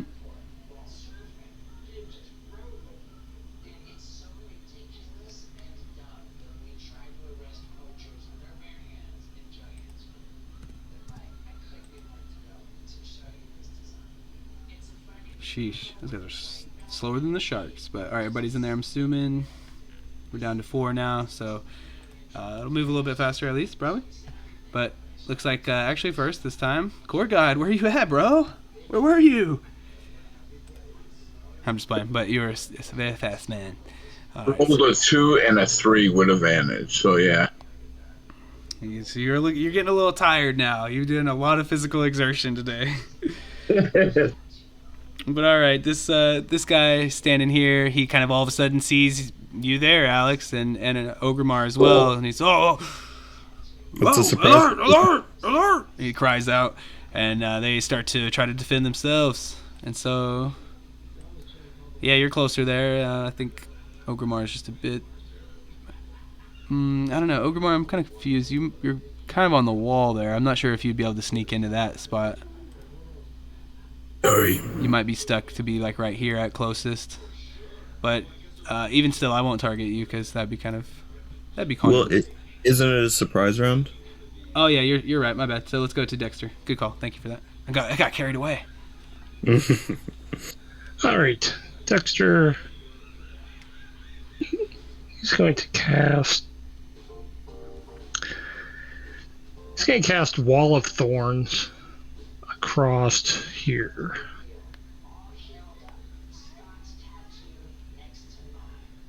It's 60 feet, so it's almost like cuts the room in half. So there's plenty of shapes there if you need to pull anything out. That's right. Let me grab that. Yeah, Dead Durkin, man, he really hooked me up on those, so appreciate him.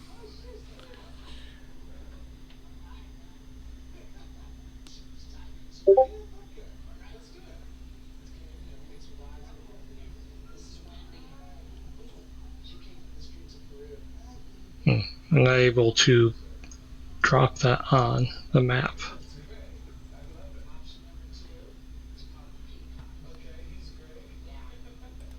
Do I need certain permission to drop something onto the map? Those should be free for everybody to use, in that sense. Yeah, because it's not. Oops. That's not working. See, I think there's something weird happening too, where like I don't know if that's your arrow, but I'm still seeing like a big arrow across the screen. Yeah, that's my arrow. Here, I'll remove that. I don't know if that's stopping you anyhow, but what are you trying to throw out? Maybe I can help you. The 60 by 5 foot wall. I think you're wanting it like this, though, right? Or vertically or horizontally? Yep. I'm sorry. Yep. Can you move it? Yep. Okay, sweet. All good. Let's see. Is that 60 feet? You know, this map was kind of tailored to me just slightly, so there's a chance it might need to be. Yeah, because 60 should be from there to there. Oh, wait. 5, 10, 15, 20, 25, 30, 35, 40, 45, 50. I think it's right. Oh, then the arrows might be messed up. Yeah, they could be slightly off because I tried to adjust it as close as I could, but as you can see, the grid's not in place for this map. Oh, okay. So I will do this. Looks like it works at small distances, but the longer it gets, looks like it got a little off. But it's something I'm trying to perfect, I guess, on that one. Okay, so I'm going to position the wall like here.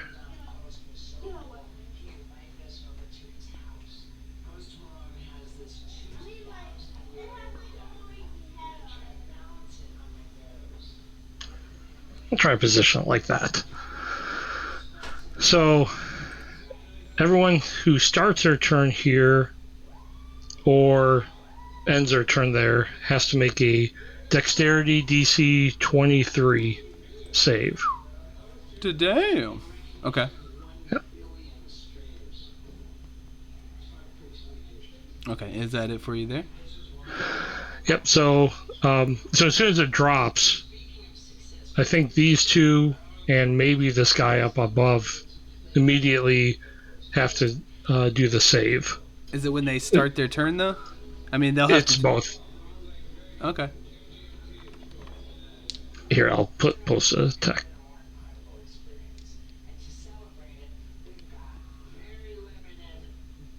So that's when it first appears, and then if they end their turn there, End their inside turn. the wall. That's what it was. Okay, that makes sense. Yeah. All right, cool. So let's see. Shoot, pretty massive failures from the big guys, and one little guy has to make it too, where he failed too. That was pretty not good, because my good rolls ran out with the sharks. So they take 28 points of damage. 28. I didn't turn it down. I closed the door, because I didn't have to turn it down. All right, got that one. And And how hurt does a princess look? she is actually looks to be very injured, and again, she just has this like strange device kind of hooked up to her. Okay, next round I'll try something, but that'll be it.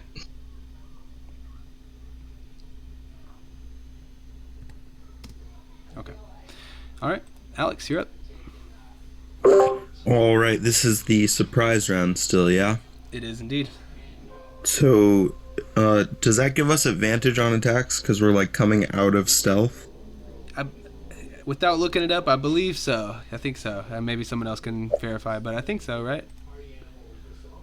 I'll take a look. I think it's kind of part of the advantage there, because it's like the rogue thing, you know. Whenever you kind of got that sneak, you get that advantage. Doesn't make a huge difference, but both attacks are going against this guy.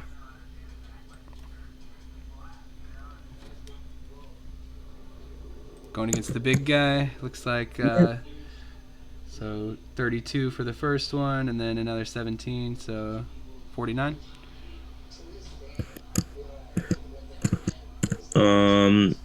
I got 53. Okay, cool. I'll trust it.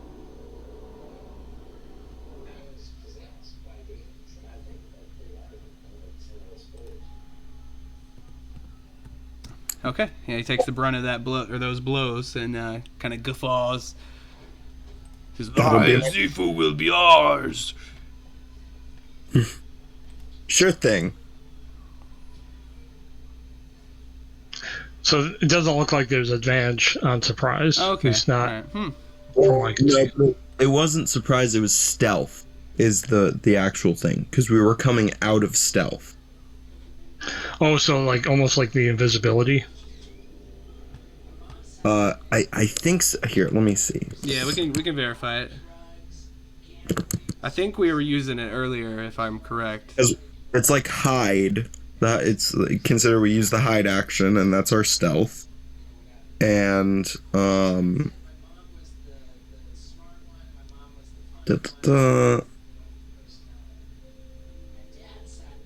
if you attack while hidden, you have advantage on your attack roll. And you reveal your location when you attack, regardless of whether your attack hits. So it only applies to the first attack. Okay, that makes sense. It doesn't make a difference for me because I got the higher roll on my first roll. Yeah, that's But kinda what like I'm seeing too. going All first attack advantage. Good to know though. And then Korgod, you looks like unless you had anything left there, if you're devastating longsword blows, we'll go to Korgod.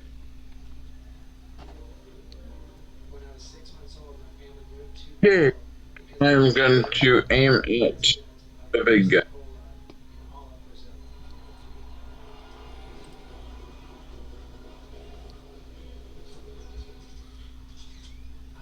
So I'm assuming this is the dude here, closer to you. No, the big guy. 'Cause you got 50. Okay, just making sure. And I'm gonna do throw a trip attack on it. So a DC 23 strength save. So 47 damage off the bat.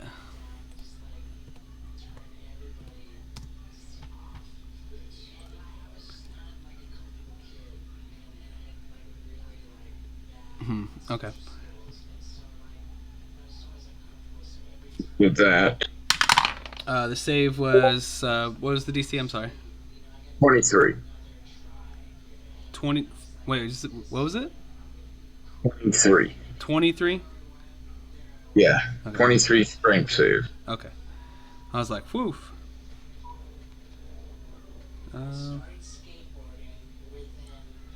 Got a 21. Sorry, I knew I was gonna be close. I had to check, but nope, didn't make it. So he is prone. Yeah, and even though he's already prone off, for the hell of it, I'll throw another trip attack so I can get double damage.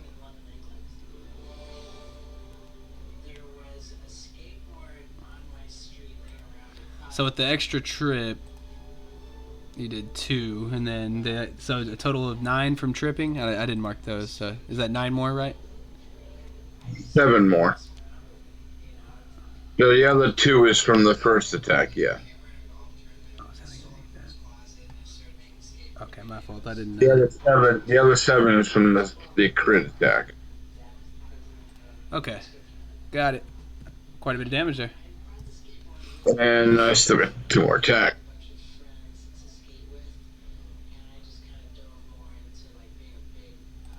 Oops, wrong one.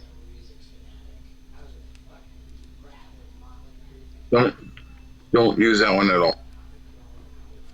I used the staff by accident.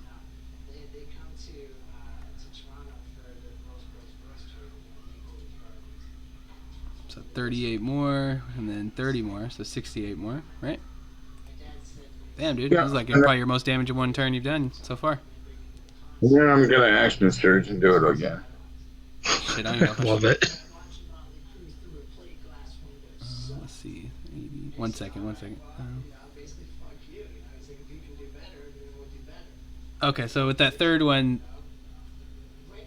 shit. Hold on, I forgot the surprise attack there.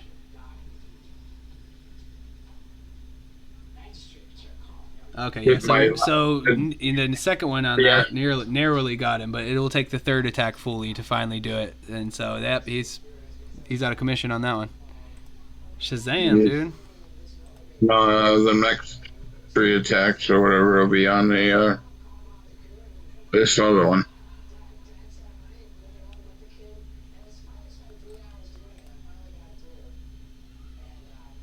I was kind of thinking whether I could use his legendary actions, but I kind of thought like, nah, in a surprise round, I don't think he should be able to really. And then, so I know they're starting to phrase them differently, like where it's like legendary reactions and things like that. And technically, by the surprise rules there, it said like no reactions either. So I think that kind of should encompass that. So. And that one I'll do a trip attack on as well, DC 23 strength save. Okay, so how many of these is the last 2 attacks? I'm getting lost in all the... How many attacks was it just now against this guy?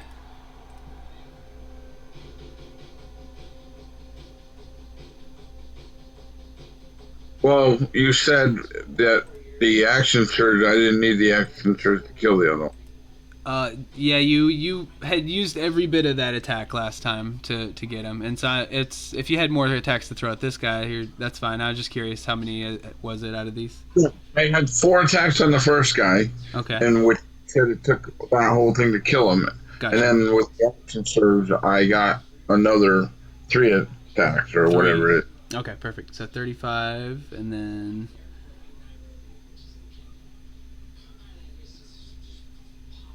72, I think. Sorry, I got a little confused there too. Yeah, no worries. I know there's a lot going on with that. So I think that's 105. I might be slightly off, but 110 I would say, and that actually is going to be enough to kill him. He had already taken some damage, and then with that, I think it did take every bit of your attack. Maybe the trip there was a little unnecessary, but yeah. So he's. Let me see if he's my one I'm using for my token. Yeah, he is. So I'll just X him out and move him over. But for sure, yeah, you just killed 2 huge guys. I know that's a huge expenditure of what you can do too, but hell yeah, that's badass. Anything else now after you killed those 2 big guys? No, in my turn. Okay, nice. Ogremar.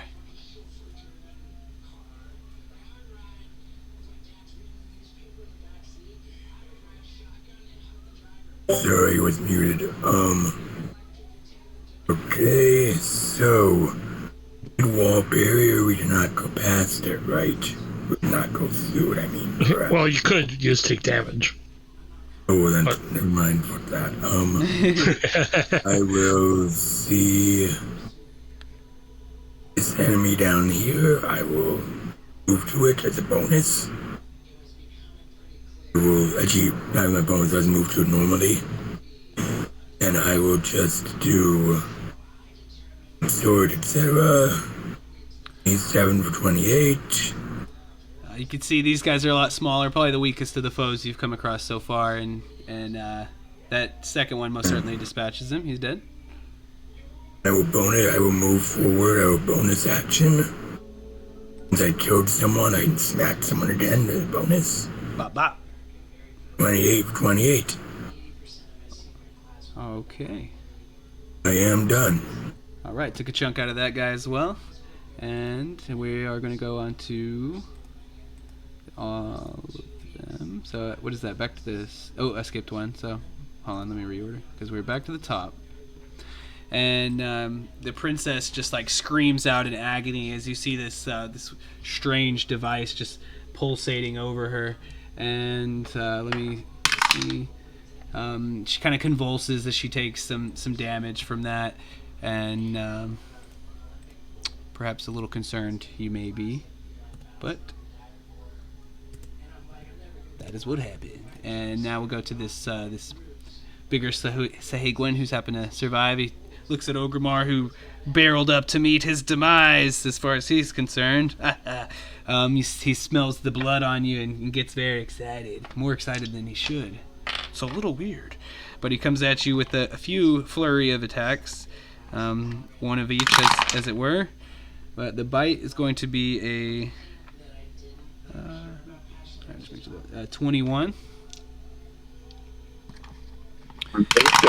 The claws will be a 16, so that'll be a miss, and the last one will hit with a 23. So you'll take the bite and a trident blow from him. And so for the bite, it'll be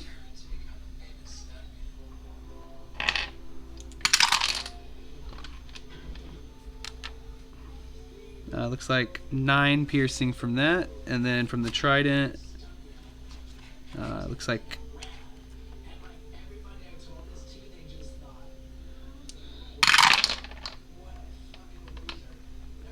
12. So it'd be 21 total. Half down to 10. So sorry, doing all the calculations there. So 10 damage to you between the two. There, Orgrimmar. And there's only one of those guys. So let's go to Dexter. All right. I need to cast a bonus action healing word on the princess.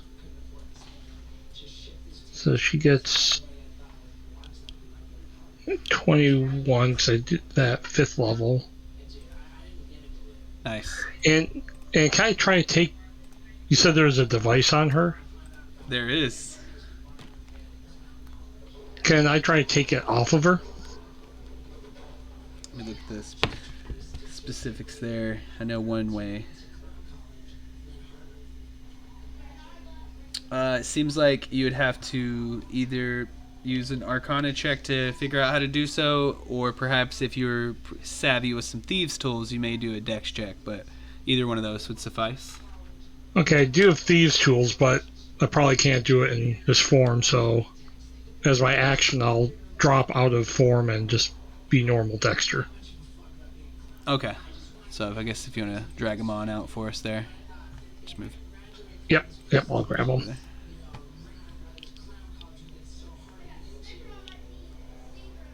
So it takes your action to change form?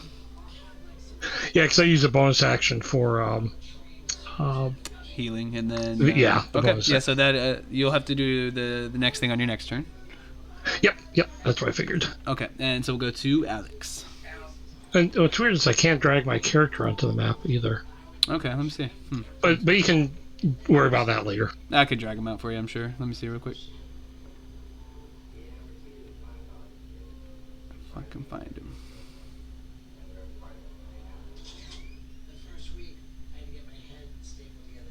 There he is. Cool, thanks. No problem. Okay, so Alex, sorry about that. You are free to go.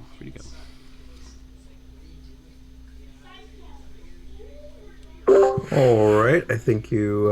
Oh, actually, wait. What is the this device? What does it look like? That's on the princess. Seems like a strange mutated form of like coral, or at least that seems to be the material it's made out of. But yeah, it's some strange necrotic device. What's it attached to? Is it like a collar, like around her neck, It's or just is it? yeah, it's like sucked onto her body like some form of parasite. Huh. Well, don't know if there's anything I can do about that. Not me, at least. It's like, man, that sucks. Hopefully she'll be That's alright. crazy. That's anyway. It happens. It happens. I am just gonna stay here and sort of guard this area because the only like way to get into the princess is right here. It seems because of the wall of thorns. I think that's just a big enough space you could squeeze through there if you needed to. Yeah, and like otherwise they would have to go through the wall of thorns to get to her. So I'm fairly happy with like the bottleneck situation we have here. So I'm just gonna stay in this space right here and protect this guy. I don't know really who he is, but he seems important. So he is another man there. He is being held captive. He seems to be more chained up, or tied up, if you will, rather than being put a crazy device on him. All right, I'll use my action to untie him, and then for my bonus action, I'll say, "Come on, boys, let's get him!" And I will use my zealous presence. So Nice. yeah, who is within 60 feet of me? Let's see.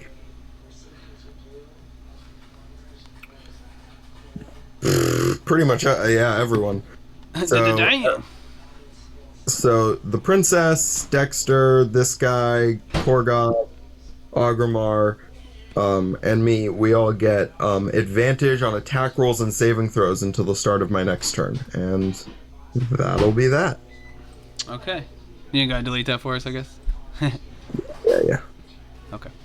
And all right. And so as the man gets up, he kind of, thank you. I was hoping you'd free me.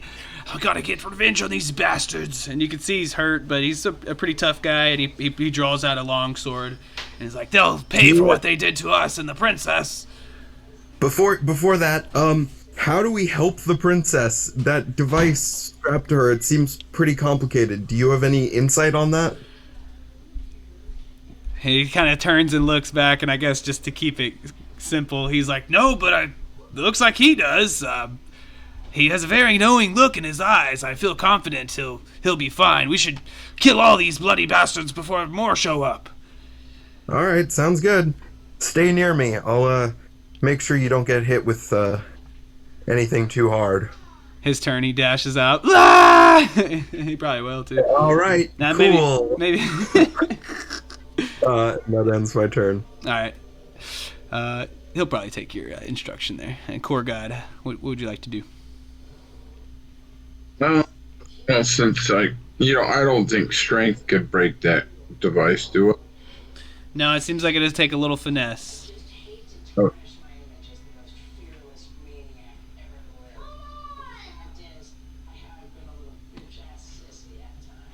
I'll come down here and start helping attacking these things.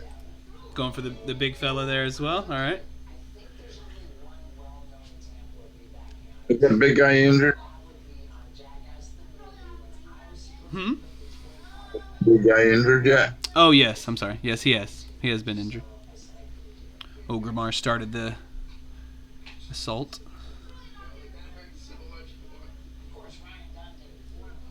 I will do a trip attack on him. Oops. Okay, that hurts him pretty well. He has to do a save, right? Yep, DC 23 strength. Oh, he failed. Damn, I'm not saving him for crap. The warlord earlier could force a reroll, but this guy is not a warlord. He is but a baron. So he'll take the additional 6 there, and he is now prone. Go ahead and unleash some hell. I probably don't need to mark him. So with 31, he's still alive. And with another 31, he is now dead. So I killed, and then I'll do the other one. What looks like the one with the blue dot. And so these seem to be more like a priest and a priestess of these Sahagwin. Pretty wicked looking little beastids. And so yeah, go ahead and go striking towards the blue one. So it's 30.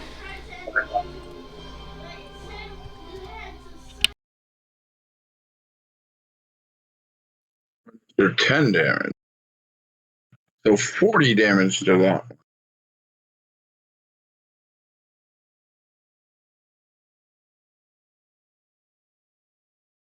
Checking real quick because it actually looks like a 21 this time. I think I finally got lucky enough. Oh, you said 23 though, right? Yep. Shite. Okay, my bad. I had to check. But yep, okay, tripped.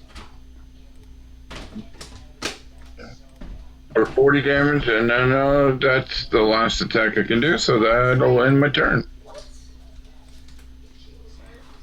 Okay, so it took the damage, is now prone. Kind of take a step back confidently. Or not. Come back a little closer.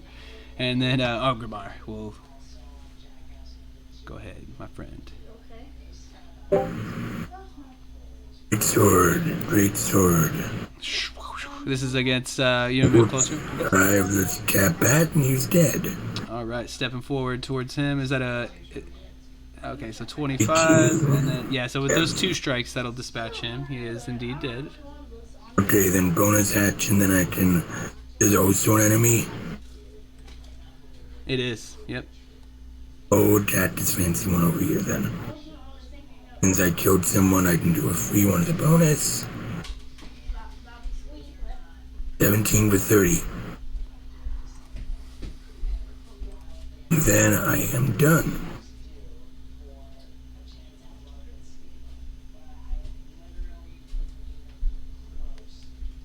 Okay.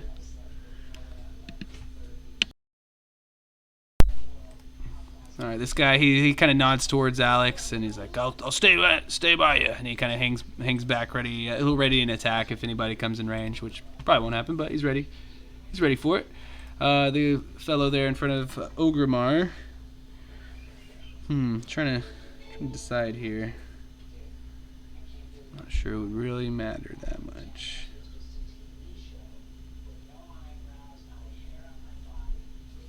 Okay, I guess that's probably the best idea. I don't know what I used to like Minecraft more than Roblox.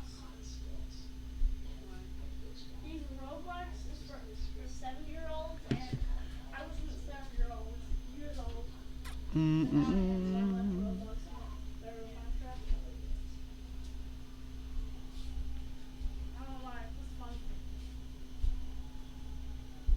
One second, reading a specific.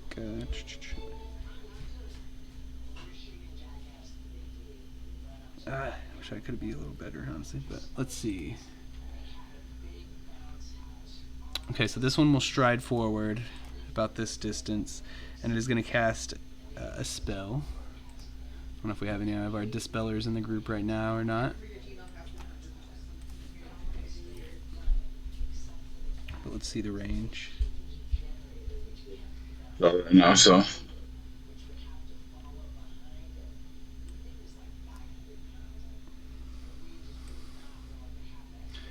All right, so this one will. Let's see. I'll have it go a little bit closer. This is as close as I can get, and it still be effective in the way I need it to. And it'll cast Spirit Guardians around itself. We'll go ahead and upcast that a little bit, I guess, for what it's worth. And so it will. You see these fiendish spirits just kind of pop up around this female priestess of the Sahagwin. They resemble all these evil spirits that you'd see probably deep in the darkest depths of the elemental plane of water. But that's what that one will do. And of course, it's going to make it where it doesn't affect its friends and stuff. But then this creature will disengage and kind of retreat back into what it would think of as safety, perhaps. And that will be it for them. Some last-ditch effort there. As then these guys will finally get to do their thing. This guy just runs forward towards Ogremar. He don't know no better. And then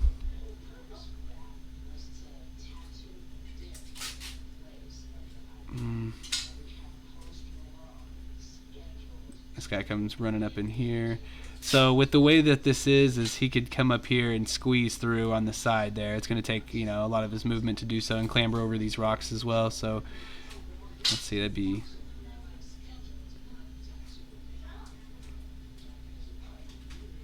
I guess he'll dash to be able to do that. And he could probably get about there with that. These guys, we'll see what they can do.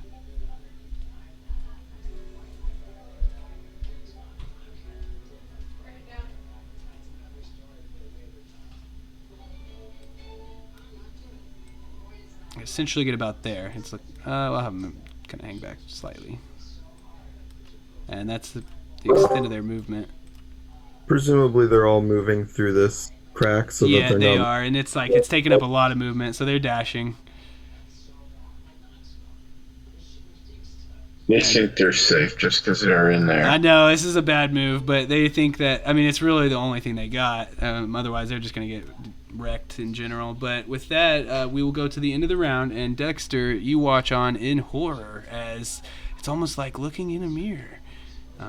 As you can see how these priests, the priest and priestess here, are being blessed perhaps by Umberly or maybe some other vengeful god of the sea, as the water kind of swirls thickly around them and coalesces into a couple of identical things to what you are. Let me get them shown out there, and then I'll get them in a little bit better position as they kind of flank the... Let's have one right here, maybe. And I am in my normal form, though. Oh, okay. Still, but the memory Yeah. it haunts you. Throw this one right here, and that'll be it. I'll go ahead and roll their initiative. I doubt they'll... I mean, they might be at the top. We'll see, actually. Oh, shit. Actually, I think they will be. How about that? With the 21. So we'll start back the fresh round. These guys go to act.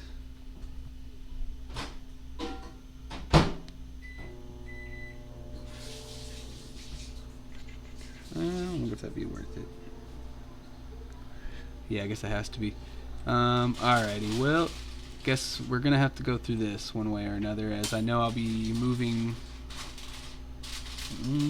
into your range. I guess I could move one and then I'd be stopped short there, hey? You'd be stopped short at 10 feet. Okay, well, I guess that is what that is there, and throw a glaive into it, which of course will land true. And it kind of froths and hisses in frustration as it's unable to really do anything there. May have to reevaluate, but it just now entered the battlefield, of course. And this other one will swim all the way up here to Alex, and it will move into your space, and then perhaps not the most efficient way to attack you in particular, but go ahead and make me... Actually, it says each creature, so it could technically move into both of your spaces, and then he'll give me a strength save if you'll do the same. Looks like the man next to you is probably going to fail. He does have advantage, the one with the other two. Nope, didn't save him this time, though, unfortunately. So he does fail. How about you, though, Alex? Do you take a strength save with advantage? Strength save, I didn't realize you were targeting me as well. Hold on. Okay. He came sliding on over. Strength save, did you say with advantage? Because of your own thing, right, that you did? Oh, yeah. Well, yeah, I guess it hasn't come back to my turn yet, yeah. Okay. So, 29. Let's see. I believe you're just shunted out of the space by this, and so you can just pop yourself a little backwards. Yeah. Does this put me into the Wall of Thorns? Nah, it doesn't have. Nah, I don't think. Because you could. I was gonna move you there, honestly. It kind of shunts. I dropped the Wall of Thorns anyway. Okay. Of this. All right. Boop. The main. He drops Wall of Thorns. You get shunted out of the space. However, this man is trapped in there, and he will take some damage. And you can tell that he's also kind of grappled and stuck inside here, at least for the moment. And let me find my correct dice.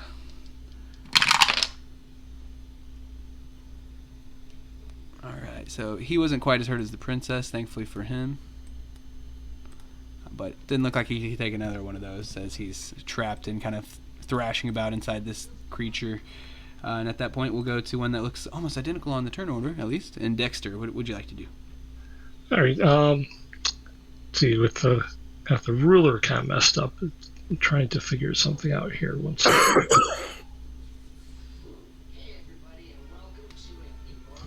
If I could see here.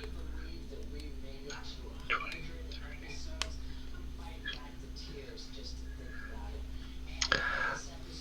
30. I want to see if I can drag something out here.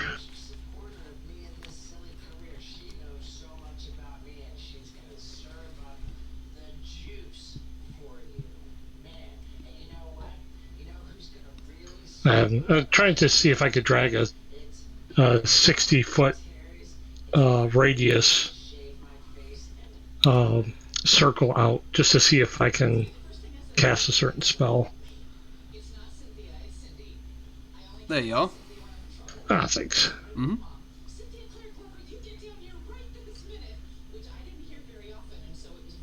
I wonder what this is about to be.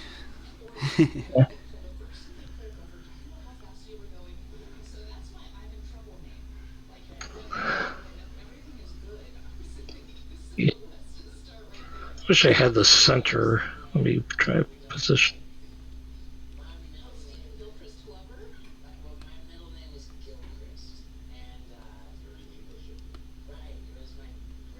Should be able to position it right about here. Yeah, you're getting pretty much all the enemies there. Yeah, I'm not sure if I can get this guy, but... Yeah, I think he's in it too, yeah. Alright. Even though the princess might be a little hurt, I did heal her up. Sunday cast. Oh, I did forget. Yeah, I needed to roll for that too. She did take a little more damage in between rounds. But she seems okay, especially with that healing. She's still in a better state than when you found her. Alright, so everyone in that sphere needs to make a Constitution 23 saving throw. Alrighty, so we actually had a couple decent ones there. Let me see. So on fail, it's that, and they're blinded. On success, they take half the damage and are not blinded. So you said 23 is the save, eh? Yep. So looks like Constitution. all of the smaller Sahagwins there, not the priestesses. Every single one of them will fail. The priest and priestess. Let me see. Looks like they also will fail. And then we have the elemental there by himself, who also will fail. Every single one failed. Okay, so they all take 40 points of damage, and they are all blinded for, I think, 1 minute.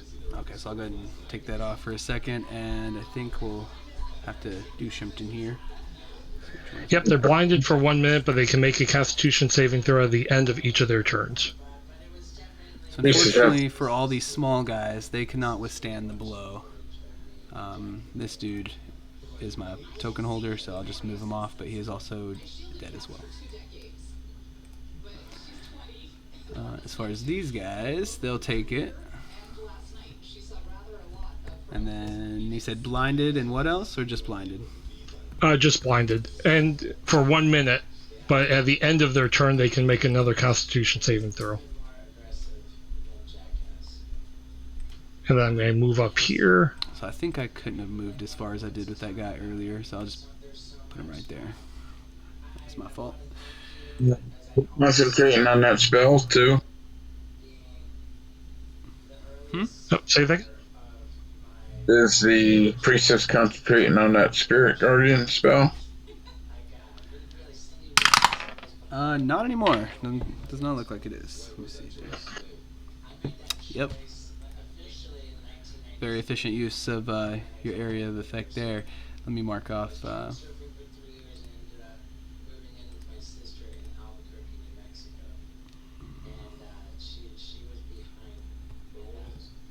get that damage on that guy. All right, so they're all pretty hurt from that, of course, and they're blinded, which is unfortunate.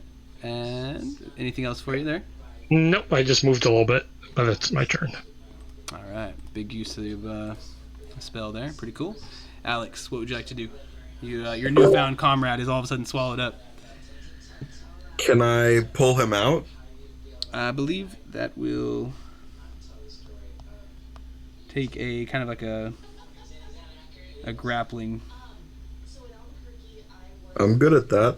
So go, yeah, if you want to roll that athletics, or yes, you're the one engaging here, so we'll go athletics. And I'm ranging, so I have advantage, so it's 26. okay, so you're able to extract him easily enough with that, and so he kind of flops up out of there. Let me move that over to you. And so that was my action. I forget. Remind me if can I just replace one of my attacks with a grapple? I think like.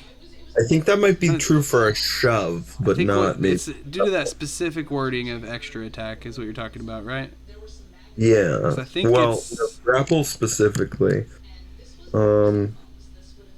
So more than one attack when using the attack action. So as long as you would consider a grapple an attack, which I would say you probably would, right? Yeah, it's Yeah, I'm pretty sure you can forego as long as you take the attack action. I Looks think like yeah, you can do attack that. action. Grappling him with one, and then I'm gonna just attack the water elemental with the other one. Okay, so you pull him out, and then now you're gonna try to grapple the water elemental. No, I'm gonna attack normally. Okay, so you used as one of them to grapple him out. Makes sense. And then, all right, go ahead. Landon, And with it's that. reckless, so that's a 30 to hit. All right, and that is 31, perhaps.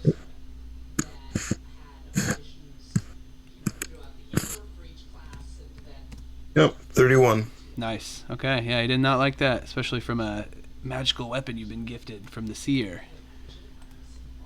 Anything else left for you there? Just look at him and say, "Come on, hit me. Give it your best shot." And that'll be my turn. It steams up like it's boiling water. Core God, what would you like to do?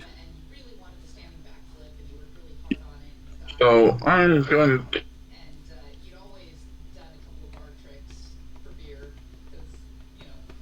move up here, and I'm going to attack. Which species looks more hurt? Probably the male version. The colors kind of indicate which is which.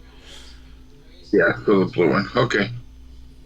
I will attack the blue one then. You'd have advantage if you if it matters, but they're blinded. They never saw it coming. With your long ass arms and weapon, you're able to just swoop right around this water elemental, and you can kind of see through it to some degree. You slash out for 28. Still alive.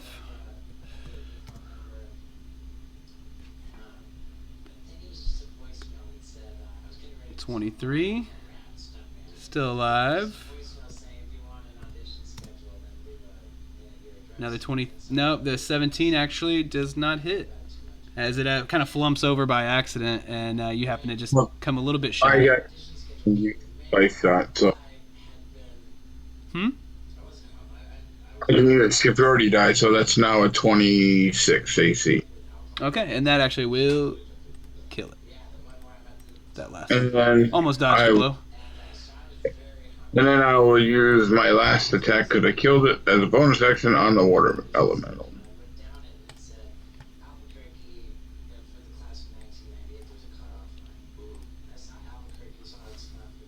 Okay.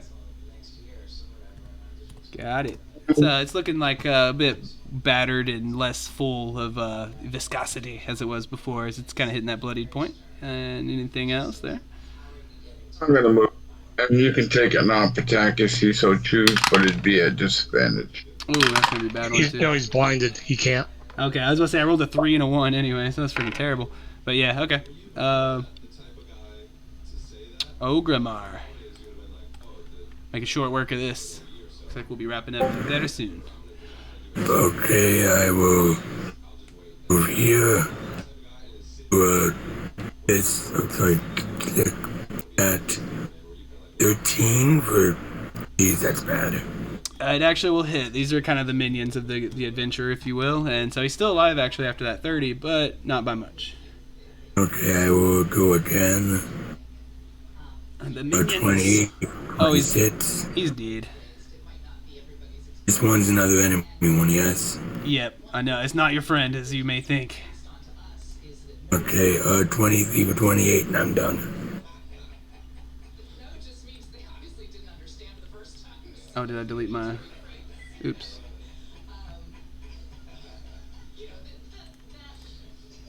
Well, they were all gone anyway. No, this one's still alive. Oh, I thought the minions is what was I'll just have deleted. them go here, guess they were the slowest ones anyway, so. Alright, this guy gets to go. He kind of comes back and he's like, "You foul creature! I won't let you get to the princess!" And he'll try to come out with some slashes with his long sword. Looks like he's got enough energy for a couple of them. And he is one successful and one not so successful, and he'll do two-handed because he doesn't seem to have a shield nearby. So it'll be 6 damage, but hey, every little bit helps, as he's more than willing to try to help the cause. And then I'll just go to this guy over here, the one last little lonely chick. She will take a look at Korgod, and with a curse, for every stop you've put upon her people, she will try to hit you with let's see what I did there.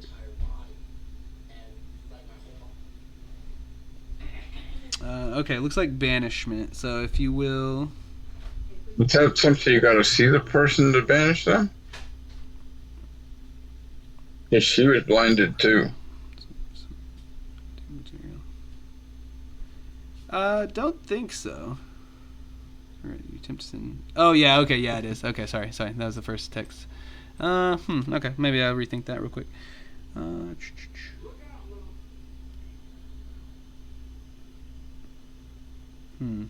See, I know I could do that, but it just does not seem worth it even.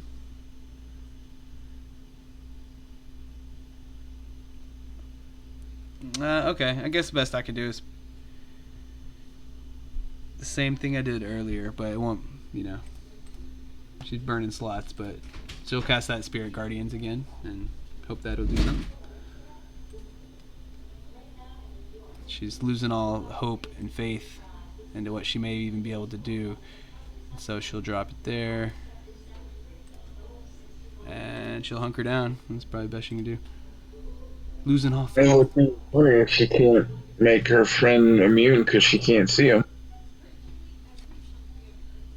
Oh, that's a good point.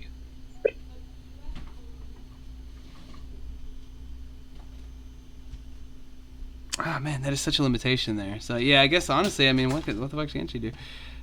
She'll just run up here to this little space and squeeze in and try to take some blind shots at Ogrimmar, because I mean, she knows how her spells work, even though I don't. But probably a pretty bad attempt here, but looks like it'll be with disadvantage. She has a couple of attacks that she'll get to do. Comes at you with the bite.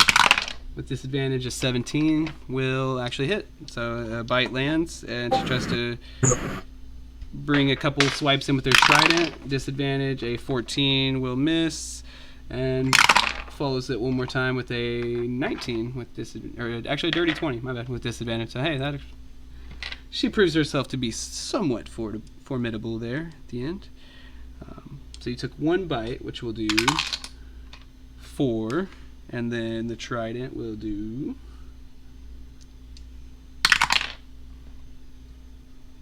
9, so 13 total. So we'll go down to 6 damage to there, Ogrimmar. She's fumbling in the dark.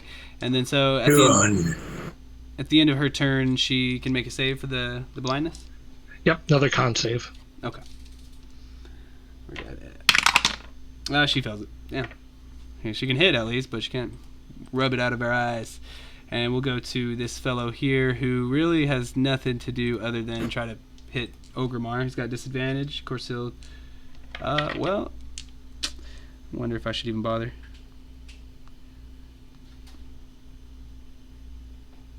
You could just run away. He'll just run. Or not, I'm sorry, he'll not run, but he'll just try to do the attack. These guys wouldn't run. It's almost over, but I was just trying to see if it'd be worth trying to surround you or not. But he'll have an 18, or no, it's with disadvantage. So, oh yeah, that actually would an 18. So the next one, these fuck. The blindness doesn't seem to be hurting him. So it's two regular slams. Might actually do something with this.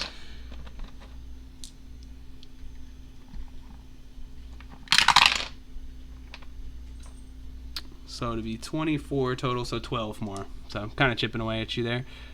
This guy over here will, just for fun, he'll try to recharge, which he did not. And so he will just try to smack out at Alex as the threat there. Looks like a dirty 20. Is that going to hit you? If it meets, it beats. Okay, just make sure you didn't have any extra shenanigans, and so that'll be 14. But I'm happy to take the damage. 14 half to 7 for you, as it does what it can. And then we'll go to Dexter. Of course, I'll make one last con save for that dude over there. And looks like a 19 will not. What was it? It was 19, wasn't it? 23. That was earlier. My bad. So okay, he does not succeed. Might have to like hit a 19 or a crit or something to hit that. But go ahead, Dexter. You're up. All right, I will try the Thieves' Tools. I'm going to use my inspiration on this one. Okay, and of course she'll take that extra bit of damage, but she's still looking okay as of now. Does a 28 take it off? It actually will indeed take that off. It takes you a second to kind of use your Thieves' Tools in a way that you've never really have, as this is kind of a strange device to you, but with a little effort you're able to free her from the device. As a bonus action, give her another heal. Ew, terrible roll. Wow, 4 ones. Okay, that's it. Hey, it's good for her though. That's putting her well over half of her max as she kind of clambers up and she's, thank you. And anything else? We'll go to... Yep, that'll be my turn. All right, let's go to Alex then.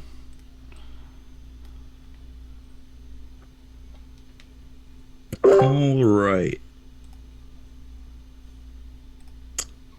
Yeah, I think just I'm gonna move right here, and then I will whack against the water elemental.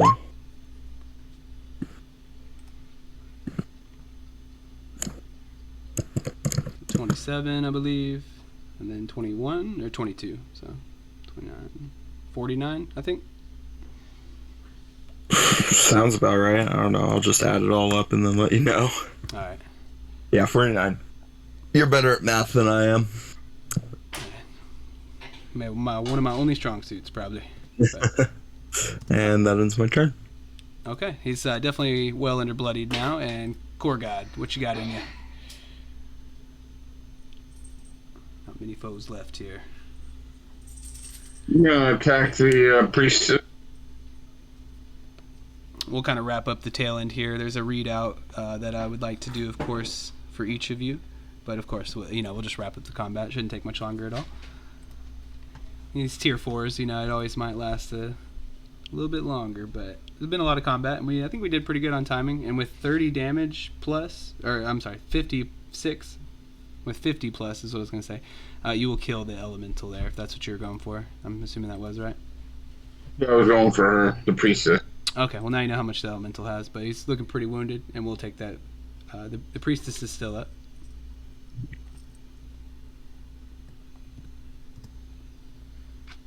I'll use a security die. Okay. Ugh. Oh shit. Yeah, so hey, she dodged one. Gotta give her some credit on that one.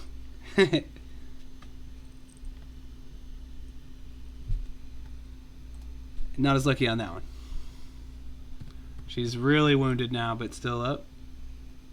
Throw a trip. I'm trying to trip her. Fail. She'll take that extra 10, max, nice. And she is now prone. Low in the turn. Alright, Agumon, you're set up for a kill on probably either one of these guys. Which one would you like to take out? Oh, okay. I'll look at the elemental. Wow. Okay. Hell yeah. He said this is time to be over. He has 2 HP remaining, I'll be honest. How do you want to wrap that one up? Okay, yeah, I'll just do another. Oh, before I hit him? Okay. I'll just stab him right through the heart, or his water heart. And we'll turn around the other one. Do that. Okay, so And then- with the second attack now, Oh. right. Okay. So he had 2 after the first one. That's good. Apologies. Okay. Nope. And we'll bonus action then kill her. Hopefully kill her.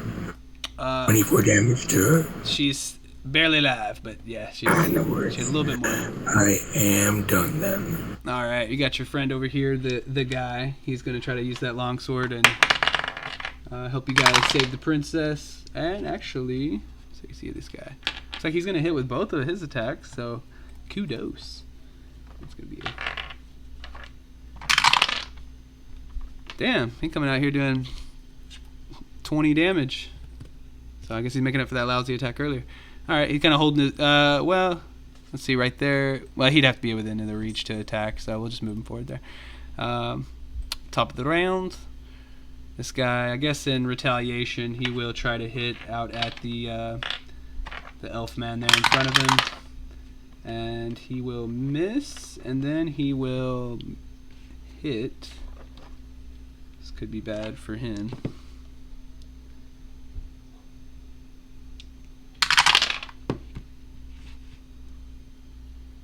He'll take 17 damage, and that will knock him down to where he's on his death gurgle. Then we'll go to... So wait, that was just... okay. Yep, that's it. Alright, so Dexter, you know, wrap... Oh, wait, no, I'm sorry. I skipped out on my little lassie here. She will...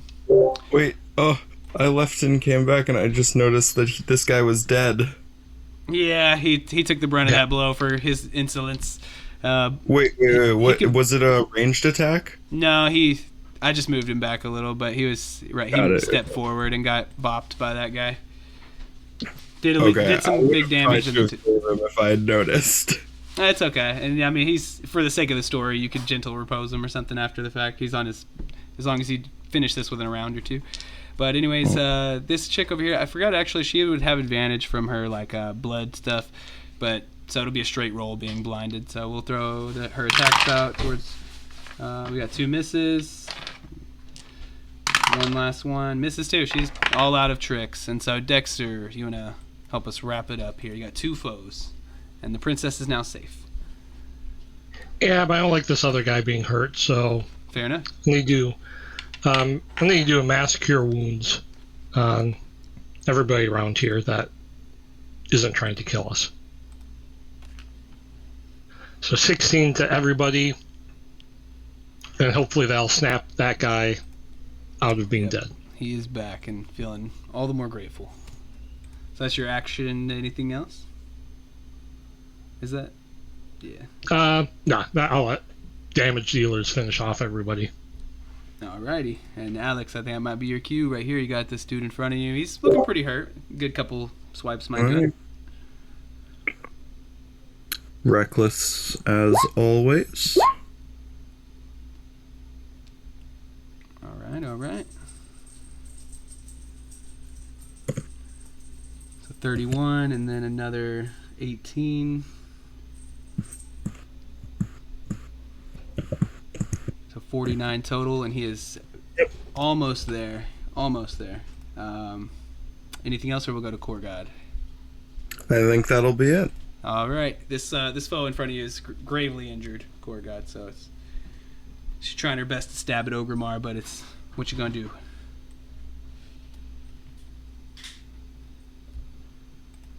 That's That one's killer. third. Yeah, she's dead. Running over to the elemental. He's on death's door. Core God, you need to look back and get your kill count for this one because it's fantastic. Because that's another one. He's dead with the crit too to seal it. How can you do any better? And so, okay, we are at our time limit, and so I appreciate you guys hanging in here. Our last, the 10 minutes past time requested and everything. So always try to finish on time, but of course, these tier 4s, they get a little beefy. Turns out, just for sake of knowing everything, I thought it was a bit random, but whenever you kill both water elementals, they're supposed to coalesce and explode, and it shifts this tunnel to be in with another one, and then a dragon turtle pops out from nowhere, and it has this mark of some kind of random god that doesn't, I don't know, it all seemed very random, just trying to beef up the encounter, and I would have done it, honestly, but I knew we were kind of light on time, so of course I'm always willing to share those details, but how long would a dragon turtle really keep you at bay? But we'll forego that, of course. And I'll get the let me see if there's any treasure in here real quick. You can find 50,000 more various coins and jewelry to add to your loot. So that's 100,000 gold for the adventure so far. And the aquatic elves here are more than happy. The Princess Iridanza even gives you a big old smooch on the lips there, Dexter, as she's going to ask her father if she's able to give you her hand in marriage or something funny. But you see. I'm sorry? In Discord, what about the hat? Do we find the hat? I gotta know. Oh, my bad. Haven't been on there yet. My bad. I'm sorry. Oops. Freaking Jacob's picture, though. That's hilarious. Fish fear me. Yeah, for a token, it's more of a little pirate hat style, but I think that one probably belongs to Core God in particular, but yeah. and so we'll go ahead and wrap up, and I'll definitely post on the session logs for you guys. It'll be whatever magic item you had taken earlier, which I'll reinforce that, and then 100,000 gold divided up amongst 5. Well, I guess technically we'll just divide it up amongst the 5 because it's a shitload of gold. Fine. Yeah, keeps it simple. That's what 20,000 gold each. So you get 20,000 gold each. You get whatever magic item you chose earlier. Specific to you, of course, and you'll if you can level up. You can take that downtime for whatever you might need it for at this point. I'm not sure, but you get it.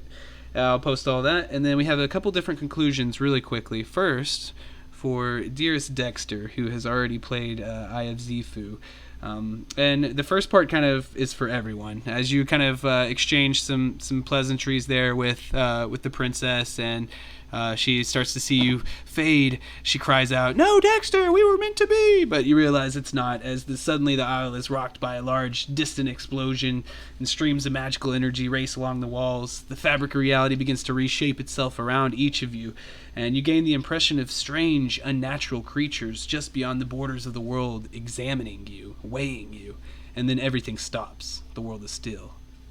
But it does not last. The world tears around you again, and all your actions to stop this are in vain. You are falling. And then for each of you, it's a little different. Dexter, you find yourself outside and on grass.